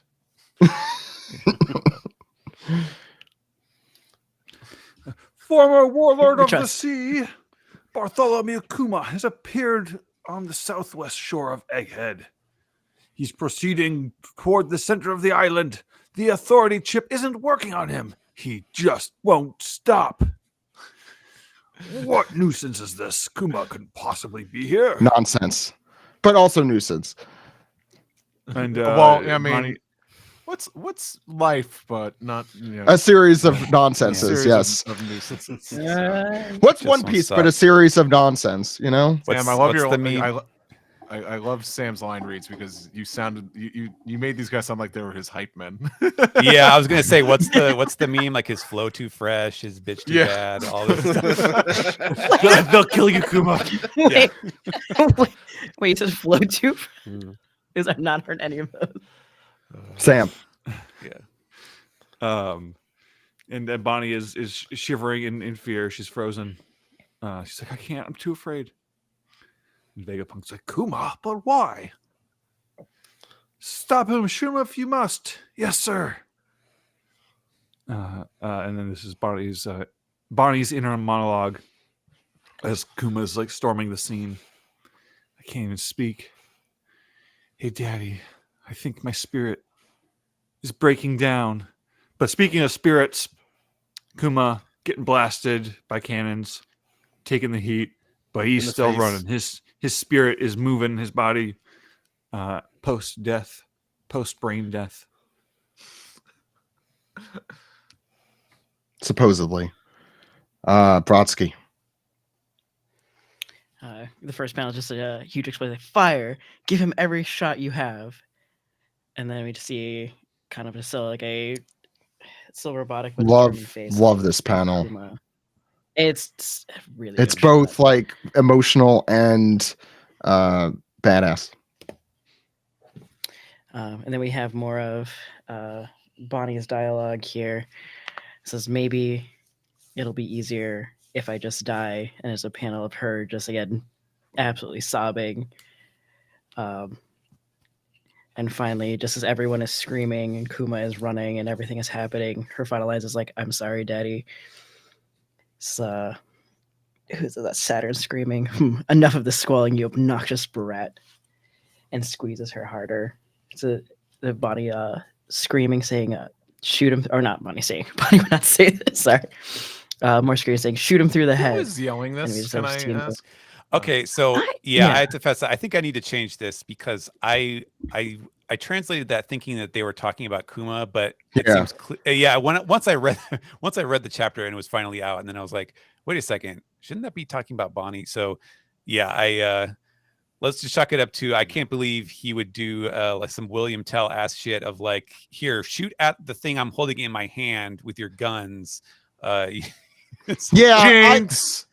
To be fair, I did think it was also Takuma when I read it, and that is a I thought it was weird thing. Kuma. And also, everyone's shooting at Kuma. It's Like like, it was happening off screen. yeah, that's what I Right. thought. That's But what I it, was, and I mean, I think that like because of where like he's putting her down on the ground. yeah, he throws her to the ground right after this. So Yeah. why would you do that if you're waiting for them to shoot her in the Right. head? It like Yeah. doesn't completely Yeah, make no, sense. I think it's right that like as a reading as shoot him to the head because the following panel is of the like sniper eyesight on yeah. Kuma. So it makes sense that it's shoot him No, to the head. I because he- thought that was his. Kuma. I thought that was Yeah. Kuma's target. But then, Oh, wait, why is that on the camera when we're looking at Kuma? Exactly. That makes no sense. If, Yeah. if it said shoot her through the head, then it would look like Kuma's taking aim. yeah. it would make no sense too with like essentially the following panel like him holding up. I don't know Bunny if you're and, like, wrong, throwing her Stephen. around. I don't It know. is a very I don't think strange and so. frenetic scene. You could I- you could pass yeah. along a note guess- and ask, I guess, but Episode I title: can- Shot through the head. Guys, the crosshairs on Kuma's eye, that's him targeting he's done that before. The pacifistas have done that. Yeah, no, I know. It is weird that it's from that perspective, though. Yeah, they Okay. should. Yeah, I think it's Oda, just as you Oda read should it, draw like, it. Oda should draw it RoboCop style. Like you need the prime I guess, directive, like, which he's what would- done. Hasn't he done that Freeze, before? I dirtbag. thought he did. Oh, I guess yeah, because it says like the beep beep with the eyesight on there. So it is I'm Kuma assuming it is. too. That's what I assume too. But interesting. Hard to. Anyway, there's actually things going on. I guess yeah. I guess if you get an update, let us know because I'm curious. Because to me, it Remember that thing that happened 4 years ago? Yeah. I have an answer for you. So you just have this like really wide shot of explosions happening, the Marines falling, like Saturn holding Bonnie over his head, and then the next one is just Bonnie saying again, just like in her head, it's like, "I'm sorry, Daddy." She's being just like thrown viciously to the ground. Yeah, if this wasn't after One that, we Piece, have- that would have done her in. Yeah. Oh, absolutely. No one could actually. She's also survive that. 12. Mhm. Yeah. Zach, at your age, if you fell from that height, you'd be. What height is that? Listen, that as could a- be any No, height. 'cause- She hasn't Zach, I drank know, like enough as a milk kid, yet. like Yes, she did. That's what with that the first hot panel dogs. You missed that part, Steve. yeah. Yeah, but like 30-something years worth of milk. After also being like crushed by a giant Yeah. hand. Okay, you know, I mean, It could have been 4 to 5 minutes. look, the when giant when a hand, that could yokai go either way. when a yokai when an 8-legged yokai comes after me and tries to squeeze me and then throw me, I'll be sure to let you know the physics of the situation. Anyway, Brodsky, go ahead. So the final panel of this one is we just see essentially one of his little Saturn spider legs start like moving towards Bonnie as she kind of like lays on the ground, and her final thought is like, "After all you did for me, ... And we I'm have a sorry, shot of Daddy, his after little- all you did to me. Yeah. Yeah, after did for me. Yeah, then you have a shot of, was it Kuma's beans? Yeah. Who was beans? Kuma's beans. Oh, that's right what in I that should one. have said. Yeah, he's got beans on his hands. This guy knows skeletal Aw. beans. He has Why just spill Kuma your beans? Kuma is adorable also, so it's reasonable. Kuma's making biscuits. Kuma's making I love how dramatic his paws are in this chapter in particular. It's wonderful. And generally, because his power is always paw shaped, it's like that's a very Oda juxtaposition of something super serious happening in a very weird and wacky way. As we go to the last page, what a panel. I love this panel as you have Saturn stabbing him through the back, as you see, stabbing Kuma through the back with one of his, what are those called, tendrils? I don't know, like what are the spider Zach. leg? They're spider legs. They're legs. spider Yeah, but- legs. He's a. Okay, but what do you call the actual If my spear friend was, of this? I'll say like, if my friend was still here, she has 14 tarantulas. Okay, don't let me near that person. I don't want to know that person. Why so little?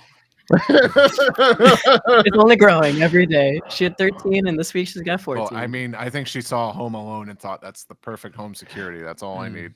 If that person is even within driving distance to me, that's too close. No. Speaking You're of, safe. They're here. okay, good. I'm not coming to Chicago now, though. Yeah, so we see Saturn, obviously not the intent here, stabbing Kuma through the back as Bonnie suddenly realizes what was going on and all the commotion behind her, and that her dad is indeed here. And he is in rough shape. He is he's got the Super Saiyan 2 electricity coming out of him. That's never good. He's missing an eye, but he's not missing half his face. Sakazuki messing up there a little bit. And everyone says at the same time, as they do in anime, it's Bartholomew Kuma. And you see Kuma lifting the spear. We'll look up the specific name for this after. Lifting it up and getting ready for bigpunchies.com. Here it comes. Armament fist, and Bonnie's back to her childhood form, crying, her true form, her natural form, and you just see a frenetic, kinetic fist coming straight towards Saturn, who surprisingly is expressing surprise at this moment. Yeah, And he's about to hit him with the George McFly punch. yeah, and actually, yeah. And the manga is on break next week and returns on Monday, right? I'm sorry, on Sunday, the 21st of January. But before then, what are your thoughts on the chapter? Let's go backwards. Ed, what did you think? Yeah, that's just, I know it's just so cool to it's futile though, like, because they're never going to get that relationship back that was taken away from them. But he gets to have this moment of catharsis of punching this guy in the face after all he did to his family. And hearing him talking about Ginny, I think too. I'm not sure if he can hear or if this is just programmed into him, but him getting this moment. Supersonic hearing from last chapter. He has the supersonic hearing. It's true. It's true. I think this chapter also does a very good job of building in the comedy, even in the saddest moments of One Piece. Like, we get that moment of Luffy just how did he get food and who gave him food and just stuffing his face with it. That's just that's sort of a classic moment. But just the way Bonnie is focused on in this chapter is just we really get to see, I don't know, how affected she is and how much she loved her father, and to know that that's been taken away from her. But in this moment, he still has enough of his humanity to save her from, the person who is directly responsible for doing, all the damage to his family, even more so than just the government. This is the person who the government acts through, and is the reason everything turned out the way it did for him. So it's it's a really sad chapter, and but we get that moment of catharsis at the end of it that sort of makes it all worth it. Alex, your thoughts? Yeah, I want to talk a little bit about the artwork in this chapter. At the very least, like, even it's nice to see some stark panels of a whole lot of shit happening in the background. Mm-hmm. The first couple pages are like that, and it's just nice to see some clear artwork without a whole lot of business happening. I feel like Kuma's flashback has been just so dense and chock full of stuff that it's refreshing to sort of pull back away from it and have a nice little intimate moment between Bonnie and Vegapunk. The two of them reconciling with everything that has sort of happened since this arc began. It was a nice little moment. I can't help but wonder if what's the deal with that sapphire scale, other than a reminder of the disease that she overcame and the Nika the sun god. I wonder if there's something more to it than that. But it's just a sapphire, right? It's not from her sapphire scale. No. Yeah. Sorry, I just want to clear. Yeah. Is it? No, it just says what a beautiful sapphire. I assume that can't be that's no, it's not a coincidence. I'm sure it is marking that disease, and yeah. So Saturn monologuing, basically telling us the connective tissue that was sort of missing from the flashback, as a, like, oh, well, basically we're wondering this entire flashback, like, well, he keeps saying he's a scientist, but, like, how? Like, I guess he's the one that gave Ginny that disease by just experimenting on her. It's almost as if, like, he made his life's mission to make Kuma's life a living hell, and it's got to have something to do with the Buccaneers, I think. Yeah. Basically, agreed. There's more to Saturn, obviously, than meets the eye, but, like, he's definitely encountered this group of people before, and I think he might have at one point made a declaration of war on them, and as long as I live, I'm going to inflict hell upon Feels it. That's what feels very Frieza with the Saiyans. Kind as of, the yeah. original version, yeah. Yeah, and also he's about to can he actually be punched? Can Kuma actually punch him? Will it hurt him? Do we I know? hope. Well, I'm betting it will. Yeah. Mostly because we haven't seen the full breadth of Kuma's power the entirety of One Piece, because he's usually popping people out of here. I don't think we've ever seen him in a full on one-on-one fight before. Right. We saw Saturn get stabbed in the beard and healed himself because the beard bled. To be fair, the beard is a bad place to stab someone, but you wait, can't what was bleed it? from a beard. I'm trying to remember what Steve said because the Saturn's you know what? Go ahead, Alex, because now I forgot what I was going to say. Yeah, I think that this punch will definitely it'll shock him a bit, maybe hurt him. It's a hockey imbued fist, so I think that Sorry, I just remembered. I want to say it before I forget again. Steve, I know talking about that unfinished chapter, which was I think kind of our low point in the reading of the manga of the flashback. I think this helps kind of rectify that a little bit, because if there is impetus behind his animosity behind the Buccaneers, then it makes sense why Ginny was specifically targeted a little bit more potentially to hurt Kuma specifically. I mean, if they had the intelligence at least to put the two of them together, well, that at least gives how some much potential. intelligence was not to how much intelligence was there? I mean, did they know they were a couple? It's possible. I don't think this explains that at all. I don't. I didn't say it explains it. I said this could. It could infer. It could infer, but that's the problem, is that it's still not explicitly said. And it might be in the future. In a flashback where most of it is explicitly left on the table. Yeah. Now, I do think that since learning of Kuma's existence, Saturn has had a very close eye on him since he was a boy. There's Kuma hiding out on Sorbet.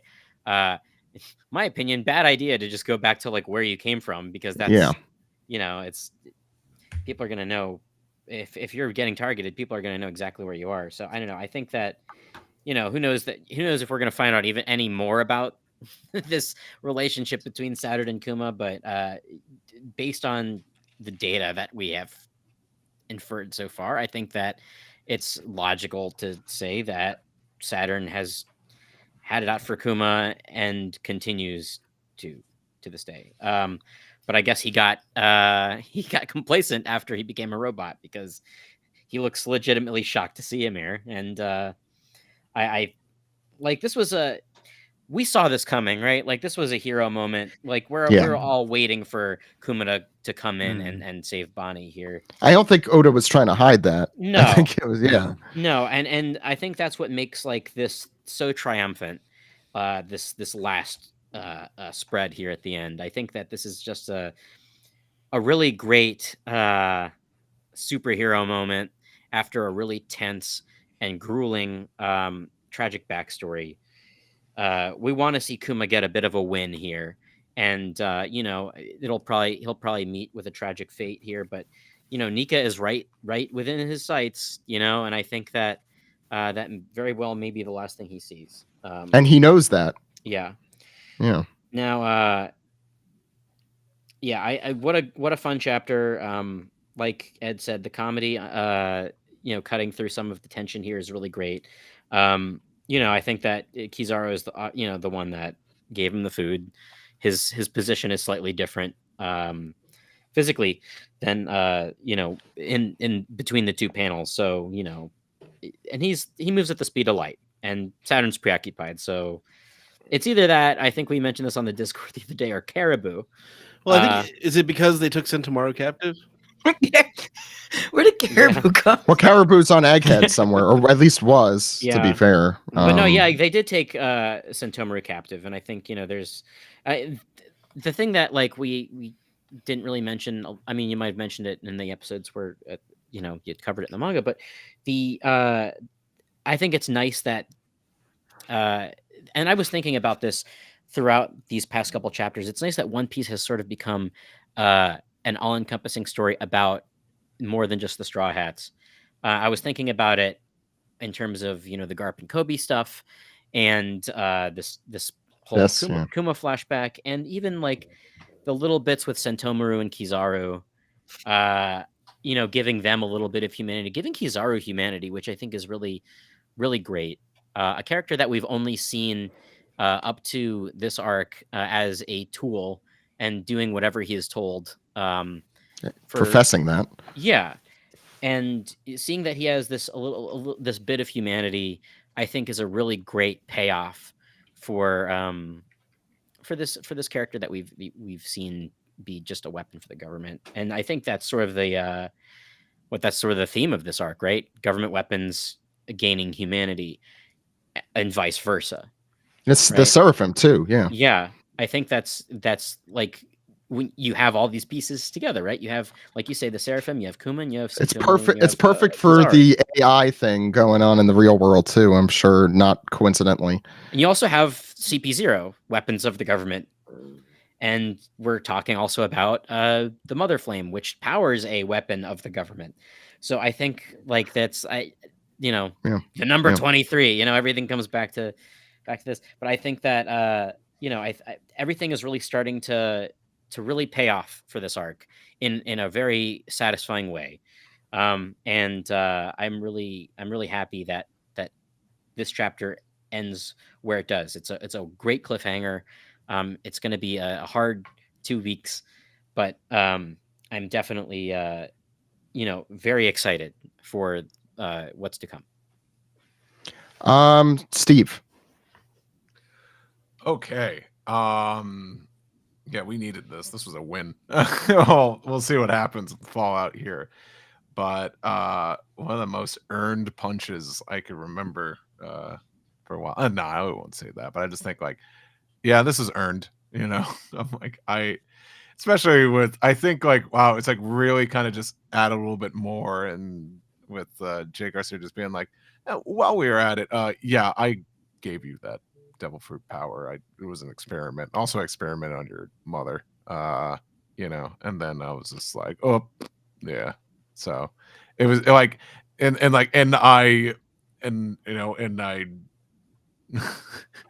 my house was built by orphans, and I don't recycle. That's why out of orphans. Yeah. I was saying buy them, but I'm not that evil. Yeah, it's Dr. Venture kind of level, right? Yeah. Yeah. Like it really Dr. just Venture Punk. There it is. Go ahead. Really just like doubling down. I'm like, yeah, I'm a real bastard. So I hope this punch connects him right on the tooth. This guy has coming. Like it's crazy how just like over the top like evil these guys are, but I guess they kind of have to be. They've been pulling the strings for quite a while now. I guess they, I wouldn't want them to be like, well, they kind of have a point. But yeah, this was like kind of, while the previous chapter was a good cry, this was like a big like, yeah, boy. I really felt like this felt like a win. And like I said, hopefully it makes that connection. The fact that Kizaru is, is possibly being like, screw these guys. This sucks. Like it's like these people are terrible. Like I was like thinking this was gonna happen with Lucci, but turns out, he's like once a cop, always a cop, I guess, with Lucci. But Kizaru is kind of just like, nah, this sucks. It's funny that we're hoping all the bad guys become good guys this arc. So I like that, and like Kizaru kind of makes sense because he's got light powers, the speed of light. So probably he was just like, oh yeah, I'm hurt, shoot, just like kind of going back and forth, and like, and the ramen's for me. So yeah, other than that, like, I don't know if I have too much else to say. That I was just like, yeah, I'm just happy that Kuma finally got there. I don't, God, I don't know if he's gonna make it out of it, because like kind of at this point, it's like it's not even Kuma. But Yeah. I'm curious if there's something like, oh no, like his humanity is overwritten his programming. It's going loco. I'm curious what the reasoning is going to be behind this. It could possibly be that. I don't think it would have been like. I think that would be cooler than just been like, oh yeah, and Vegapunk. One more thing, you know, if Bonnie happens to be here, and she's about to get killed by one of the five elders. I don't know. Let's say Jay Garcia.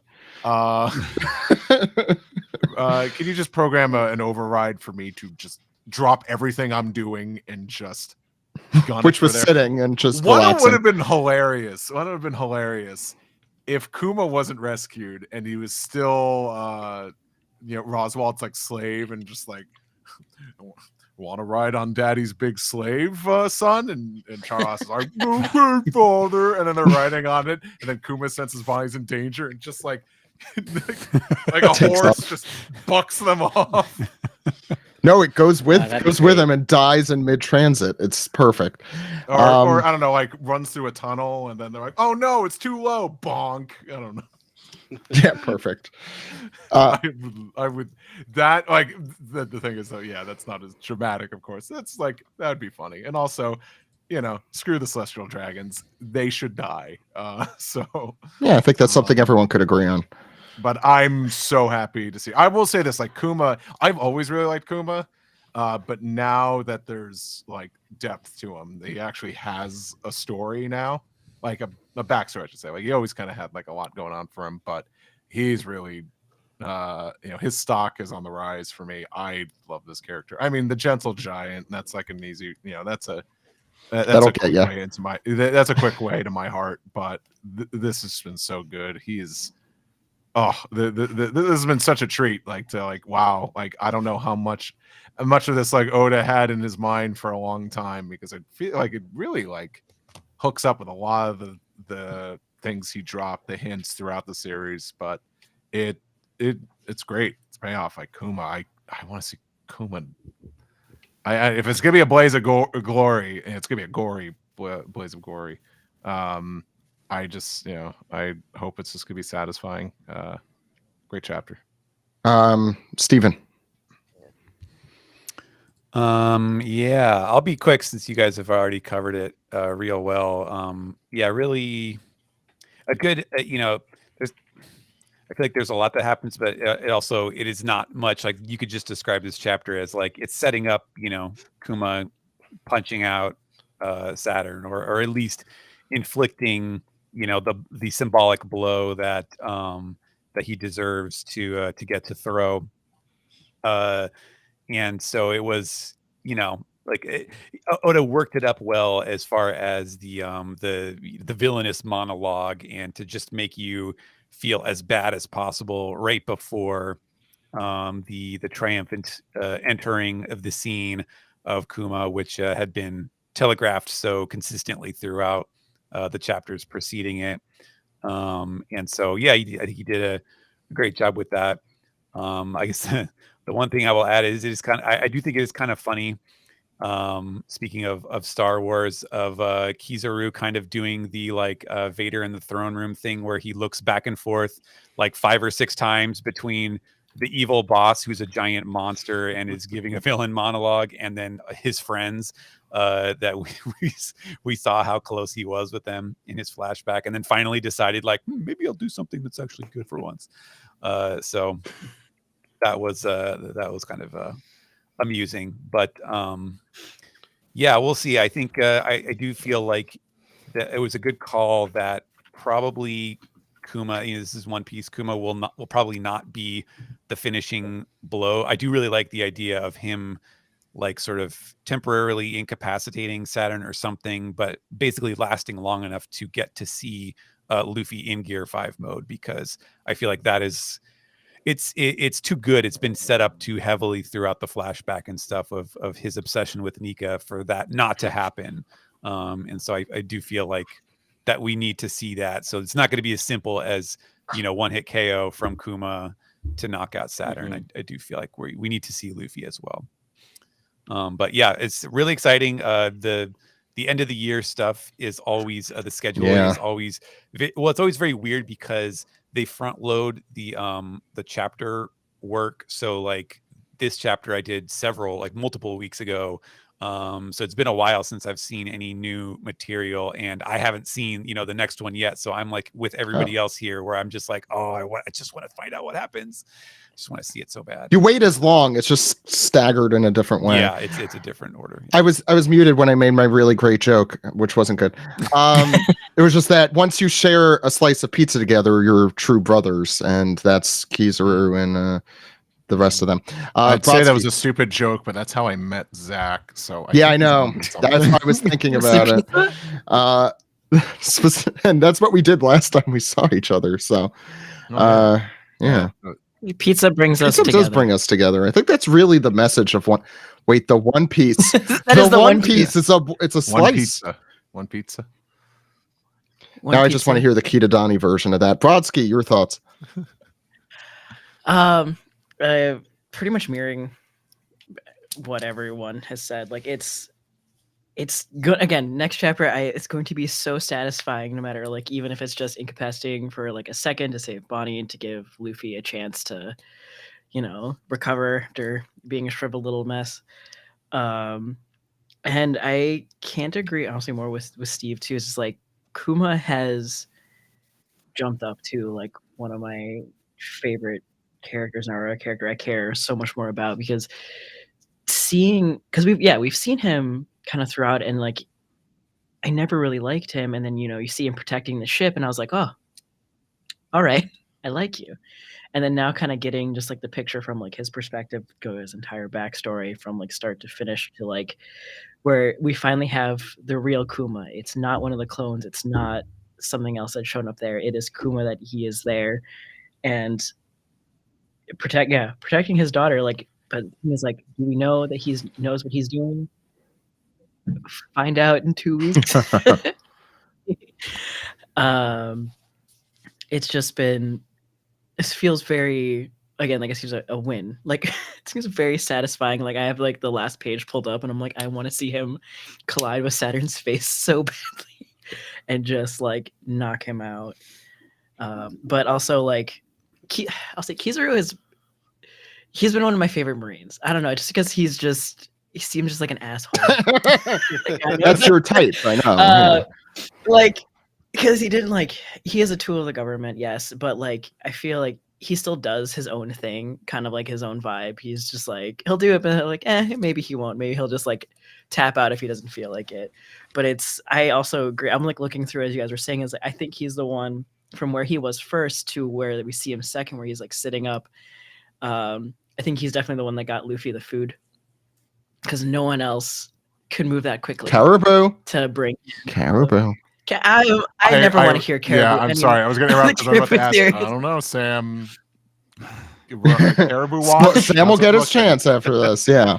You think we're gonna have Caribou tag along in the story, being a jobber for this long without giving him a big win at some point?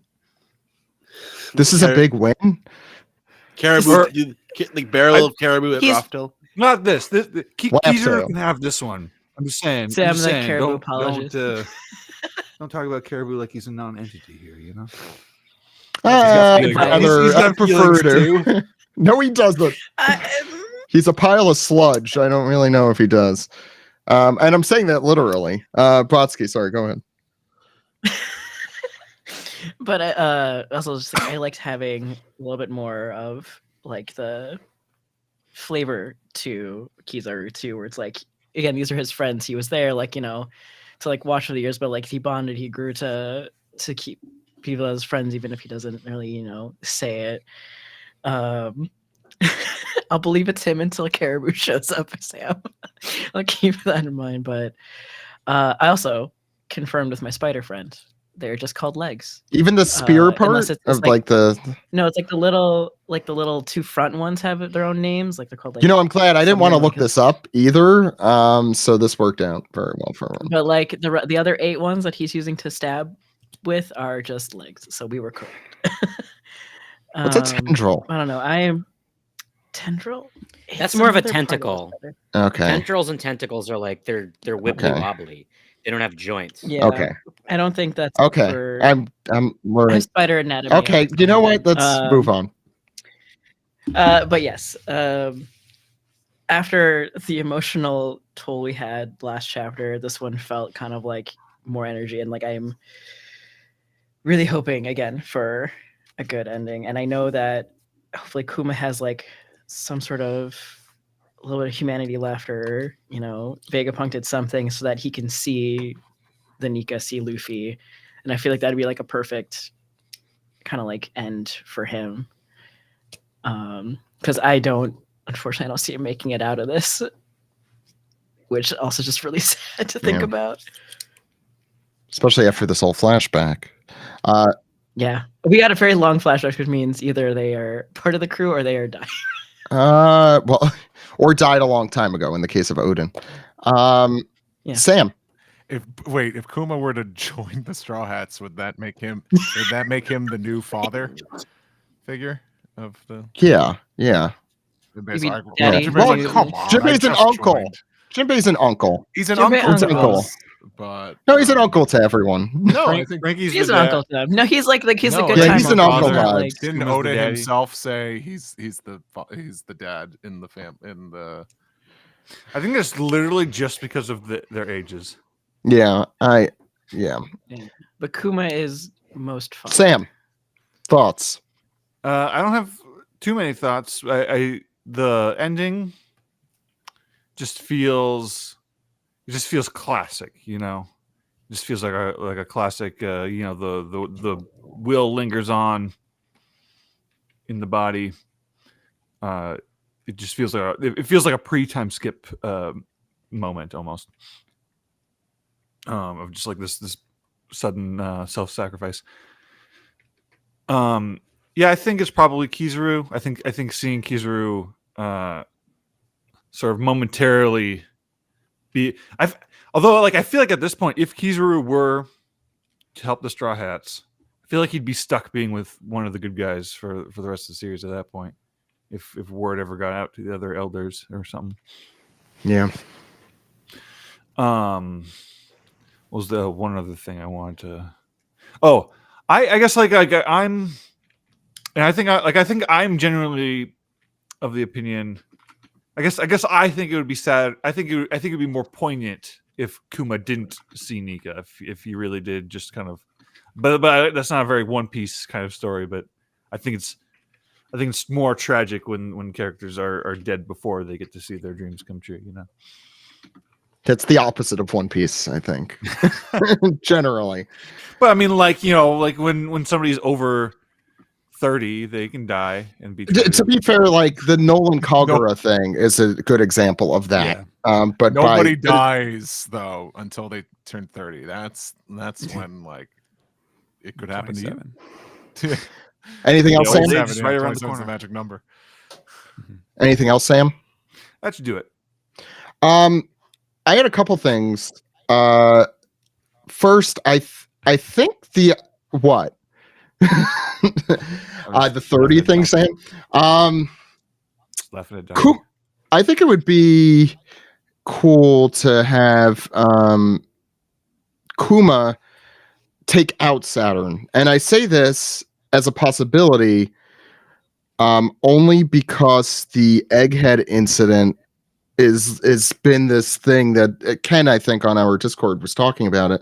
Just this thing that's been looming over this event. The narrator continues to say, and today is the egghead incident. And I don't always take full stock in what Oda says is an incident, but this does feel like it's going to be earth-shattering. The fact that Saturn is here, we talk about Kuma dying, I subscribe to that, but the fact that Saturn is here and potentially in peril, that I think that I think that he is at risk of potentially going. I don't know how. I don't know where. It could be Luffy, but I think Kuma putting some mortal blow to him is pretty cool. I love the last spread. It's fantastic. I was thinking it would be really cool to see Bonnie's age powers affect Saturn, considering we think he's either immortal or ageless. We'll see. I don't think maybe that's why Oda wrote like Saturn doesn't having affect these him. these nullification powers somehow. I think everything else I wanted to say has been said, and that's why I went last, so I didn't have to say anything. Plus, we talked about the manga for a really long time, so let's talk about the anime for a really long time. And I guess to do that, we should play our new anime recap theme. So let's listen to that.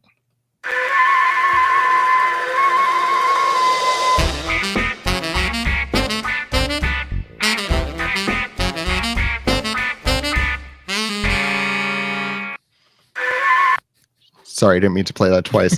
Sam, go for it.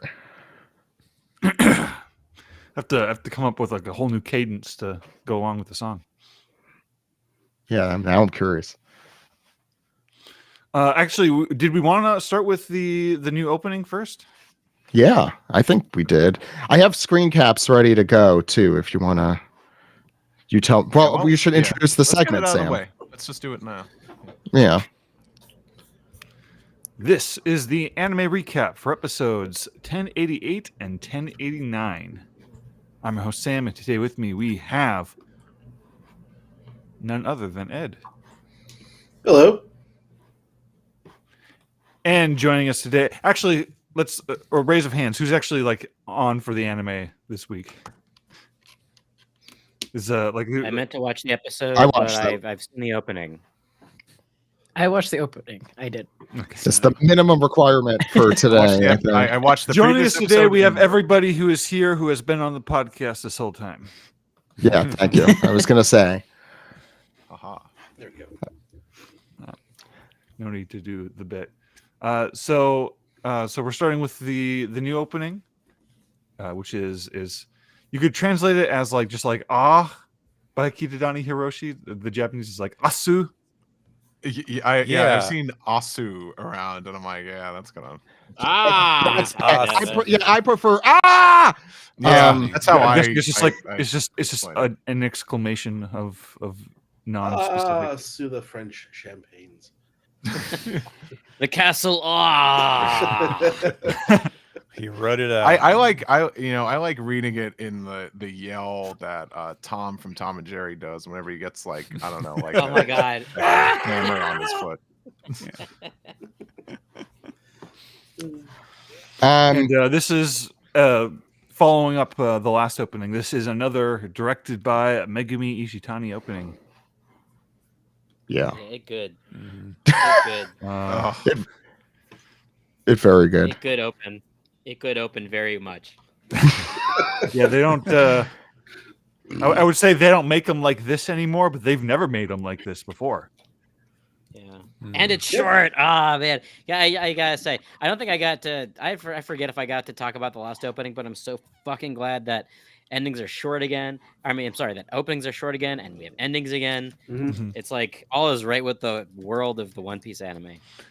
Mm-hmm. I saw somebody. I saw a good joke on Twitter that somebody said, like this new opening is like the stimulus check for One Piece fans. Yeah. Hold on, I have to cut Barry, it. how many berries is that? I really laughed hard at that. Yeah. That's good. Yeah, you do have to credit that. That's That is Landeg. That's at Landigart. Oh, they're I love great. that. They're great.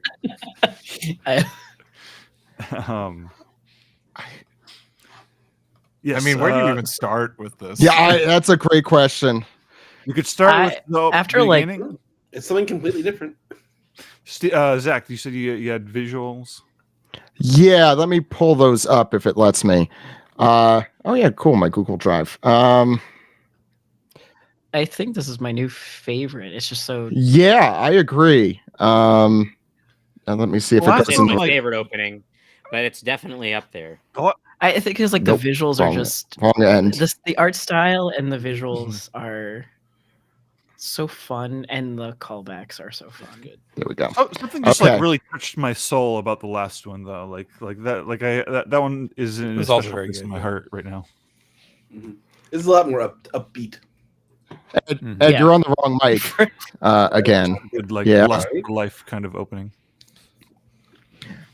Yeah. Why? Oh wait, it's here, but I didn't put it in the thing. There it is. Ta-da. It says I'm on the Zoom now. Now you sound good. Yeah, yeah. Good. You sound Yeah, crisp. you sound fantastic. Yes, Sam, I don't know if you want to like, or should we just talk about like each? I took a lot of screen caps. Are they in order? They are in order. For the most part, unless I had to like go back, but for the most part, they're in order. This reminded like even the opening kind of that movie 6 vibe of the aerial shot with the very Yeah, that's the like, only other thing in One Piece that looks like this. Really. with the Well, 'cause it- humongous choir going whoa. I gotta say, I fucking love this Key to Donnie song. I had to shovel snow today. I was listening to it over and over again, and perfect. It's so JoJo-esque, which makes sense with Jam Project, but JoJo-esque. I thought say it was this JoJo-esque. This is One Piece-esque. It could be two things.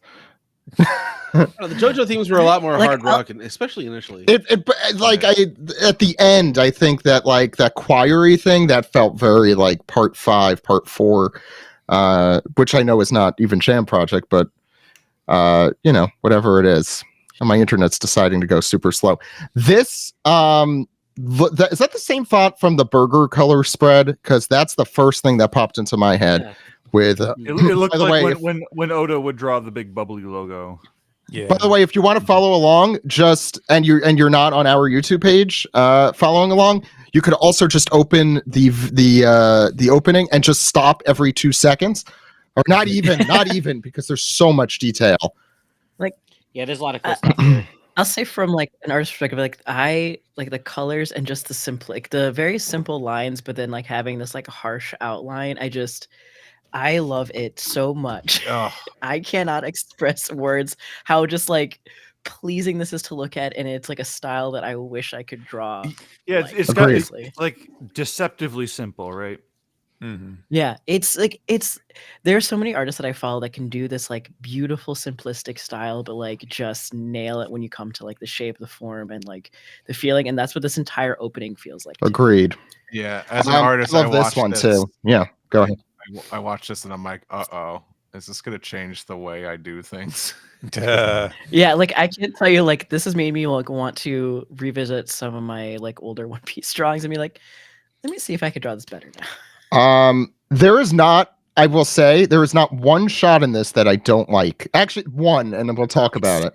But that's being nitpicky. But yeah, God, I love all these little scenes with the One Piece logo.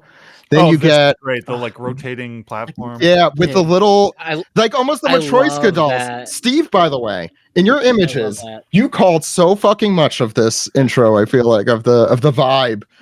We'll get those to are less. I would say those are less Matryoshka dolls and more like regular dolls. Like, well, no, They look like little like Polly Pocket. Yeah. yeah, Polly Pockets, or I was gonna say pieces on a board game. Yeah. Like, I Yeah. love that shot of Lilith like being like a little shyster to Shaka. And then who's like smugness. who's that big guy again? What's his name? Because it's Atlas. Atlas? Pythagoras? No, Atlas is Pythagoras is a is girl. the yeah, I know. Oh, Pythagoras is this. Yeah, it's that one. Okay. Yeah, Go that's ahead. Pythagoras, and what like York is just like leaning over him. Yeah, Ken wishes he was Pythagoras right about that. Wow. Ken getting good and bad shout outs in the same episode. Yeah, that's right. He had a good one, so he's got to get humbled. bring it back. Also, I didn't realize until just now they're all on top of his head.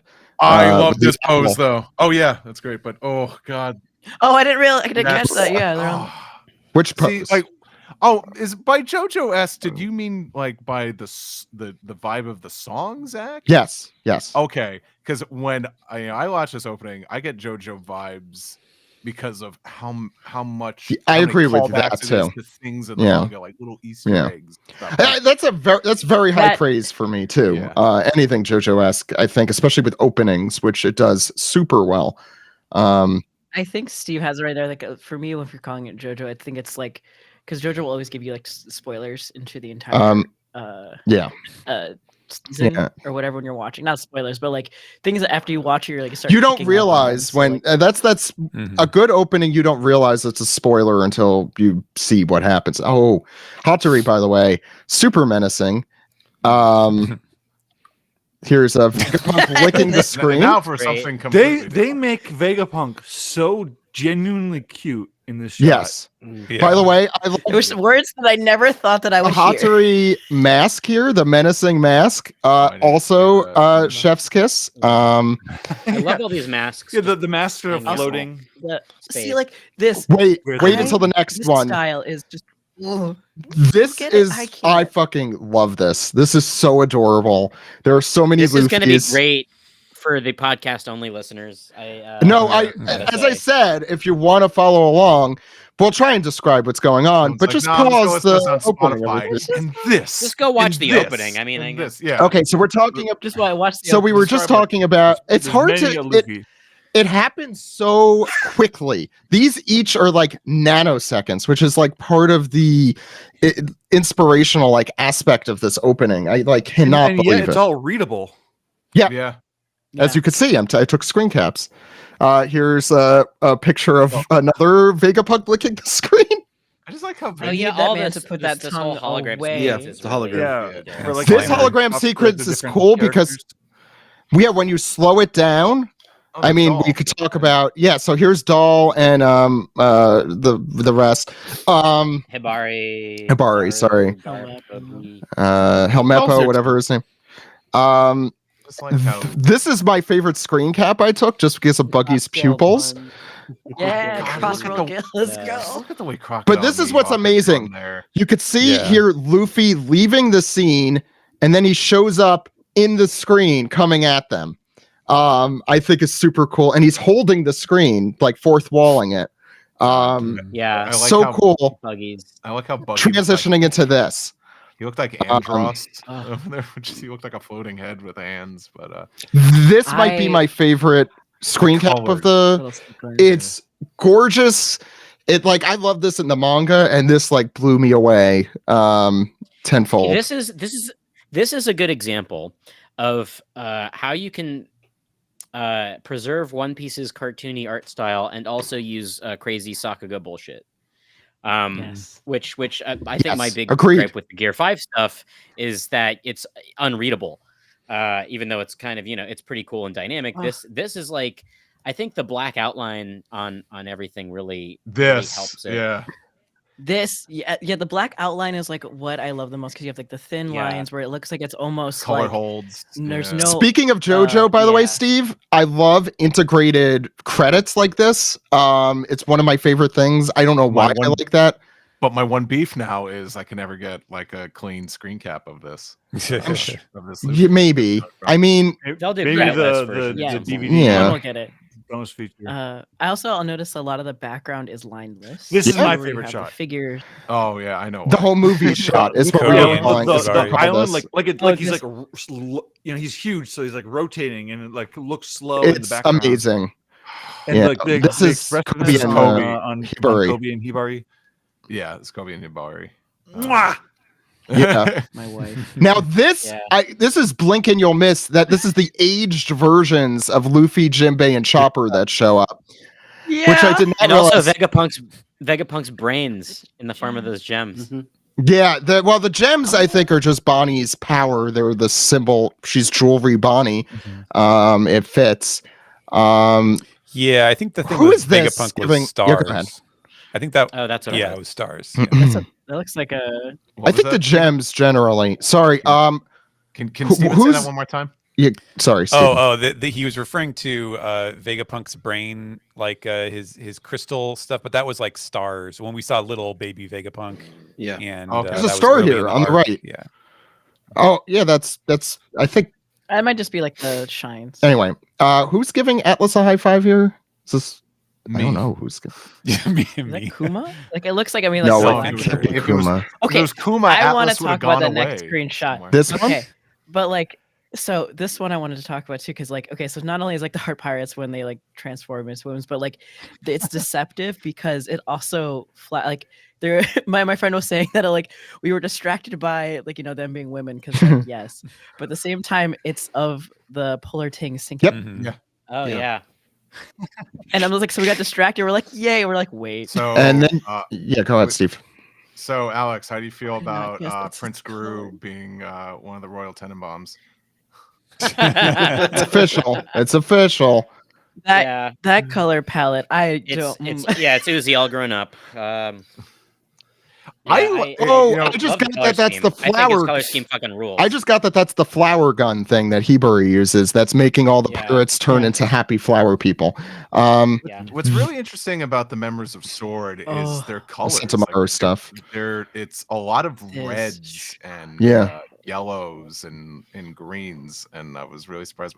I don't know, like everyone looks like candy in this opening. They look like zebra striped gum Yeah. in this. Well, that's so One Piece Like, too. Like that's Fruit stripe thing, perfect. fruit stripe. But it's like it's way more pastel in this opening, and I think that's Ishitani. Yeah. I'm Yeah. not complaining. I think it looks freaking beautiful. like this shot where you have like the character and then you have the small little segment where each one like will transition. I love that one of Yeah, Kizaru. what a great But, like Kizaru. it's again like I Okay. words are failing Oh, me, but Clearly. it makes me want to draw, and Yeah. like that has been something that's been the Yeah. hardest thing for me in like the last like 6 to 8 months. I haven't been able to do anything, and so like finally seeing this, I'm just like I'm back. Yeah. I feel like the need to. We to see step S up. Shark with the green goo, I think we called it. And I love this falling into. Yeah, I love how it falls into. Who is it? Do I have the screen cap for that? No, of course I don't. No, you know, it looked Hancock, like I think. Luffy with the goggles, but I couldn't tell who it was. I think it was either Hancock. Someone, the chat will let us know. This is Kizaru showing off his power. So cute. It is adorable. Yeah, little baby. Sentomaru. Like a Baby little baby Sentomaru. Sentomaru. And then but the crazy thing is, then it hits the thing that hits Bonnie later on. That hits the side, the end, what do you call it? The net, the thing that protects Egghead. This is Steve's, I think. I don't have that one in front of me, but The color scheme is so similar. similar, yeah. What is I this? just realized that that's the CP's 7, CP yeah, or agents. 6, whatever. What is this? Yeah. On the Dark other City? side. By the way, this is no pun intended. Perfect red herring. By the way, Like, we're really talking good. about Chaka right now. Sorry. for- Chaka, Yes. sorry, yeah. We're not Yes, when the walls were red. Chaka when the This walls this fall. has Yeah. like vibes. This is Seraphine, with yeah.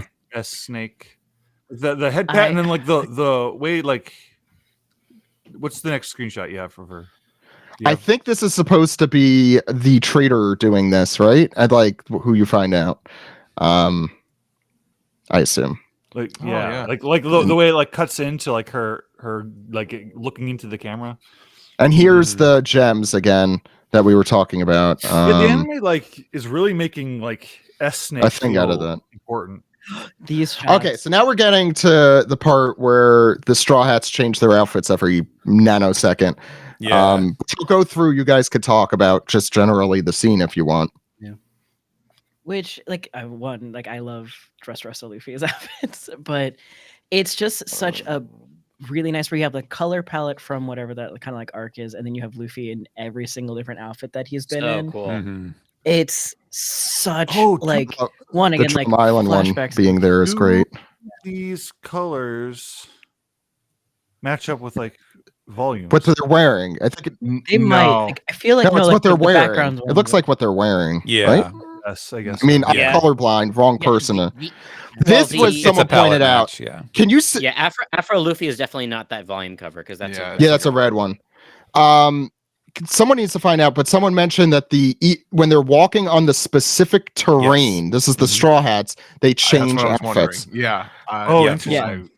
that's what I was. Yeah, because you can see like the middle one Yeah, is stop Punk Sorry. Hazard changing and the it, front Zach, one's yeah. Dressrosa, where it's just like you have Luffy wearing Dressrosa, but like the one It's in the Punk middle, because Hazard. Frankie's taking one step, was Punk Yeah. Hazard. Yeah, like it feels like they're trying to like step around the usual problem of like the group shots have to have like this generic outfit set, or they have to reflect certain parts of the story, which maybe not all the like. Remember in Whole Cake Island when like half the crew in the opening would have their Whole Cake Island outfits, and then the other half would just their generic time skip outfits. I think this is more a looking back kind of thing, though. Like the Bon Voyage. Like that's that's what like almost every like group shot generally is trying to evoke. But if you think about Egghead as a whole, like a lot of it is like, I mean, like, we've just seen like flashbacks going back through all of like One Piece too. So it feels very fitting that the opening also reflects all these different times. Like when they're on Whole Cake, Zoro is on, he's at 1 already, like hanging out with Law. Look here at Nami and Zoro looking straight at camera. But Zach, that aerial shot of them walking, that is an homage to an old color spread, which Jungle P also animated. Yes. It was Frankie's first color spread, I think, to walk more slowly. I believe so. As a Straw Hat, I think that was his Frankie's first as a Straw Hat, yeah. Oh, Nami was good. We're gonna get some butt shots here. Wait, it's gonna come back. He wanted to draw more there ass. It is. What's I saw the edit earlier. I saw an edit. Wait, no, Sam, I think I know what you're talking about. I guess I just kind of I just like, I guess that's how they drew him in the opening. I literally, until this moment, I'm always being like, Luffy's not wearing pants underneath that. Either his skin tone is either he has a weird skin tone under his I think. What's Egghead, but not the butt art. So it is that's why it is. I was all about the ass. I was forced to do it. So there's the one thing that I have a problem with is coming up here. Kid versus Shanks transforms into Law versus Blackbeard. This is such a fucking beautiful one. Amazing. I will also say like just the motion of this entire shot, like going from each character matching, and just like it. Garpic, who's on? We're coming there. Where is it? There's the one. S-Hawk looks bizarre right there. Well, he's huge. It's just closer It's a smear. It's just like can anyone admit that one looks wonky a little bit? No, because you're not an animator. Zach, go back to. I don't actually have an issue because so this looks a lot like this sequence, but this one in particular, because the line art is so fucking crisp, it looks a lot like Katsuya Terada art. Yeah. Look him up. Schmear. It's just fucking. This is some good shit. Like I want to smoke a cigarette after Agreed. These images. I agree. Like there's that joke where like artists when they look at each other's art being like, I want to eat it. Like I want to eat this open. 100%. I think that's me saying everyone looks like candy in this. I think we're onto something here. This is like pound for pound. I think this is the best looking opening. Oh, yeah. Easy. And it's like I get what you're saying too, but like this is also, me I feel like nitpicking. it would when you're looking at the animation and kind of it transition between each fight. If they were to make the Seraphim Mihawk smaller, it would have just taken you out a little bit from just like the size of it. And because it's only a millisecond, like it gives the kind of the impression that like she looks a little rough. Luffy versus Luffy. Kind of gives the impression that like between the match cuts we're almost like rotating around like 180 degrees. Yeah. We got the stuff with Sabo, and then I am assuming this is Alabasta. With the news coups coming in about Cobra. Oh yeah. Because that is definitely the clock tower. We looked at that a lot. Yeah. Oh yeah, I did. No, I did not see BB is in this under the wing. He's being like Mike Wazowski. I was happier that Wapple gets his face covered by big news. Yeah. Like I was like Morgan. I blame y'all for making me like big news. I love him. So y'all suck because I love big news. Me too. It's just the right. It's just correct. I love he's lifting like the one like finger feather, like he's like like he's being sneaky about it. Yeah, it's more like is that or is he flipping you? That's his rap cover. Do you think like maybe in a later like edition of the opening they might have like one where he like pulls his that's a O'Hara library book. Yeah, this is the O'Hara library books. Mm-hmm. This is Vegapunk and Dragon, who apparently have the same hands. I was like, trying to remember who that. Yeah. You can see Vegapunk's ridiculous lower body over there on the right. Yeah. And I forgot about the Oh, butterfly that's great. motif. This is wonderful. I can't express the shine on the This swords part's in that also one scene of great. just like the Coming up. So, Yeah, so you got this style, like, where it's Sabo, like Kid, Law, and Kobe. Yeah, everybody's going through their Everyone's going through their, shit. hard period. Yeah. But like again, like those particular scene where it's just the smoothest transition between Yep. characters With the and it's, music like, too, a little bit. Like it fits super well. It's so good. Like look at Sabo. Like when you're looking at the Sabo and screenshots, where like you have like Sabo Kid and Law. Like you have these outfits that have so much detail. But they're Simple. simplified Yeah, in it's really such cool. like a they feel like beautiful almost like way, halfway like- between like Wano, One Piece, and like an Adventure Time or something. Also, here's a question. So we look at Laws. So go back to Laws. Is this going to happen like the previous update where like he has this outfit and he was wearing a white shirt and then it was animated, had a yellow shirt, and the opening had to read? No, They well, might have to. the anime. No, So, like- I mean, the anime has already shown him. Is he in his a white outfit, tank and yeah, top? it's He has a white. stain.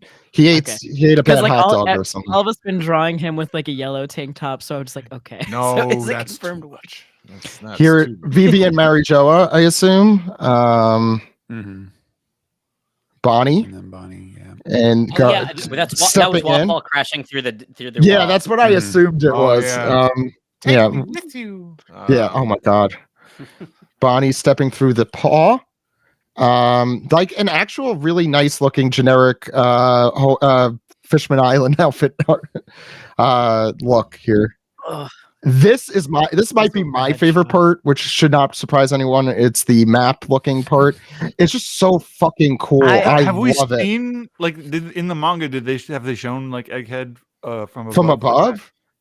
No. Yes, yes, they We've have seen, the like, maps. we've seen a the lot of, little like, oh, maps. yeah. They do.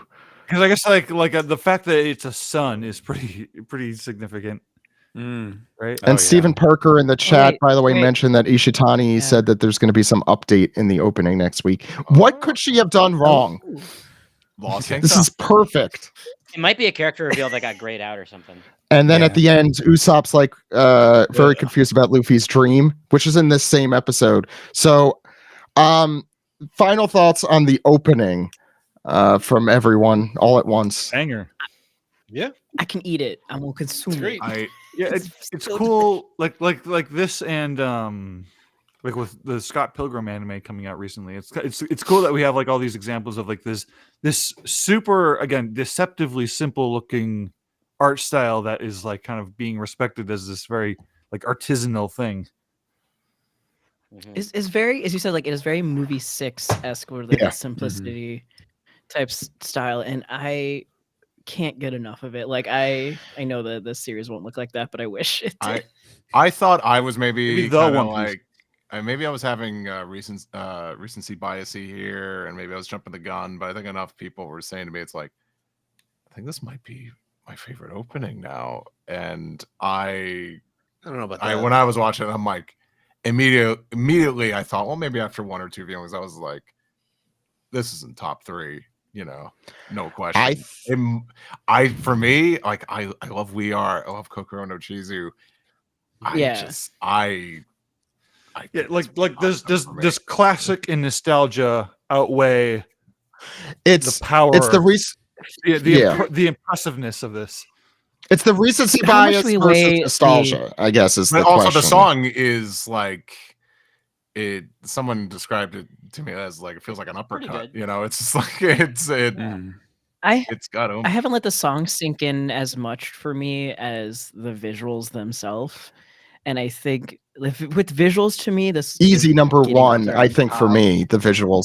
Yeah. And I know like song, like if you listen to an album, like I will come back to you in like a month about the song after I hear it a bunch, and it's just like some of those times you're listening to album being this song's okay, and then like later on that's like your number 1 on the list. So it's like if I have to range it between like again, I can't stress how much that like something like this where it gives you inspiration, it makes you want to get up, gives you energy, and just like with the visuals and the movement and everything like that, that's what makes it more top for me. Like disregarding like song again, it's yeah, as you said, like an uppercut, but to me it's just I want to keep this on a loop and just look at it.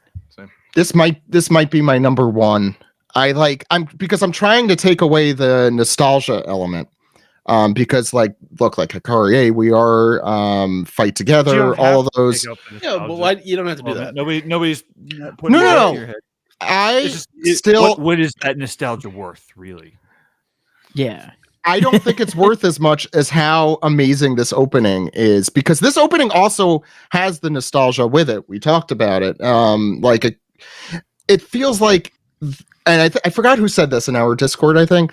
It really feels like it encapsulates the connective tissue of One Piece. And we discussed it a little bit in the manga, but I love how, I think we all love how One Piece has become something so much more than just the Straw Hats.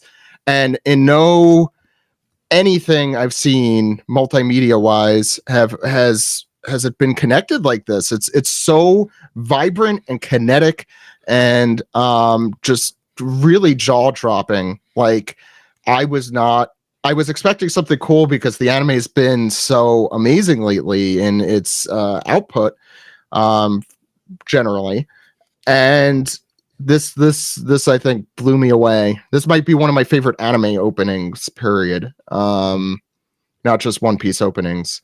I'll give it time, but right now 1 or 2, it's up there. I don't think it's going to be lower than that. For me, I'm of the recency bias thing, but I do think it's really fucking dope. I think just like Megumi Ishitani as a visionaire, she's amazing.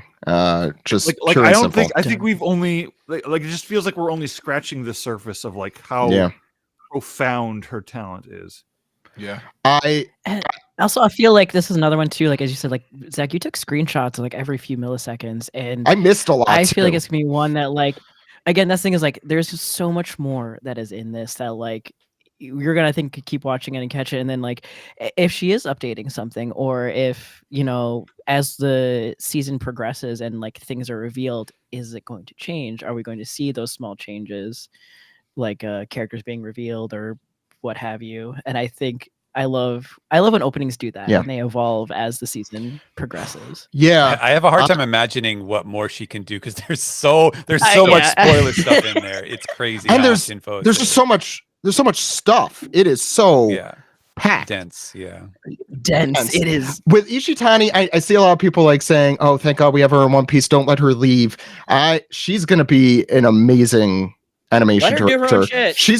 Don't shackle her to One Piece. She is going to do her own shit, and we need to really enjoy this moment that we live in where Ishitani is working on it. And I'm glad that Toei realizes her. I know they hear the fans talking about it as well, but her immense talent. And Oda even said, like, I forget which episode, this looks like a movie. This is unbelievable. In an author comment, like, let's count ourselves lucky here, and I am so excited to see the amazing stuff she does. Just like Hosoda in movie 6, was in his infancy at the time, ish. Shackle her to the One Piece and let her be the let her direct every episode. With that too. I'm fine with that too. Sam, pay her. So we should do the anime recaps. We'll phrase it that way. Yeah. Let the man recap. Yeah, Sam, let the man recap. I actually need to leave now. Okay, it's Ed. Everyone say goodbye to Ed. Yeah, I knew everyone. that we were going to run long. Okay, bye, Ed. Sam, later. Bye. You want to do the anime recaps? Okay. All right. This is the. Oh wait, we did that. Episode 1088, simply titled "Luffy's Dream." Is this the shortest Toei animation title? It must be. There's at least like once or twice where they kept it to like one sentence, one line, but never like 2 words. Right. Yumi Tanaka hardly had like any time to, and that's it. I don't know what it was in Japanese. Luffy no Yume, would that be it? I don't speak Japanese. Don't listen to Steven. I would know. Yeah. Go ahead, Sam. We open with Amazon Lily, and it's surprise. We're hanging out with Rayleigh and Shockey instead of finishing the fight that we left on the cliffhanger the week before. and Marigold and Sandra Sonia are there. We get a title card explaining how Shaki she's a former empress of Amazon Lily, so she was in the position either before. I guess would she have been between Gloriosa and Hancock then? We've discussed this, and I don't remember. Unless she's secretly even older than Gloriosa. Yeah, we don't know, but I think she's between. I think that was where we landed. And Rayleigh is admitting that in his old age and in Blackbeard's current prime, he does not think he could win in a fight, which is big. So we flash back and we actually conclude where the episode before left off, and Blackbeard is basically bargaining with Hancock, like, "Oh, I you know me. I'm all about how much I love my crew, my friends, and you just turned them all to stone. So please, unstone them, please, for me. Thank you very much." And then he turns to Kobe. He's like, "Oh, you, and I have to thank you too, because you really helped me out at the Rocky Port incident by defeating Wang Ji. That was. Where else does Wang Ji come up again? He was on the Rocks Pirates. Rocks, yeah, he was. We saw him, and he was in Thriller Bark as zombie, right? I think. No, well, I'm thinking of someone else. No, he wouldn't have been at the Rocky Port incident then. Yeah, sorry. Like Captain John. Captain John. Yeah, you're right. And one of the other. Good thing this isn't live and people could correct me as we're talking. But yeah, there's that whole world of big names that the side characters get into stories with off screen. Rayleigh steps in. So still in the fight. The way that this conflict wrapped up is Rayleigh wandered in and he conquers Haki all over the place. And gross. Back in the present, Rayleigh and company, they're talking about the Seraphim and they're talking about S-Snake. And like the opening, like there's this strange emphasis that the anime is giving S-Snake. Like they're really agreed. Again, this scene is it feels like a promo for an idol or something.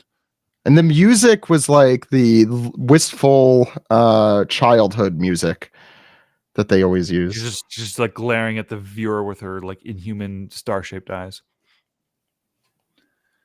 So that wraps up as news is spreading of Captain Kobe's abduction at the hand of Blackbeard, and his fate is unknown.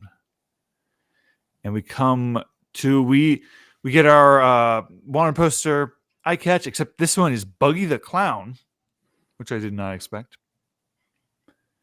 And then the second one is Gear 5 Luffy. We come back to this. We come back from commercials, and we have a scene of the revolutionaries talking about Sabo. We're learning now that the big news that they've been teasing us about Sabo this whole time was that Sabo supposedly killed King Cobra, Vivi's father. And Kuma is there on the island, and Dragon is talking to him, but not really getting much of an answer back. Suddenly, the phone rings to interrupt everyone talking about Sabo, and who is calling but Sabo. And he's like, "Guys, big news." Actually, that's not my thing. Huge news. And they're like, "What's up?" And then we cut back to the Straw Hats on the sailing on the Sunny, and Luffy is reacting to the newspaper about Sabo. He's like, "No, Sabo wouldn't do that. He wouldn't kill King Cobra. King Cobra's a good guy. Sabo's a good guy. There's no conceivable situation in which they would be on opposite sides of the conflict."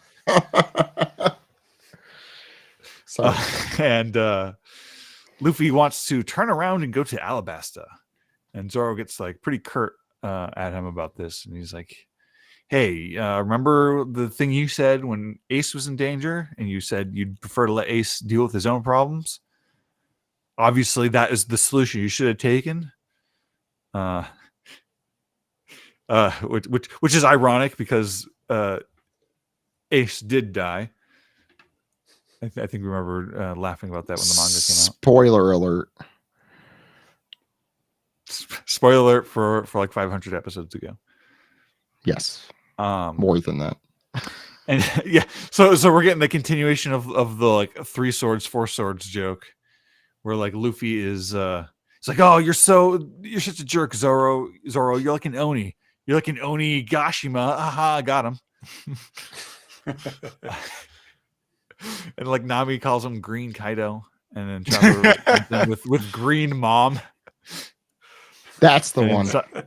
And Sanji's like a shitty moss head. So Robin is now getting to re-explain the concept of the warlords disbanding and the resulting cross guild. Luffy is very incredulous about the whole Buggy being an emperor thing. He's like, yeah, it has to be a mistake. But us readers, we know the truth that it's definitely not a mistake. Robin, kind of a mistake. Robin's asking Luffy if he wants to hear about other big news that might be relevant to him, and Luffy's like, just if it's really important, you can tell me, but whatever, I don't care. And then Luffy, he kicks back and he relaxes. His mind is off Sabo now, it seems, and he just blurts out loud like, "Oh, my dream is," and then cuts away, and then we get this very strange. Very slow, like performance of "We Are" from Kizudani Hiroshi, which I like. I don't, I don't know if I think it sounds very good to my ears. Like he's just like, "Are you to no?" Like he's just like dragging every single syllable out as long as he can. It's like singing the national anthem at a baseball game. You just have to stretch. But everybody is like reacting to like this is the first time hearing Luffy's dream, and you know we're like, well, what do you mean? Isn't his dream being king of the pirates? But no, apparently his dream is something else that being king of the pirates might help him do. And everyone's laughing. Everyone's like, "Oh, Luffy, that's ridiculous. That's great. It's so funny that you think that you could do that." Even Except Robin. Yeah, even your crew, even us Nakama, like who have seen you perform all these countless miracles, we think you've got this very lofty, childish goal of unspecified nature. And yeah, Luffy basically wraps the episode up by leaning back and hands behind his head. That's what I want at the end of my dream. Dun, dun, dun, to be continued. Now, want to talk about this new opening, guys? this great new opening from a very talented director. There was a new opening? Yeah. Oh my god, you gotta see it. Like, bring it up right now. Oh, okay. Shit. Okay. 1089. This is the first episode of the year. This is the first episode of the Egghead arc. First episode moving forward with the slightly adjusted art direction. Where everything looks a little softer, a little nicer, a little gooier and cartoonier, as indicated by the opening, which goes quite hard. So the episode starts and the episode's titled, it's 1089, Entering a New Chapter, Luffy and Sabo's Paths. That's a toy title. We pick it up. They're still talking about Luffy's dream. They're all like getting their little opinions in, their jabs. And we transition with the sight of a news coup flying towards Marine HQ, where the Marine agents are eavesdropping on Morgan's, and Morgan's is in his flying teapot thing. He's going, he's just excited about all the news. He's kind of re-explaining things for the audience, but just from his point of view, because it's like, this is just juicy drama. TMZ, yada yada, and I love like as they're explaining, we're getting these really cool visuals, like the very bouncy like cross guild logo. It's kind of like lands in the same composition as the poster, but it's like the animation style is just like really bringing it. And we get like these various like diorama retellings of like Hancock and Blackbeard and what have you. We're back to Sabo on the phone, and he's getting very sweaty as he's explaining what he saw. Here's what I saw. And we get this like whole like scene of the 5 elders, and they're like saying like the phone people, the phone guys that we hired to tap on into everything. Hang up right now because we got adult stuff to talk about. Put your fingers in your ears. Yeah, put your fingers in your ears. Pretend you saw nothing. And we're getting like this crosscut with Emu in their little like just garden, whatever you would call that. Their garden. They've been working in the garden for 1,000 years. Lots of butterflies. Very very atmospheric. Very really leaves an impression. And lots of like big swelling music, and then for like the dramatic moments, the music just like hard cuts. But they're discussing about the Lulusia Kingdom, which is where Sabo is witnessing this act that Emu and the elders are committing on the island, where they just like bring down some sort of big weapon of whippy red laser beams that strikes the place and just like leaves a big cratering hole, not unlike the hole at the bottom of Ennis Lobby. And that brings us to new eye catches. So like the Wanna poster thing was a temporary thing, it seems. We get egghead. They were cool eye ones, catchers, which are pretty cool. Yeah. The Straw Hats like going in for like a photo op together, and like at the casino, at the science casino, the food casino. So the B part of the episode is the crew sailing into like this very blizzardy area. Sanji looks like just extra fluffy for a stretch here. And like there's a scene of the crew like all working together and trying to furl the sails up so they don't get like completely blown away. I saw why the Zosan fans were eating this week. Eating well. Yeah, Zoro and Sanji bicker. Yeah, there was a lot of that. Which, to be fair, they've been separated a lot over the last decade. And the island that they're approaching looks like just like a big giant bulb of water, and they give this kind of pseudo-sciencey explanation about like the different heat temperatures, kind of like a tornado, I suppose. A lot like the Fishman Island thing with Nami's explanation. I don't remember all the specifics, but and yeah, so Brooke thinks the bulb looks like a big afro, but they see somebody inside the water. They're like, "Oh, is that a mermaid? Well, I guess we gotta get her out." So Zoro steps forward and just cuts the whole thing. It's like a big giant like island-sized thing of water that Zoro just like slashes with an attack called Bird Dance. And even the crew are like, okay, that's a little extra. That's Zoro. We think 2 steps ahead of what we were doing here. And very cute animation of like Chopper getting like swept up in the wind and like flying away and spinning around. I think someone mentioned Rustage's British accent version of that is almost unbeatable, but this was still very adorable. And you know, Luffy's trying to catch him and doing a stretching. And yeah, so the quote unquote mermaid who's in the water is this little kid who comes flying out. Very familiar child. It is none other than Jewelry Bonnie, who at this point in time now has a bounty of 320 million. She doesn't seem to be with her crew. She's coming out of the seawater as a child. Why might that be? I gotta say, for this part, it really saddened me, Steven, to see the super ugly English fonts that we keep criticizing in the manga. I'm like, oh, Yep. That's what they had to adapt? Can't blame us this time.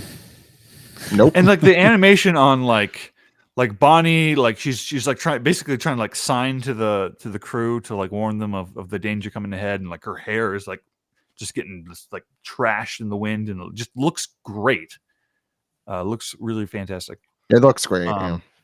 Yeah, she's trying to warn them of a monster, of some sort of sea monster coming up on us.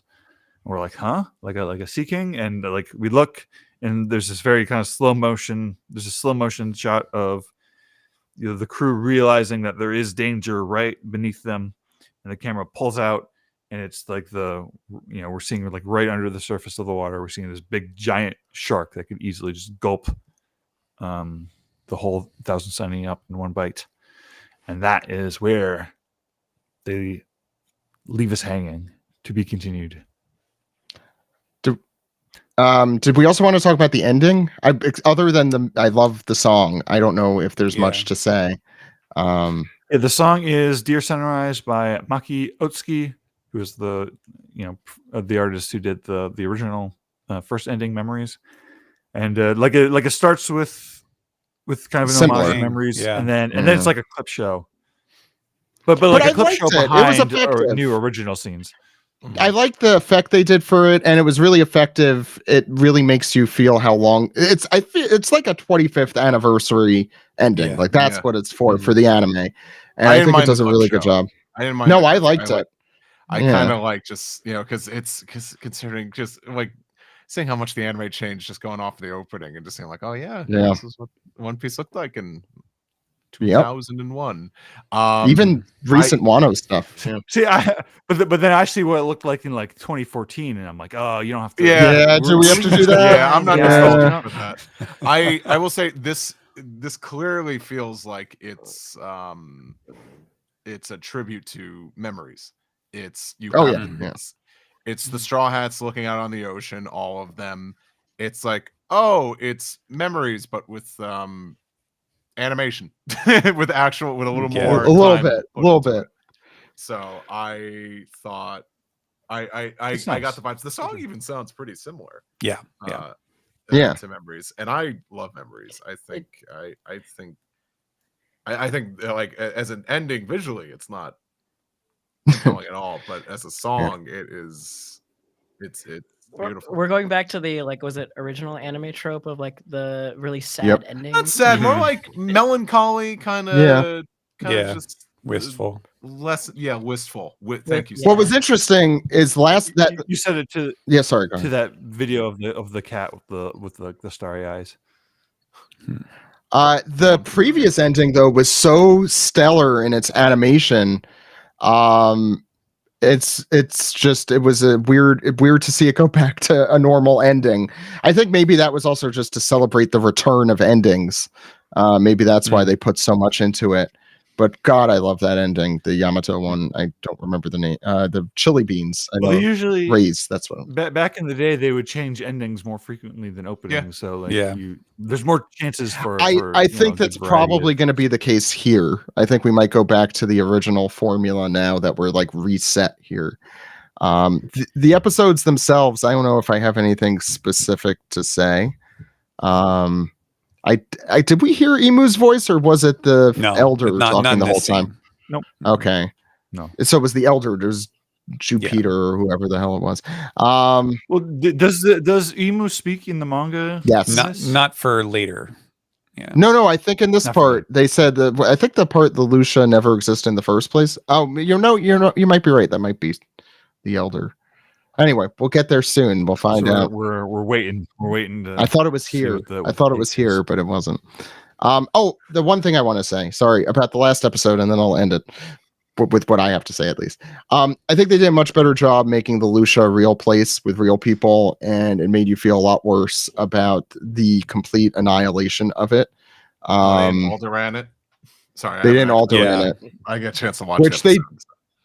Yeah, I don't know if they did that in the manga, if we see very much of the citizens, but they're ordinary One Piece citizens running around saying, "What's that in the sky?" And then they're all dead. Which is it is more emotionally effective though, despite the way I just put that. That's all I had to say. Anyone else have general thoughts on these two episodes? You guys want to talk about the opening? Sounds like a no. That the second episode, especially the second half, with all of the action and stuff, it was it felt like a film. It was animated with the same kind of vivacity and a dynamism that they do with like exciting sequences in the One Piece films. So it definitely felt like an event in that sort of sense. I was very impressed with the way they did. Lots of smears, animation smears, fun stuff. Love my smears. Yeah, I thought the emu and the five elders scene was like that left quite the impression. Mm-hmm. Yeah, it was good. Especially like while we're like watching emu and we're like trying to like get a sense of like what that shape is even supposed to represent. Yeah, they did like a turnaround, and it's like a little pencil. It looked like you're just turning. More so than like previous appearances. Like it feels a little more clear, or it feels a little more like deliberate. Like whatever it is, it's like the animators might know by this time that they've been drawing it. Be funny if he had like Vegapunk proportions. It was just like a big head. Or like, like something coming out of that it's a goiter. Super Oda. It's a big goiter coming out, wart or something. Any other anime thoughts? Sorry to steal the. So instead of piece together, Steve, if you're all right with it, I don't know if you're able to share screen. Yeah, if you're not, I don't know. You could also send it to me if that's easier. But there is a or button Donnie. Yeah, does it work for you? That share screen button? Okay. So we're gonna play the piece together music, and we're gonna pretend we're doing the piece together. But instead of taking your questions, I'm sorry, we'll do it's late, as people could see wherever their clock happens to be. Zach's like, I gotta play all the music. Mm-hmm. That's true. And here's the next one.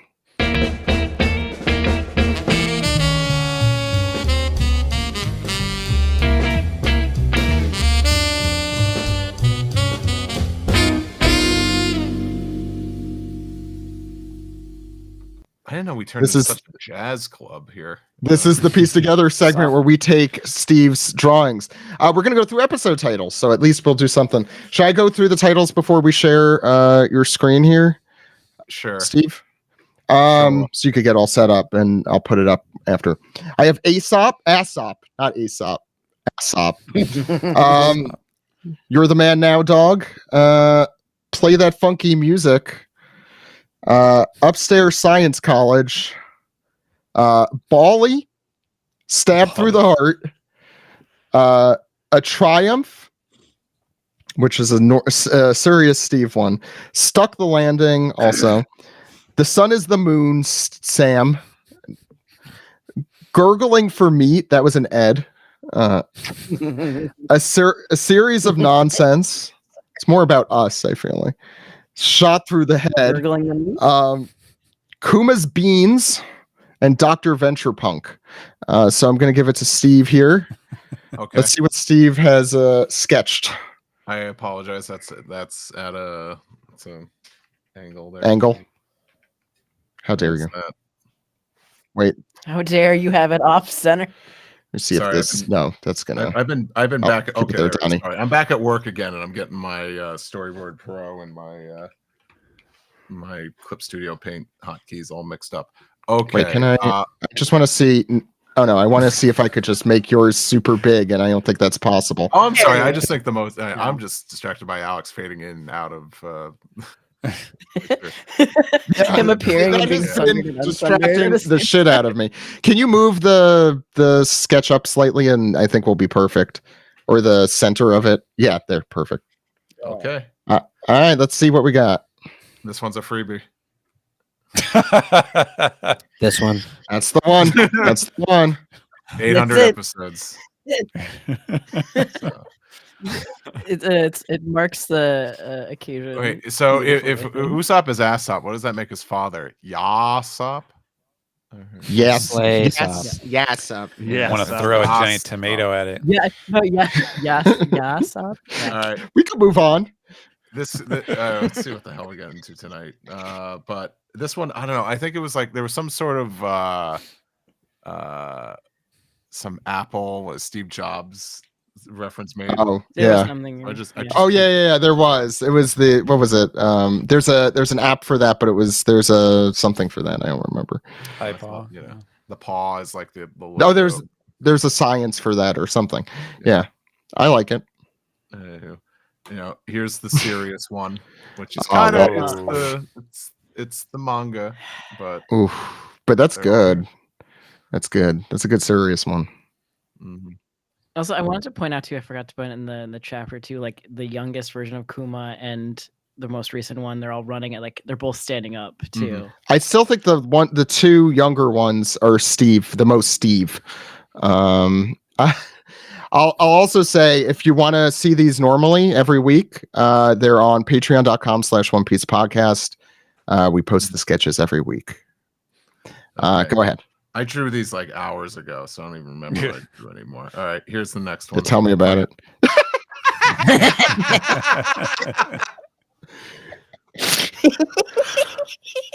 And if you weren't aware, this is an homage. Yes. To I'll like copy and paste real quick, but it's an Is that homage to I mean, everybody knows it. You should know it. In case people don't know, I don't know. They're not freaks like us, so yeah, it's an homage to that. So I think people got that actually in the chat. So okay, I'm just making sure. I don't know. No, I And the just noticed. Next one. Making biscuits. Oh my god. Thank you, Alex. I haven't even been paying attention to the chat. Okay. And So then suggested Kunya for a title. I don't know. okay. And then the last one, oh yeah, this was the bucking bronco. Oh yeah. Which probably won't get it, but I just really like That's the Charlos. Looks like Homer Simpson. Very good. No, Kuma, Mr. no. I mean, he's a bear. Kuma making biscuits is my favorite. I like the Kuma Paws and the serious one are the two I'm torn between. I don't know if the chat Too has opinions. many serious ones. This flashback. I love Steve's It's a serious. serious flashback. All of the flashback is serious. I adored this one just because of Really nice. This is like Also, straight up, if I do this one, the episode's not coming out early tomorrow. I'm gonna fucking say that. oh, then let's do the easy Biscuits. one. Biscuits or Aesop. No, it's fine. We don't have to. Asa. I don't care. I don't care if this one comes out early because it's out. Like people are watching it now. Yeah. So if people wanna, if you want to take your time with But some something, I people don't. be like, I'm well, not as I didn't annoying. know there was a stream, so Well, it's still they could still listen to this after. It's still going to be available. I'm torn between the serious one just because I love all our fans are going to say this one. All the fans are just going to say this one.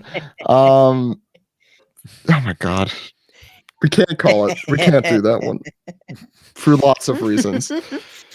I like how I'm not on screen, but I'm the one rubbing my eyes and just being like, I'm between Kuma's beans and the serious one. That's my vote. I don't know if anyone else has a vote. okay, let's go down to it. Those are the two that I'm between as well. Okay. Steven? Just Yeah, I like the serious one and the making biscuits one.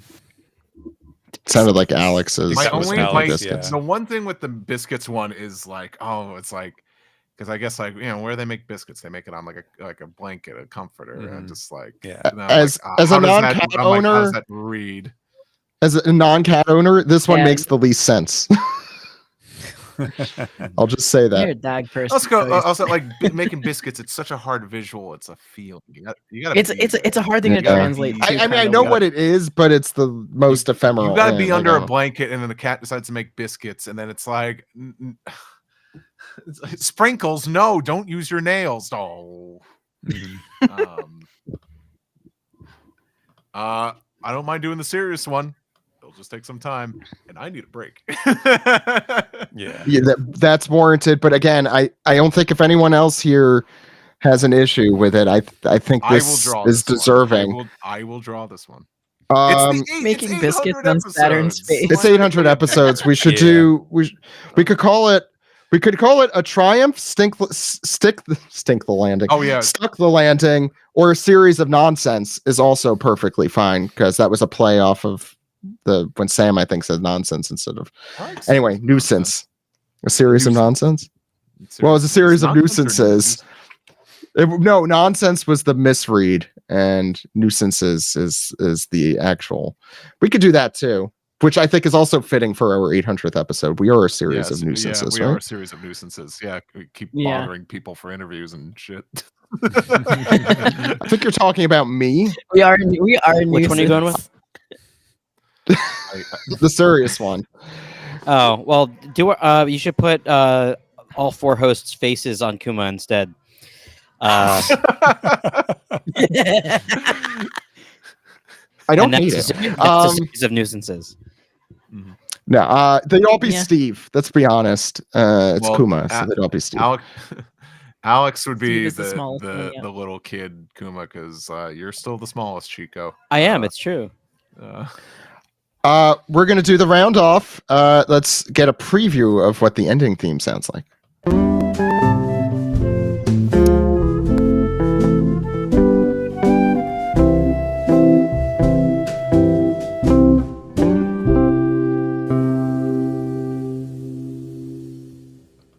Okay. Is that a short version? That's the short version going into the long version. This has been the One Piece Podcast, episode 800 for January 7th, 2024. Remember, if you want to see alternate art, alternate images, those are the same thing, alternate titles, you can check that out, patreon.com/One Piece Podcast. We have a lot of cool stuff. Maybe I'm playing Ace Attorney, Steve. It's possible that I do that. What? I'm gonna say your Let's Play channel may have inspired me, and also other people saying I wouldn't be annoying about it somehow. Are you gonna play it on your Switch? Yeah, I just don't know how to hook it up, so I would need some real. Okay. But I I mean, would I want to guess do you it with could you, play- Steve, and Sam, and the folks here. I So would love to be there if I can. we should do it at a time when we're all. Maybe yeah. I shouldn't be there though, because I'll be insisting. I'm like, no, you got to play with the original sprites. I'm fine doing that. So is the original sprite version not on the Switch at all? No, I think for you I got playing the Ace Attorney on remaster my is iPad. fine, but If I could play it remotely on your iPad, Brodsky. Sorry, I'm sure most of you are like, please just let us free. But it's a conversation for outside here. But wow, Zach playing Ace Attorney. Wow, that only took 15 years. Just about as or about as long as this podcast has been going. This year, we're celebrating the 15th anniversary of the One Piece Podcast with cool stuff, including, as you heard, new music, new art. Please check out the album art and a lot more on Patreon. We have a super premium tier for people who have more money than us. Could donate. I think that's how Hard Drive put it, since they have a Patreon now. They're the higher one. It's like, congratulations, you have more money than us. You could get merch with that stuff.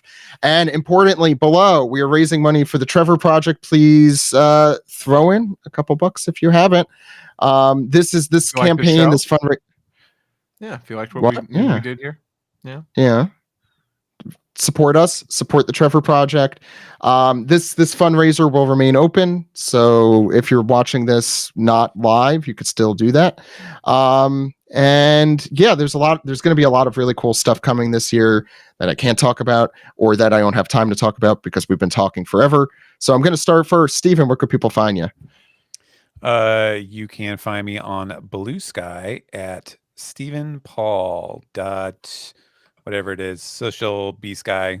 You know how it works if you're on Blue Sky. That's right. Brodsky. Sadly, it's still on Twitter. We'll be there till it dies at _the number 0 _ snake. It's not a double underscore. When it dies with me. Yeah. It's the word double _0 _ snake. Okay. And then everywhere else at Oive Brodsky. I look forward to your opening 26 or whatever the inspired art. You have to really say Sam, are you there? It's gonna happen. You can find Sam at Lucky Chainsaw. Generally, and in bed probably. Yeah, I'm sure he's asleep right now. Alex, where could people find you? Find me on Blue Sky and Twitter at Dude Exclamation. Also, Weeb Simpsons on both Blue Sky and Twitter. I'll get around to putting most of the rest of Weeb Simpsons on Blue Sky when I feel like it. And I'll be at MagFest in a few weeks, 2 weeks, less than that. Alex, I'll see you there. Oh I'm fuck gonna be yeah, there. that's great. And if you're at MagFest, come and see Super Art Fight Saturday night. I believe it's at 8 or 6 to 8 or something like that. It's in the program. I'll be doing Super Art Fight there. It'll be a lot of fun. Come check it out. And yeah, that's it. Steve. SteveYurko.com. Social media at Steve Yurko. 4 Kids Flashback, our sister podcast. Listen to me on that with Tara Sands. Check me out on YouTube on ProZD Plays Games with ProZD. It's great. And now do I need to stop watching it because I'll get spoiled? Maybe. Okay. But also, thank you for bringing that back up again, because I think they don't get enough plugs. And Donnie mentioned the chat again. I want to say our Twitch channel. You might be watching this on there, but they're streaming games weekly over there. That's Donnie, Joe, Dan, and some others too. Are on there, weekly, different days of the week, playing a bunch of different games. Please go check them out. Yeah. Dan and Donnie, particularly with their D&D. My name's Zach. You can find me. Well, you can't find me on Twitter anymore. I'm officially gone. I'm free. I have been liberated. You can find me at zach.onepiecepodcast.com on Blue Sky. You can find us on Twitter, Blue Sky, wherever you get your social media, Instagram, One Piece Podcast, Patreon, One Piece Podcast. Or you could call us at our phone number, which is 347-497-MAJI. Maji. That's 347-497-6254. Call anytime. Anytime. With your questions, comments, theories, or why Sam was wrong about how the moon works. Thank you all so much for coming on the show. Sorry we took so long. Let's play our new ending theme right now.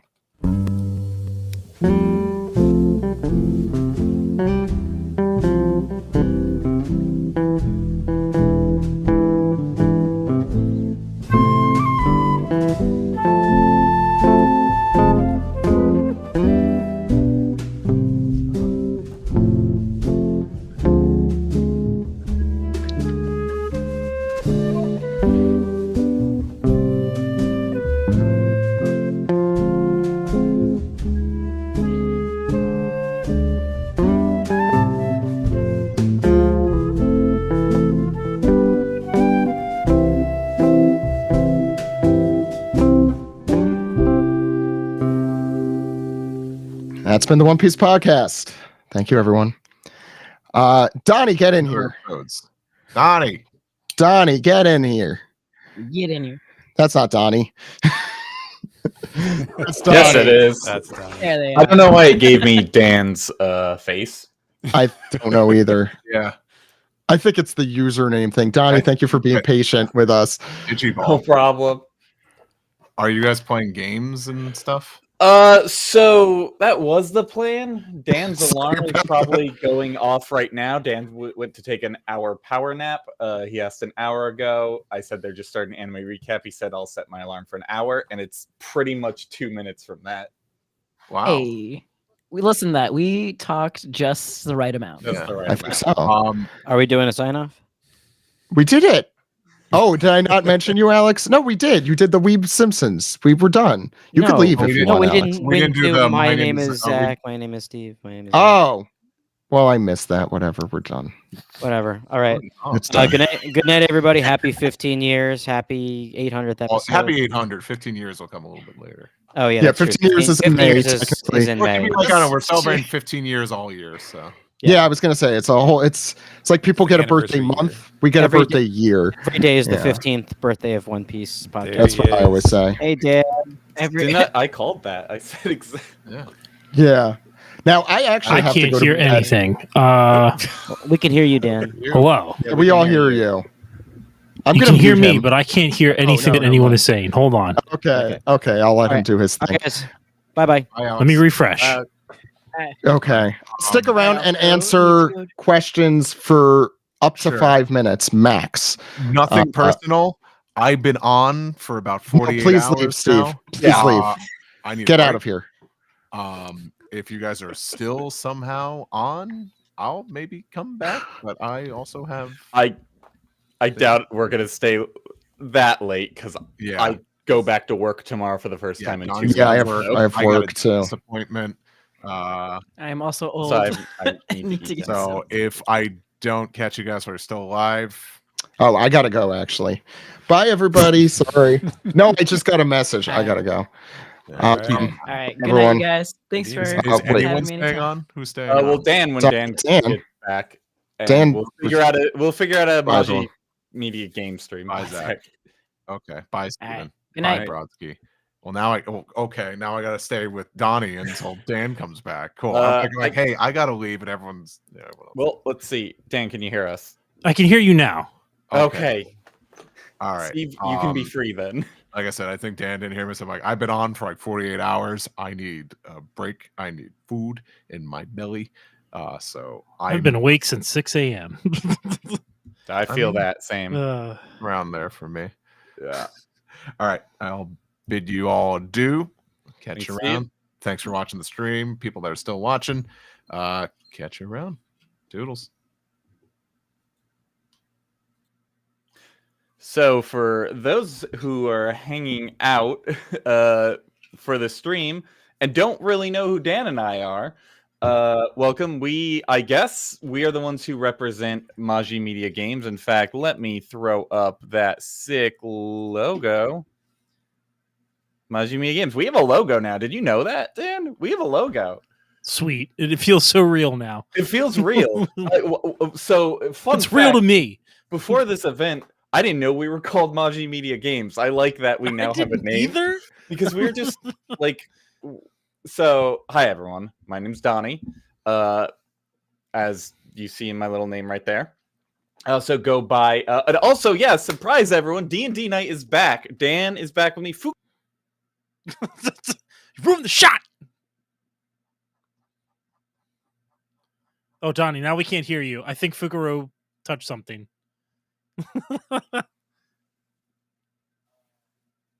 This is a comedy of errors.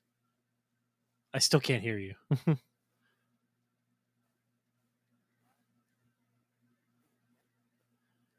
Oh no. Is this something I touched?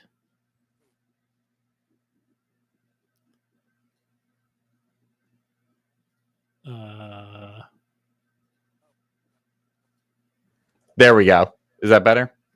There we go. Okay, now I can hear you. Mic, when Fukuro muted my mic, it somehow switched from this mic to my headset mic, which is turned off. Mm-hmm.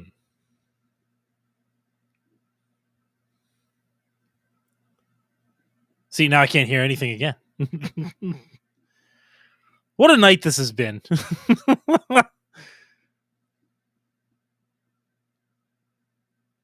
No. Literally, Ladies and gentlemen, streaming is hard. There we go. Okay, now I can hear you. Now I'm blaming Restream. Okay, first, Okay. for all of you, I'm Donnie. I am the manager of Maji Media Games. I help organize and run all our streams over on twitch.tv/One Piece Podcast. Some of you might be watching this there. I know we're streaming to YouTube, but we're also streaming to Twitch at the same time. Our streams are a little just as messy as this, but less messy, I'll say, because we're using a different program for this marathon than we use over at Maji Media Games, which I don't know this program. I don't like it, Dan. I'll be honest. It's good for if we're just needing to record stuff, but otherwise it's not all that great a plan. It was good for this marathon of being able to get people in and out. Versus like using all the overlays we have. But so I stream there every Thursday night at 6:30 p.m. Pacific, and and Dan usually he's been gone for a bit, but I was on wellness. Dan was on wellness break, and Dan is back now, and will be joining on what people colloquially call the D&D night, where we do not play D&D. It has nothing to do with D&D. Has nothing to do with. Nope. Well, I guess kind of. It's like D&D adjacent because we were playing Pokemon, which is considered a JRPG, which is RPG adjacent. So, but that's being really pedantic about it. Yeah. Hi, Fukuro.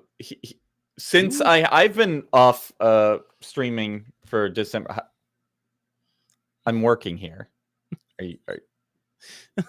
This is so professional. Thanks.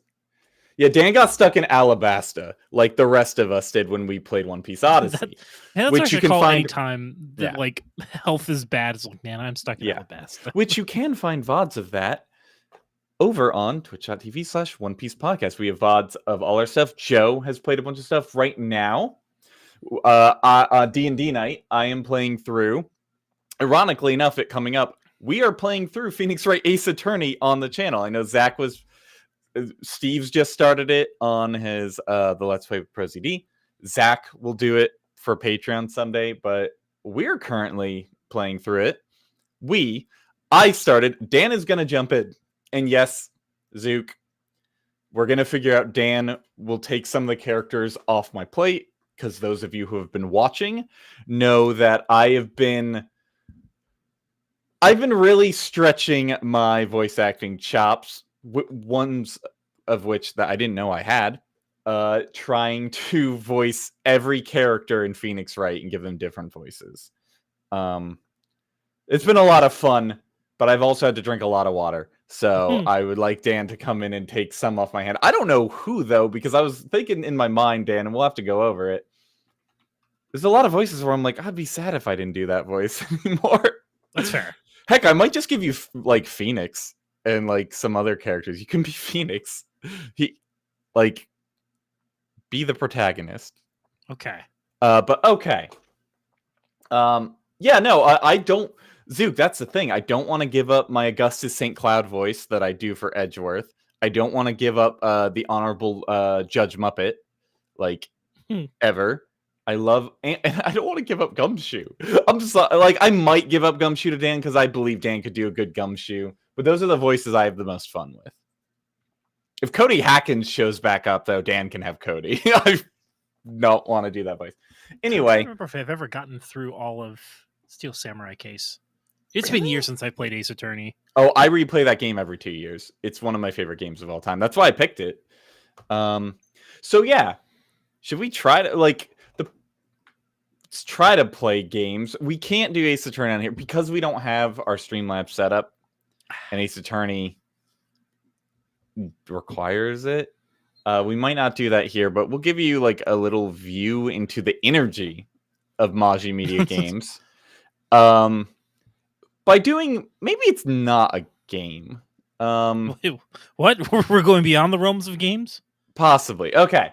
Dan, what sounds better? And also I have to sit up straight because Fukuro is just deciding this is his spot now. Wait, can I get you to go?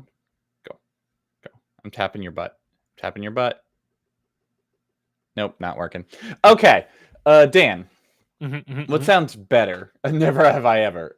Kind of, Torek. So doing tier lists, us putting together a tier list of something One Piece related. I don't know. We'll figure that out. I've done them on the stream before. I don't remember the name of the stream, but check the VOD. There is a stream where I rank all the devil fruits based on how good they would be in sex. And that was a fun one. The devil fruits, not the people themselves. And hold on, I just unplugged my headphones, but you can still hear me because it probably didn't unplug my microphone. I hope. Right? Is my No, mic... I can still hear you. Cool. That happens a lot. I'm a mess. The other thing is, it's still not a One Piece. Like, no matter what, we're not going to really play a One Piece game. There's not that many, and I don't want to do all the hookup with Capture Card and through Restream to get like Pirate Warriors or One Piece Odyssey up and running, or Burning Blood. I have Burning Blood. There's a game, Dan. Dan, do you like movies? Movies are all right. I don't know if that's the response you're looking for, but no. Well, do you want me to be? I love movies, Donnie. But have you heard? I don't know if you saw on the Discord. I shared it once. Mhm. A game called Cine to Nerdle. Yes. It's okay. And basically, for those who don't know, and I'll let the One Piece Fighter character idea game. Yeah, but that was a game within a game. Yes. So this game That's a Thursday night tradition. That's a Thursday night tradition, but it's Sunday. No rules. And all the One Piece games I have are all in Japanese. I don't know how entertaining that would be to watch. Yeah. And honestly, this isn't going to be... So our regular streams every week are between 2 and 3 hours. That's not going to be tonight, because I got dinner and we went late. By we, not me. Curse having good discussions. Yes. But okay. This game, Cine to Nerdle, is basically a PvP with someone else where you're given a movie to start from, and you have to link to another movie with an actor or director or whatever, and you keep going until someone can't form a link. And now every actor and director, this thing has a meta to it, and it's kind of why I want to show it off. I know it's not very anime or One Piece, but I think it's good fun, and the chat can throw out names of actors in movies. There is a meta to it because, one, after an actor or director or whatever name is used 3 times, it can never be used again in that fight. So you can try to trap people into movies where they don't know any of the other actors and they only know one big name. You also, at the start of every round, can ban 3 names that your opponent can't use, but you can use. So you can trap them that way, of get them into a thing where they're like, someone once trapped me in the lighthouse. They tricked me into choosing the lighthouse, and they sent it back to me, and they banned Eggers, Pattinson, and Willem Dafoe. Like, they planned this ahead of time, that they banned the 3 names you're going to use to get out of the lighthouse. Like, because what other name is there in the lighthouse that you know? So does that sound fun, or do you rather have tier lists? Let's try a round, and then if we're finding that the energy is a little late, we could do a tier list of who we think would give the best handies. Specifically handies. Okay, let me get Top it up tier and running. Frankie. This one's also easy because it's literally just a website. Okay. Do I gotta log into anything? No. I'm gonna share screen on. Okay. Just be on this so you can see. It's just like one person doing it. Gotcha. And you can like help out, and I'm signed in, right? Yes, I am. What's the movies this week? Oh, okay. Because every day they change what it's gonna be. Let me share screen. No, not entire screen. You don't get to see that. See what? My entire screen. Oh. All my dark secrets. And I think F11. Haha. And then let me get that source in there. Oh boy. Oh boy, indeed. Is there a way to make this look cooler? No. Hey, that looks pretty good. What, the side by side? Yeah. Okay. There you go. I don't like Restream. I'm telling you that now. Not a big fan. We've been spoiled by how nice the overlays on Streamlabs are. Yeah, that I set up, and then that Joe made some very nice ones recently. Did a very good job. All right, so every day they set up a different, like, what 2 movies you have a chance of starting from. So today it seems The Nice Guys and Mean Girls. They go with themes like this. There was one Friday where the movies were either Freaky Friday or Friday with Ice Cube and Chris Rock. There was another one where it was Lion King 1994, 1995, the animated, and then the new Lion King movie in 2019, the live action. No, Dan, I discovered a killer strategy that me and my friends called the bropening, which is it will tell you if you're going first or second, and if it says Lion King 2019, you're going first. You open with Bros because Billy Eichner is in both of them. Name another movie Billy Eichner's in. Billy Eichner's mostly from TV, and this is movies only. You can't say like Community, not Community, Parks and Rec. But I found out, because someone did this to me, I found out that the dude who goes, fuck you, you're cool, fuck you, I'm out from Half-Baked, is apparently in it. So what I would do is I would set my bands as Dave Chappelle and Tommy Chong.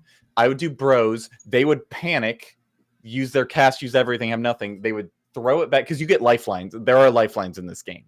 Okay. And part of the strategy is to get your opponent to burn their lifelines. I'll show you when we do a round. They sent it back to me, and I straight up would just go to Half-Baked, and then they would type in Tommy Chong. They would type in Dave Chappelle, and it said banned, not allowed to use it, and then I would just win.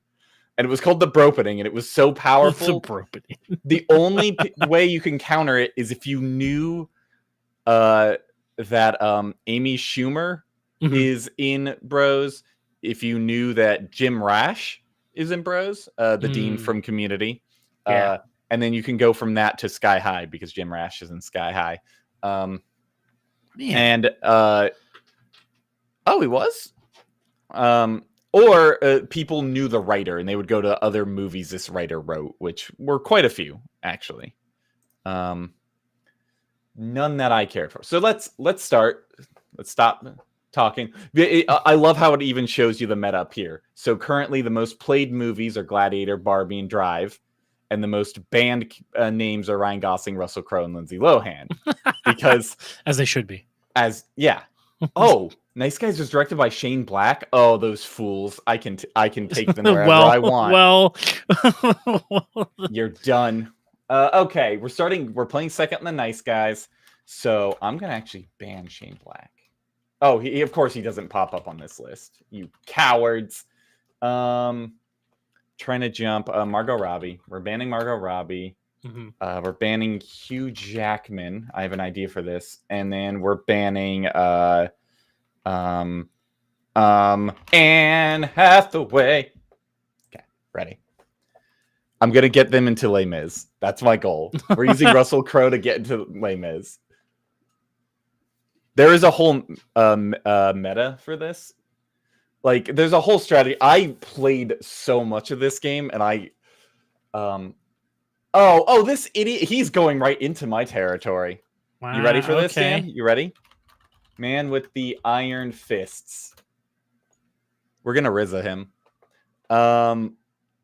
So like you can see I played already. So Dave Bautista's in that. We go Man with the Iron Fist. Now if they stay on Dave Bautista because they don't know who else is in Man with the Iron Fists, give them that glass onion. No. Give them something they can't come back from.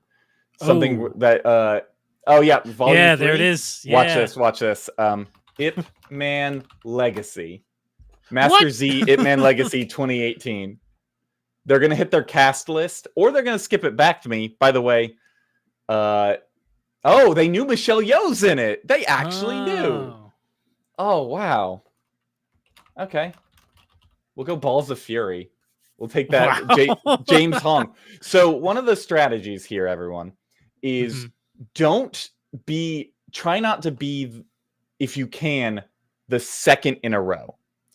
Because that means if I did another Michelle Yeoh, they can hit me with the third Michelle Yeoh and hit me with a movie where we can't use Michelle Yeoh anymore and we're locked out.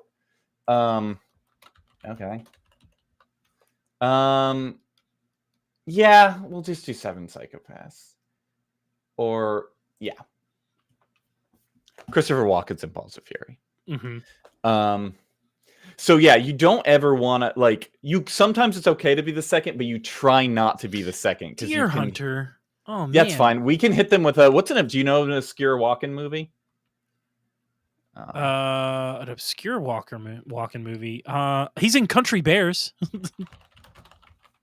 Yeah, there we go. Thank you, Dan. Dan, do you know who else is in the Country Bears? Wait, no, they use their skip. We're fine. We don't need an out. Okay. So if they still have their skip, you need to have an out, because if you're like, I trapped you, and they hit you skip, it sends you back to you, and you have to be like, Haley Joel Osment. Wow. Interesting. I'm going. Bruce I was gonna say, Willis. If you want to go, for a really good Bruce Willis deep cut, put Look Who's Talking. Ooh, that is a good one. I was scared on time. I That's all mean, good. we have all our lifelines. This person's Die Hard with a Okay. Vengeance. You're going. Look who's talking. Look who's talking. And they use their cast list, so I don't think they know. I don't think they're going to be able to get out of this. Oh, AI Zook. That's a good Haley Joel Osment. Yeah. That's another one. I didn't want to be trapped into having them have the power to hit me with a third Haley Joel Osment movie, because I don't think I could come back from this. Oh, they added their time. So often when people add their time, that's when they're Googling. Oh. Also, you're gonna see, maybe not with this person, people will start. There are a few throwaway movies that people start throwing in because they just have a lot of actors. Often they did Avengers. Often people do Avengers Endgame because Avengers Endgame. Everybody. Avengers Endgame is one people do. There's a British movie like Movie 43. People threw Movie 40. It's the only time Movie 43 has ever been helpful and relevant. Yeah. That movie's a piece of crap. And I hate it. You should. But yeah, so that's the gist of the game. We could do a few more. They go quick. It's a very addicting game. My friend showed it to us on Discord, and then I later that night stayed up till 2:30 in the morning playing this game because. Oh man. Okay, we're going first. The new Marvel Snap. We're going first. So, with the nice guys, Eddie Redmayne. No, we can't do it right away. So we're going on the Russell Crowe. Oh, yeah, I know what to do. Watch this. Man with the Iron Fists. Russell Crowe's in it. Man with the Iron Fist is my go-to. This is to trick them. If they don't know who else is in that, they don't know Batista's in it, they'll go back with another Russell Crowe, and then we hit them with Les Mis. Because bands won't work on their first move. Okay. And so I can't just Les Mis them right away. Okay. Well, he's going to hit us with a Batista. Or he's going to go RZA, which that scares me. I don't want to be trapped in. Or they'll just lose. Or they'll just take too long and I'll win. Oh, that works. Or I'll just win. What if you just won, Dan? What if game is called it's this thing over here. Oh, that's actually blocked on our screen. Hold on, I'll just do this real quick. So it's and the Patreon thing blocks it too. Wow, it's blocked every which way. It's called Cine. I'll write it in chat. Am I as the right person? Should be. Yeah. And I think it's called Cine to Nerdle. Hopefully you can see that. Yeah, I can see that. It's called that. It's called that because I think it also has like a Wordle-like daily movie guessing game, but they also have this PvP mode, which is all I play. I haven't played the other mode. Like, look, they have Puzzle Archive, create a puzzle. That it's like, no. You go to battle. Battle's all I care about. Okay, we're going second. I'm gonna keep these bands because I want to trap them in Les Mis. I like picking a movie to trap them in. I like, actually, we had it for a while, bands that seemed completely unrelated, and then people would be like so blown, like, why do you have that? Going Gosling? What does that say?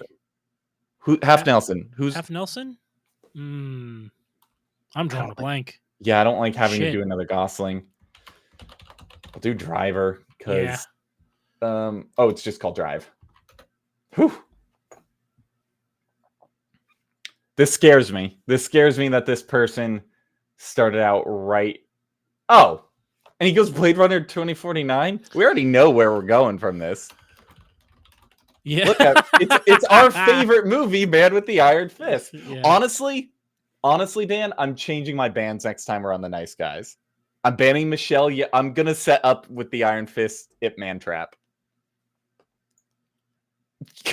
Every time. Have I fought this person before? This is my favorite go-to trap. it at least always makes them burn a lifeline, unless they somehow are smart and they just go Ip Man. Wow. Okay. But then I'll take them to John Wick Chapter 4. Ooh, yeah. There you go. Donnie Yen. Mm-hmm. This opens it really. Oh, there's so many Donnie Yen movies. Like, come on. Oh yeah, like, but I didn't want to okay. do another Donnie Yen. You could do Dragon Tiger Gate. See if they can. Oh wait, but we're on Rogue One. I can go. Actually, I don't actually know. Oh wait. Yeah. Oh, I do. You could either do Moana too. Since Oh. Alan Tudyk does a voice in that, or not? Is that Alan Tudyk? Is that his name?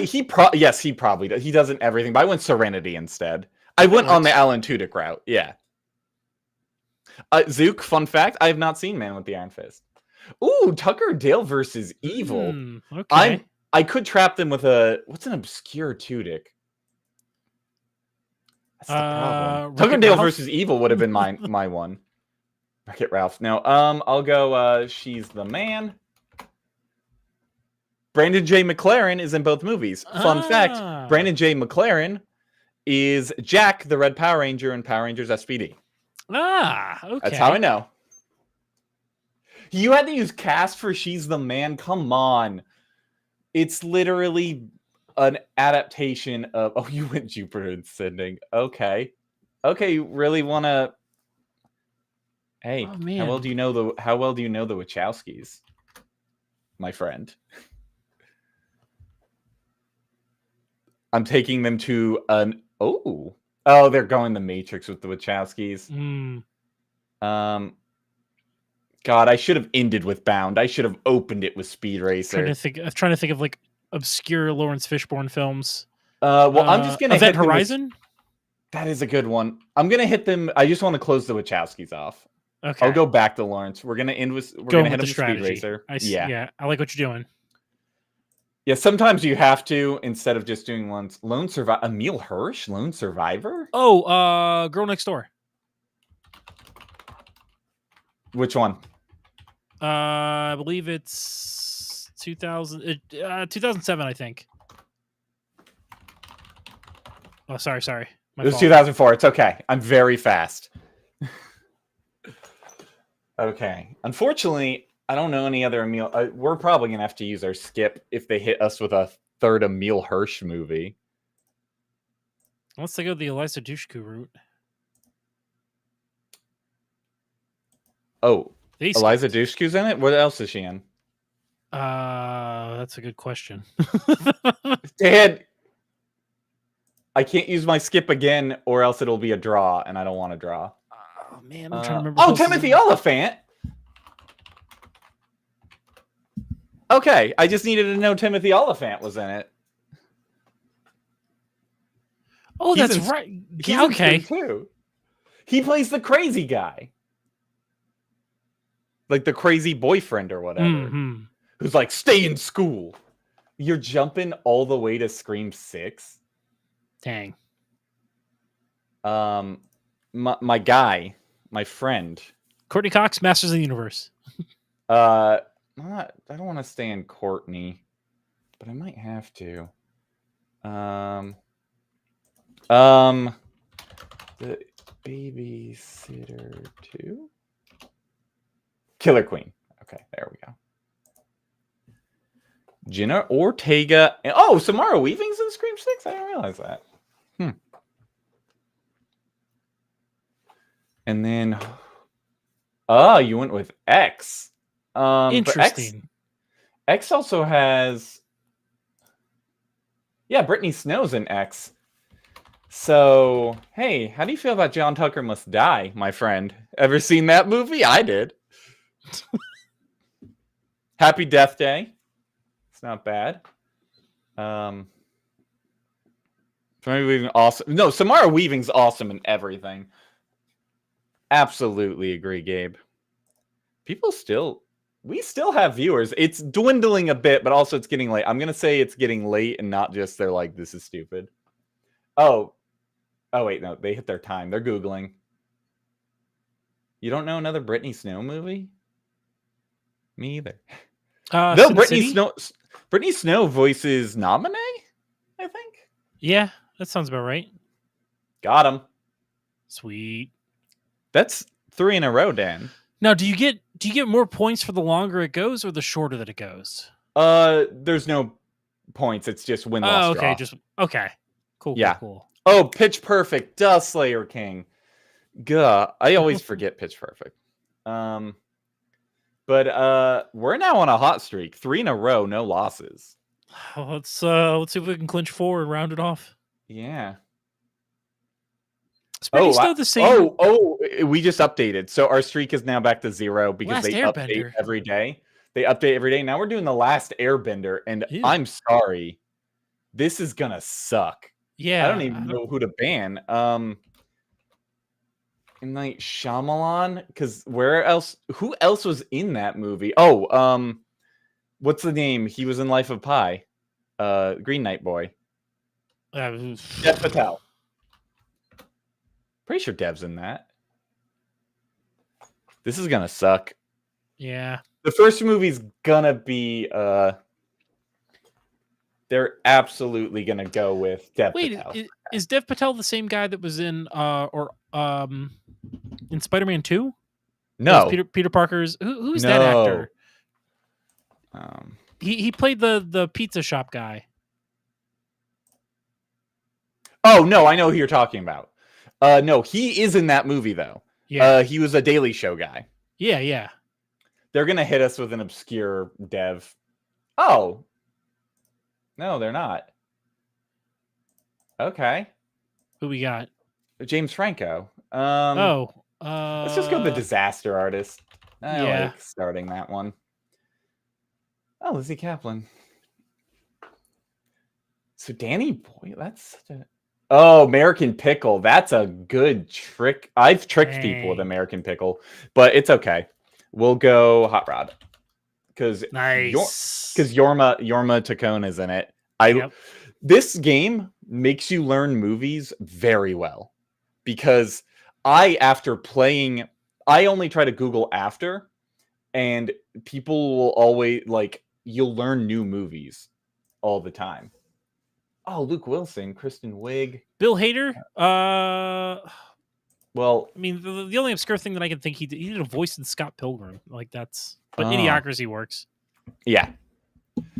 I didn't want to use but because we went second, they give us an extra cast lifeline, so I didn't feel bad burning it. We're still even with them on lifelines.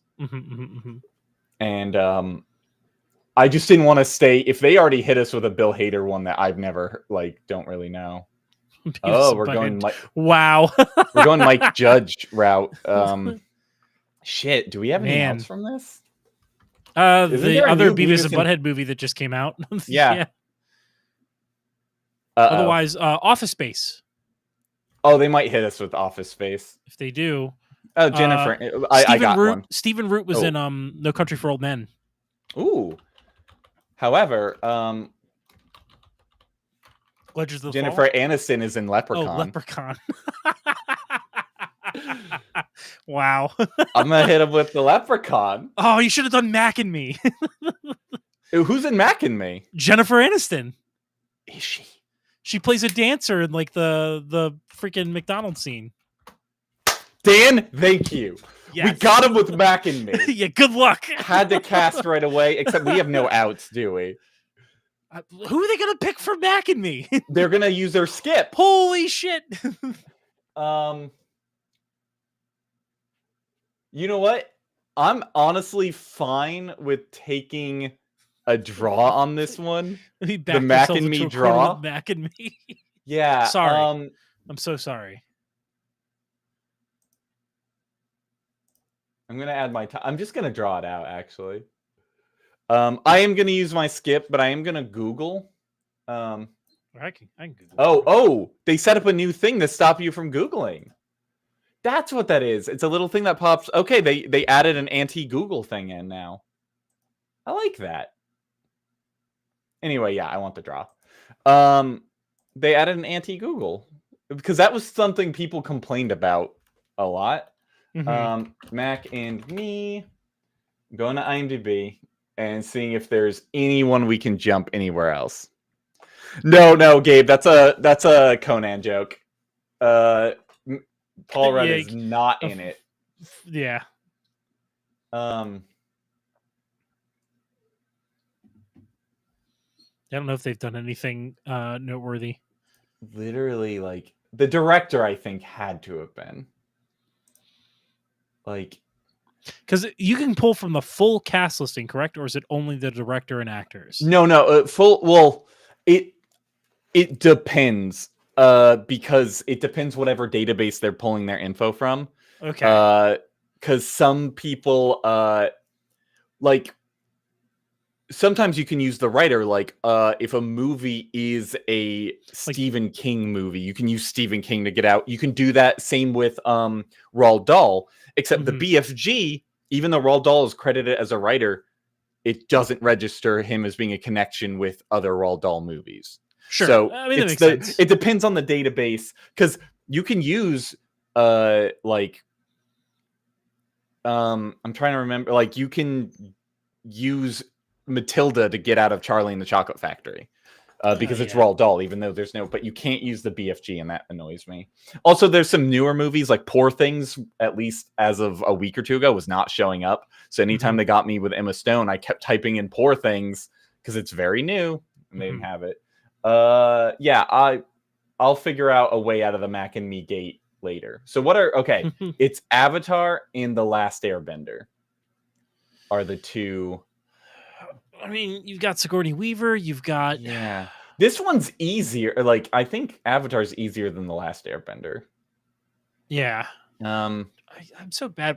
Like, I can recognize actors' faces, but I'm terrible with names, which is like the whole point of this game. Yeah. Okay. It's Avatar 2009. We're going second.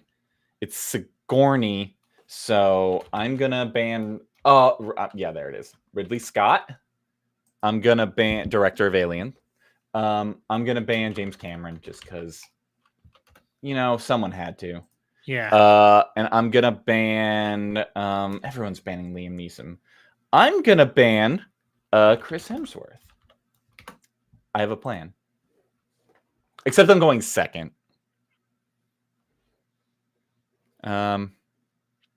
We still 32 people deciding to watch, or they left the tab open. Thank you. Again, we play all kinds of games, and it's not just, you're going right into the abyss with Cameron. Isn't Samuel Jackson in that, or am I thinking of Sphere? I think you're thinking of Sphere. I think the Abyss has Aaron Eckhart? No. Sam Neill, maybe? I hope you are. Nope. Adding time. Whoo. Who else is in the Abyss? Cast. Ed Harris. Okay. Truman Show. Yeah, Truman Show would have been the good one. Yep. Ed Harris. I always forget because it's a younger Ed Harris. Mm-hmm.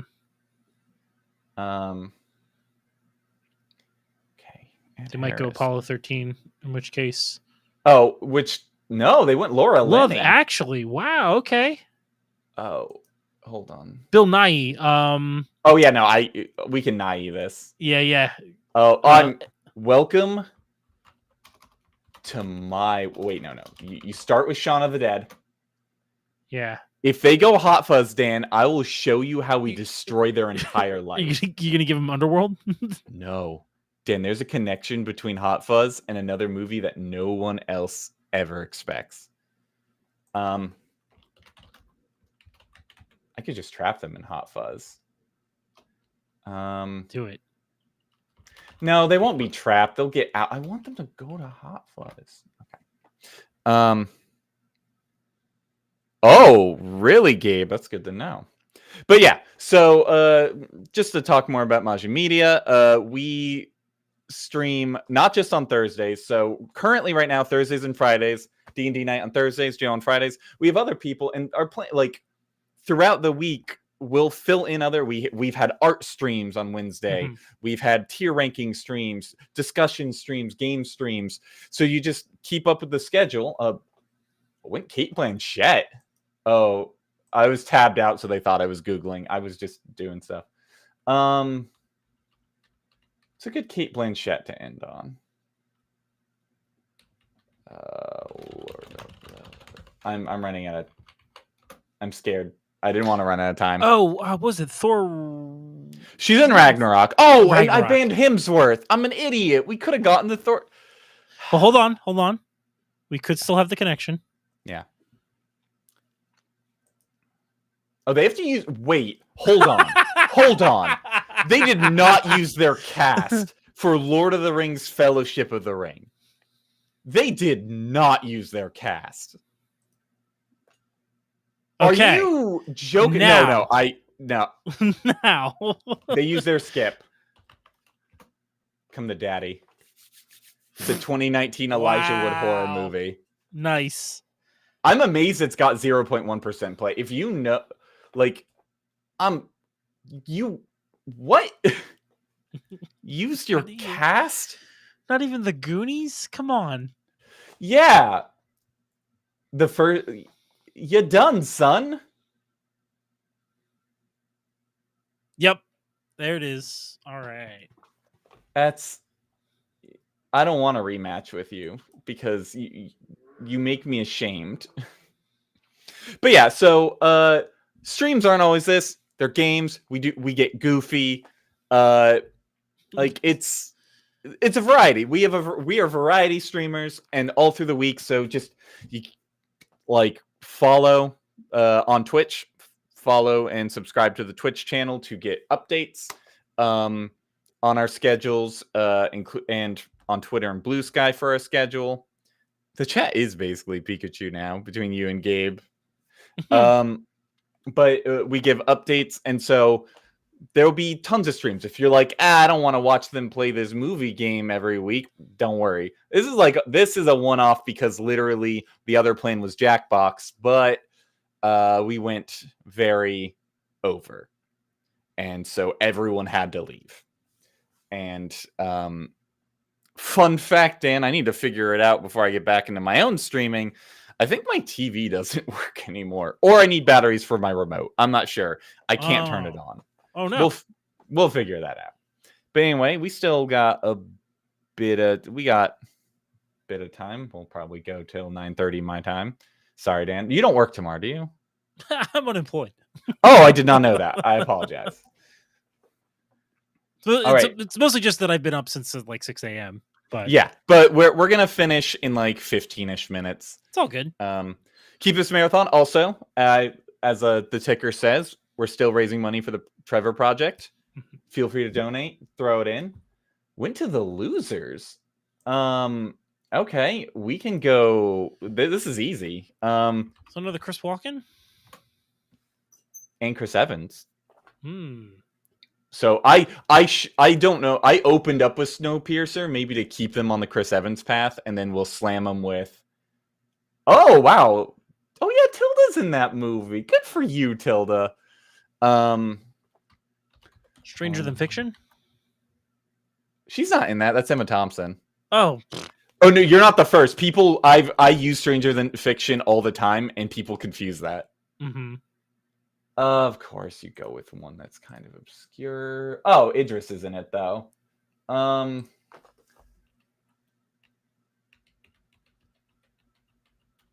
Idris movie. Hobbs and Shaw.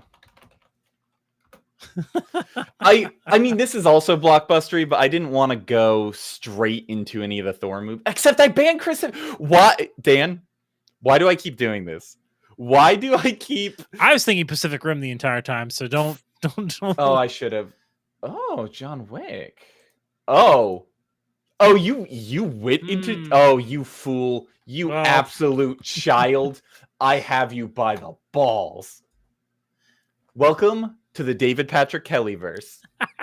My fate. I love David Patrick Kelly. He's an incredible. All right.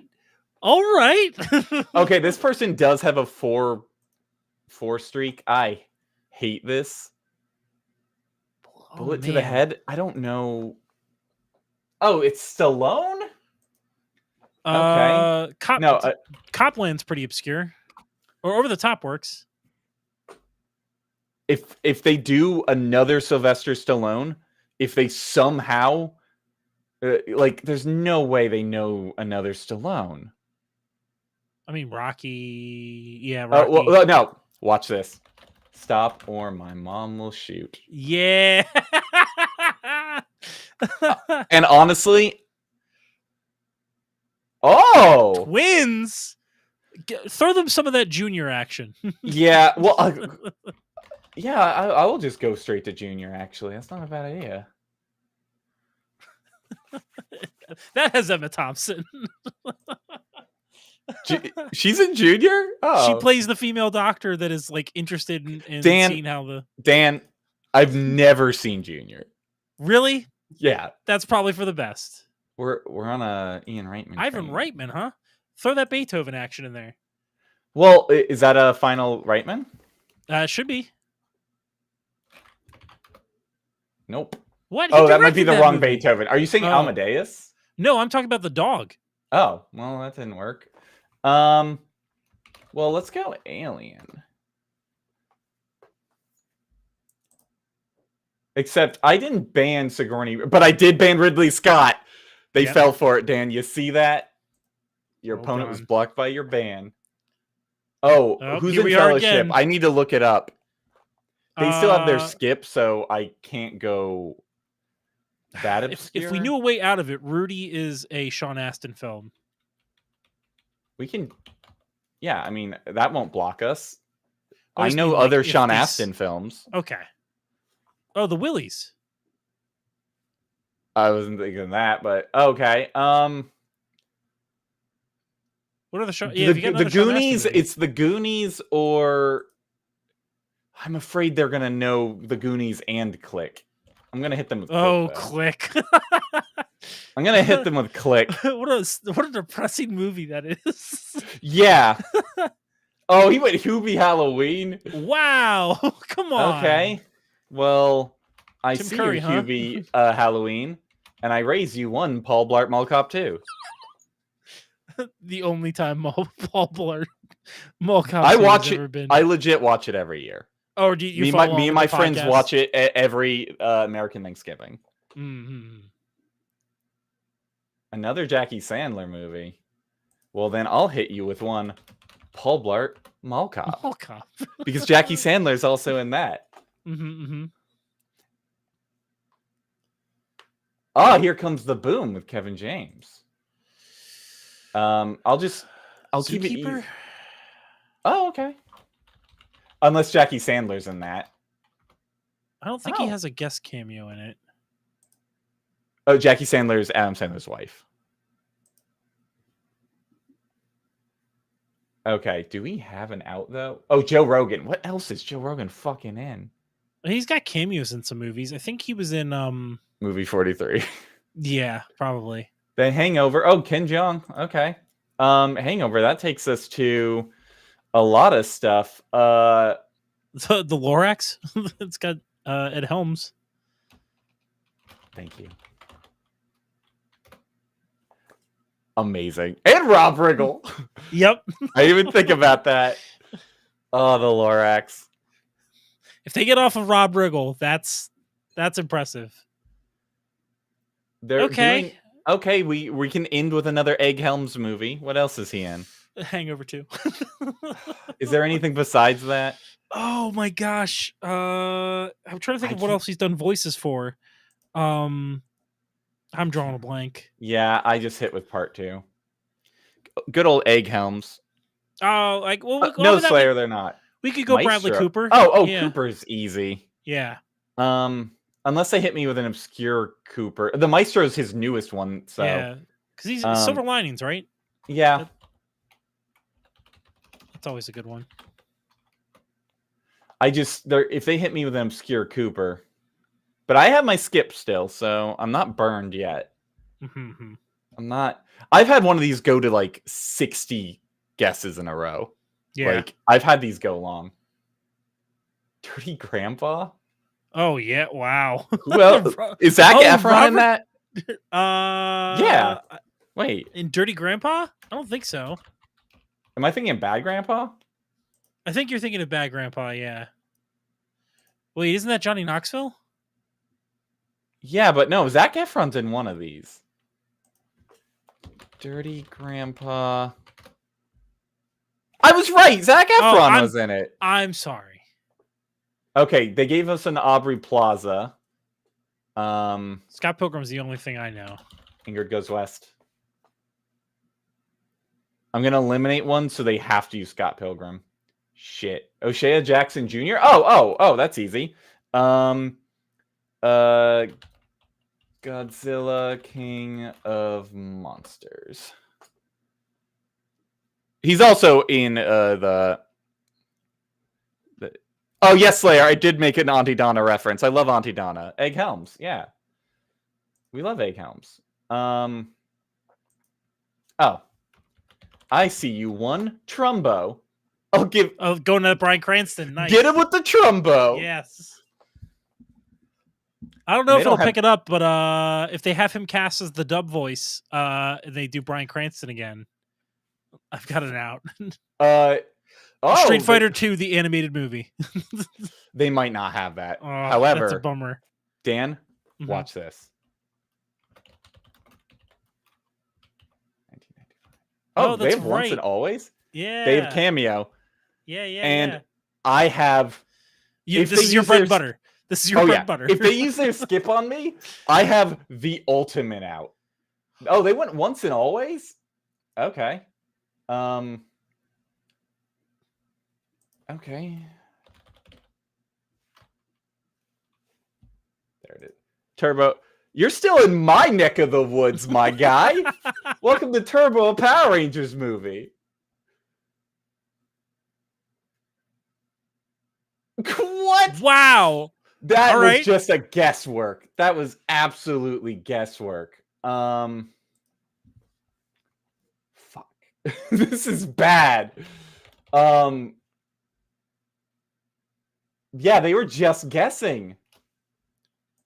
Damn. I can't believe I got beaten, but they got lucky.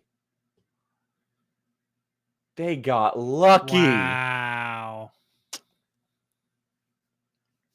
I can't believe that. I'm so upset. I'm so upset. We got cocky, but they definitely just guessed.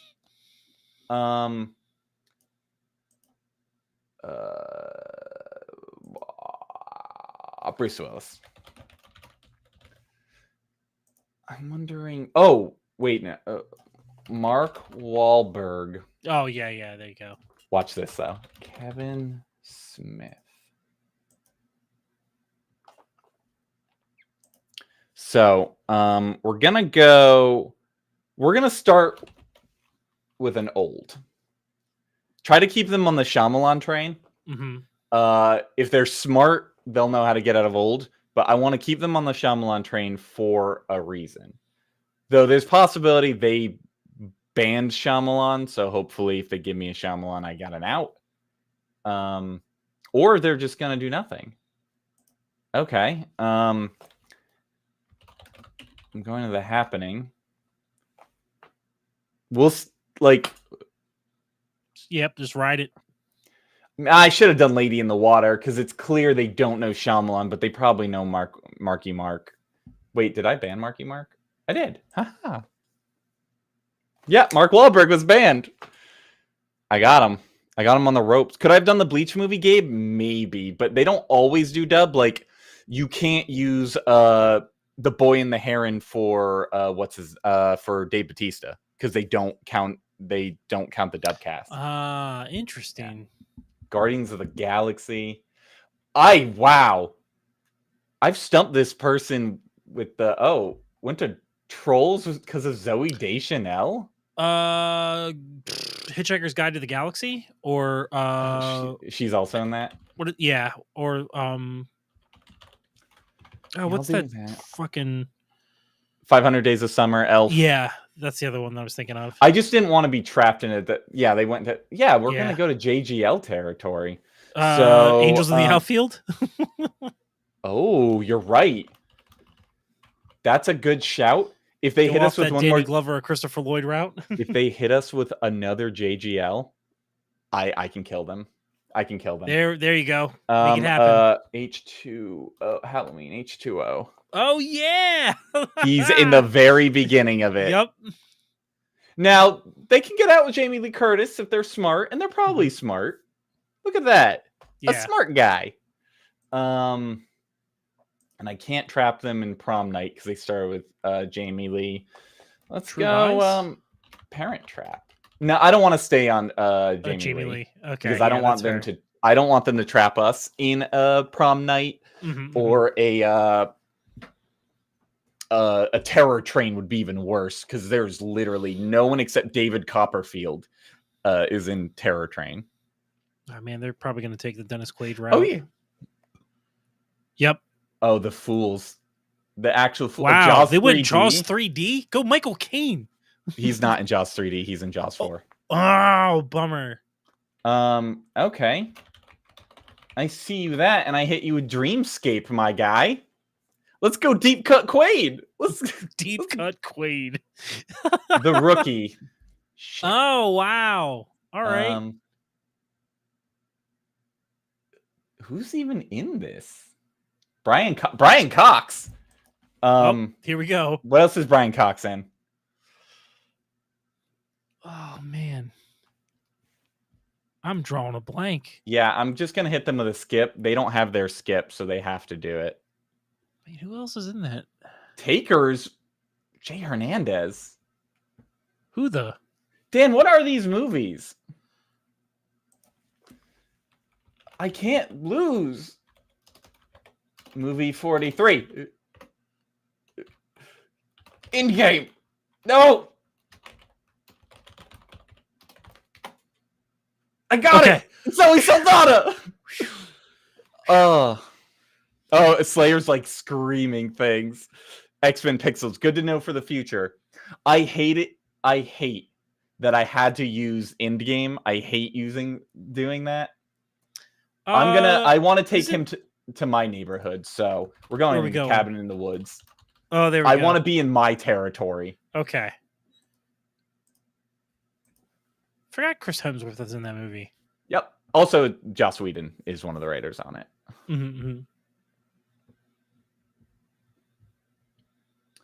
Trying to go to that original Buffy territory. I've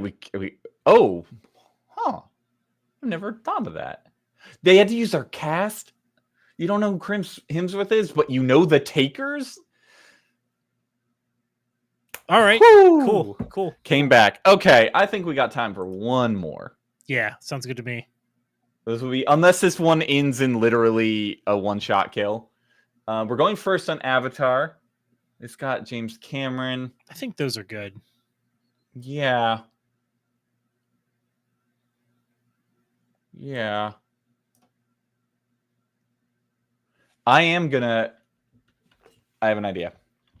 Cabin. I'm gonna open. Oh wow, starting with Cabin. Yeah.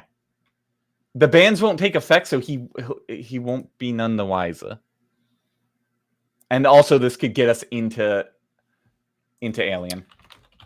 You fool, you child! Welcome to my trap. Try to get out with another Ridley Scott movie. Haha. They're gonna try.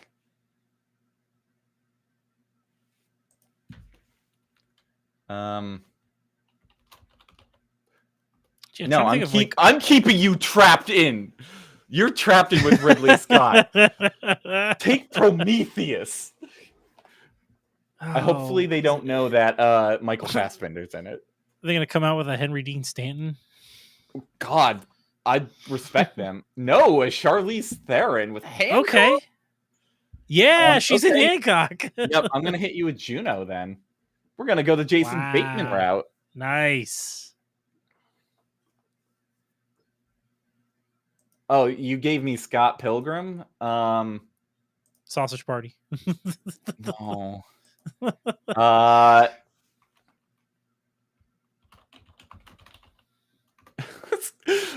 not? Let's go the Brandon Routh route with Superman Returns. I can appreciate that.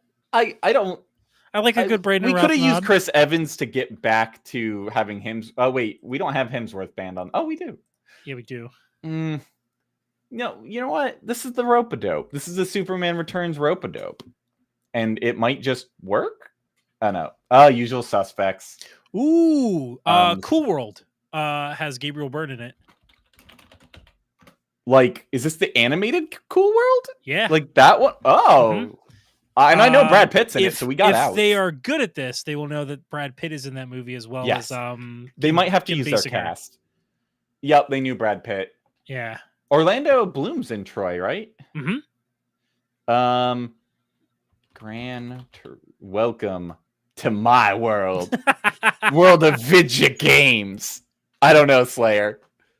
I don't know why my brain knows this shit. I've always had I have ADD, and that maybe that's why hyperfocus. I don't know. Mm-hmm. You're hitting me with at World's End. Oh man. What's a bloom he can't come back from? Elizabethtown? Dan, beautiful. Thank you. That's the one I was trying to the remember. one Orlando Bloom film that I've unfortunately had to watch. And they don't It's have not- a skip. it's not bad. They don't have a skip. Yeah, good luck pulling from Elizabethtown there, baby. I honestly, they could just put in Love Actually, and chances are there's a British person. Yeah, that's fair. Use your time. Use the cast button. Use Love Actually. Just guess a British thing. Kirsten Dunst. Yeah. Oh, that's right. Okay. Yep. Do we want to go the what's his name? He's in every single Spider-Man film because of the freaking director. Bruce Campbell. Shout. Why am I forgetting his name? Good shout, Dan. Go in the Evil Dead. And also it gets us Ted Raimi, Scott Spiegel, and Sam Raimi. Scott Spiegel. Oh man. Mm-hmm. He and Sam have been working together forever. Mm-hmm. And then they have to use their cast. Look, we gave you names right here. The cast isn't going to give you anyone outside of. I think they're done. They're dead in the water. Oh, they used a second cast to get the extra time. Okay. Crime Wave. I don't know how I'm ever gonna come back from Bubba Hotep. You're done. Game over, man. You got Good Bubba old Hotep. Bubba Hotep. If you can get out from Bubba Hotep, you deserve something. But I think this is a great way to industry. Darkman? Oh, wow. is he? Darkman would be a good poll. Yeah. And we haven't. Wait, but Bruce Campbell, does he have a cameo in Darkman? I've seen so. Darkman, I don't remember. It's a Raimi movie, so he might. Yeah. That's a great way to end the stream. Yeah, pretty good. Look at that. On a Bubba Hotep. Ending it with Bubba Hotep. Darkman nod. So yeah. Wrap up, do our send off. Like I said, we are the new Maji Media Games. It's possible. I'm gonna talk with Zach. Well, then they couldn't have done it then, Torak, because we were out of Bruce Campbell, so they were done. But yeah, we are Maji Media Games. It's our new official name. I'm going to talk with Zach about getting our own Twitter as well. But until then, you can follow on Twitter at We Are Maji Media. We'll have all the updates are there, along with on Twitch normally, not on YouTube, unless we can find a way with Streamlabs to do both. And I think Twitch announced that they're allowing it soon, or we'll figure this out. That sounds about right. Yeah. Twitch.tv/One Piece Podcast, where we stream right now every Thursday and Friday. Dan and myself on Thursdays, Joe on Fridays, and then Sean, who has streamed for us before, should be coming back soon with a stream with Dan, I believe. Yep. If we Gonna can be say playing that. some Chrono Trigger. And then when other things are sorted out, we'll have tons of people can come in. Mike P was doing some great art streams for a while. We know we've been talking about wanting to do model kit building streams. So we have a lot that will be going on. As for me, I also stream on my, if you want to find me anywhere else, I also stream every Monday and Wednesday at 6:30 p.m. PST. Probably coming back this week. Maybe, maybe not. Twitch.tv/SpaceWitch. That's SBVCE. We had our names here. They are gone now. Why are they gone? Oh, because we have the thing at the bottom. Oh. You're right. Everyone, please donate to the Trevor Project. because I'm taking the ticker away. But yeah, find me on Twitter and Blue Sky, pretty much everywhere as Space Witch, spelled SPVCEVVITCH. Also, support like you have today with this marathon, the One Piece podcast. The Patreon's up there. That goes back into Maji Media. That goes back into supporting all of us. Yeah, that's my socials. Dan, your sign off. I'm not on Twitter anymore because I keep getting inundated with bot accounts that are asking for me to enlarge my penis size. Yeah, they do that. You can find me over on Blue Sky at dan.onepiecepodcast.com. And I just put it on the channel here. I do stream it on my own channel here on Twitch at GA1C. I'm typically streaming. Try to align my times to be after other people are streaming, so that way there's no like stepping on toes or anything like that. But I'm on Monday, Wednesdays, and Fridays, and that schedule's dependent upon what else is going on. So I've been trying to post weekly schedules to keep that keep myself accountable to that. But otherwise, you can check that out. And then, of course, as Donnie mentioned, I'm hopefully going to be streaming with Sean coming up on Tuesdays, and then on Thursdays as well with them. So yeah, I don't think there's any other socials that I'm on. Hey, Fukuro, yeah. He is so not handsome. happy. Oh no. Well, he's not happy I'm doing this, but I got him before.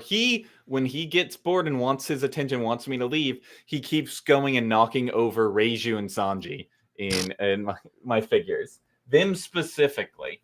Why are you hating them Vinsmokes? I don't know. I think partly it's because Reiju has a sword that he likes rubbing his face against. Ah, that'll do it. Yep. And is that it? Okay.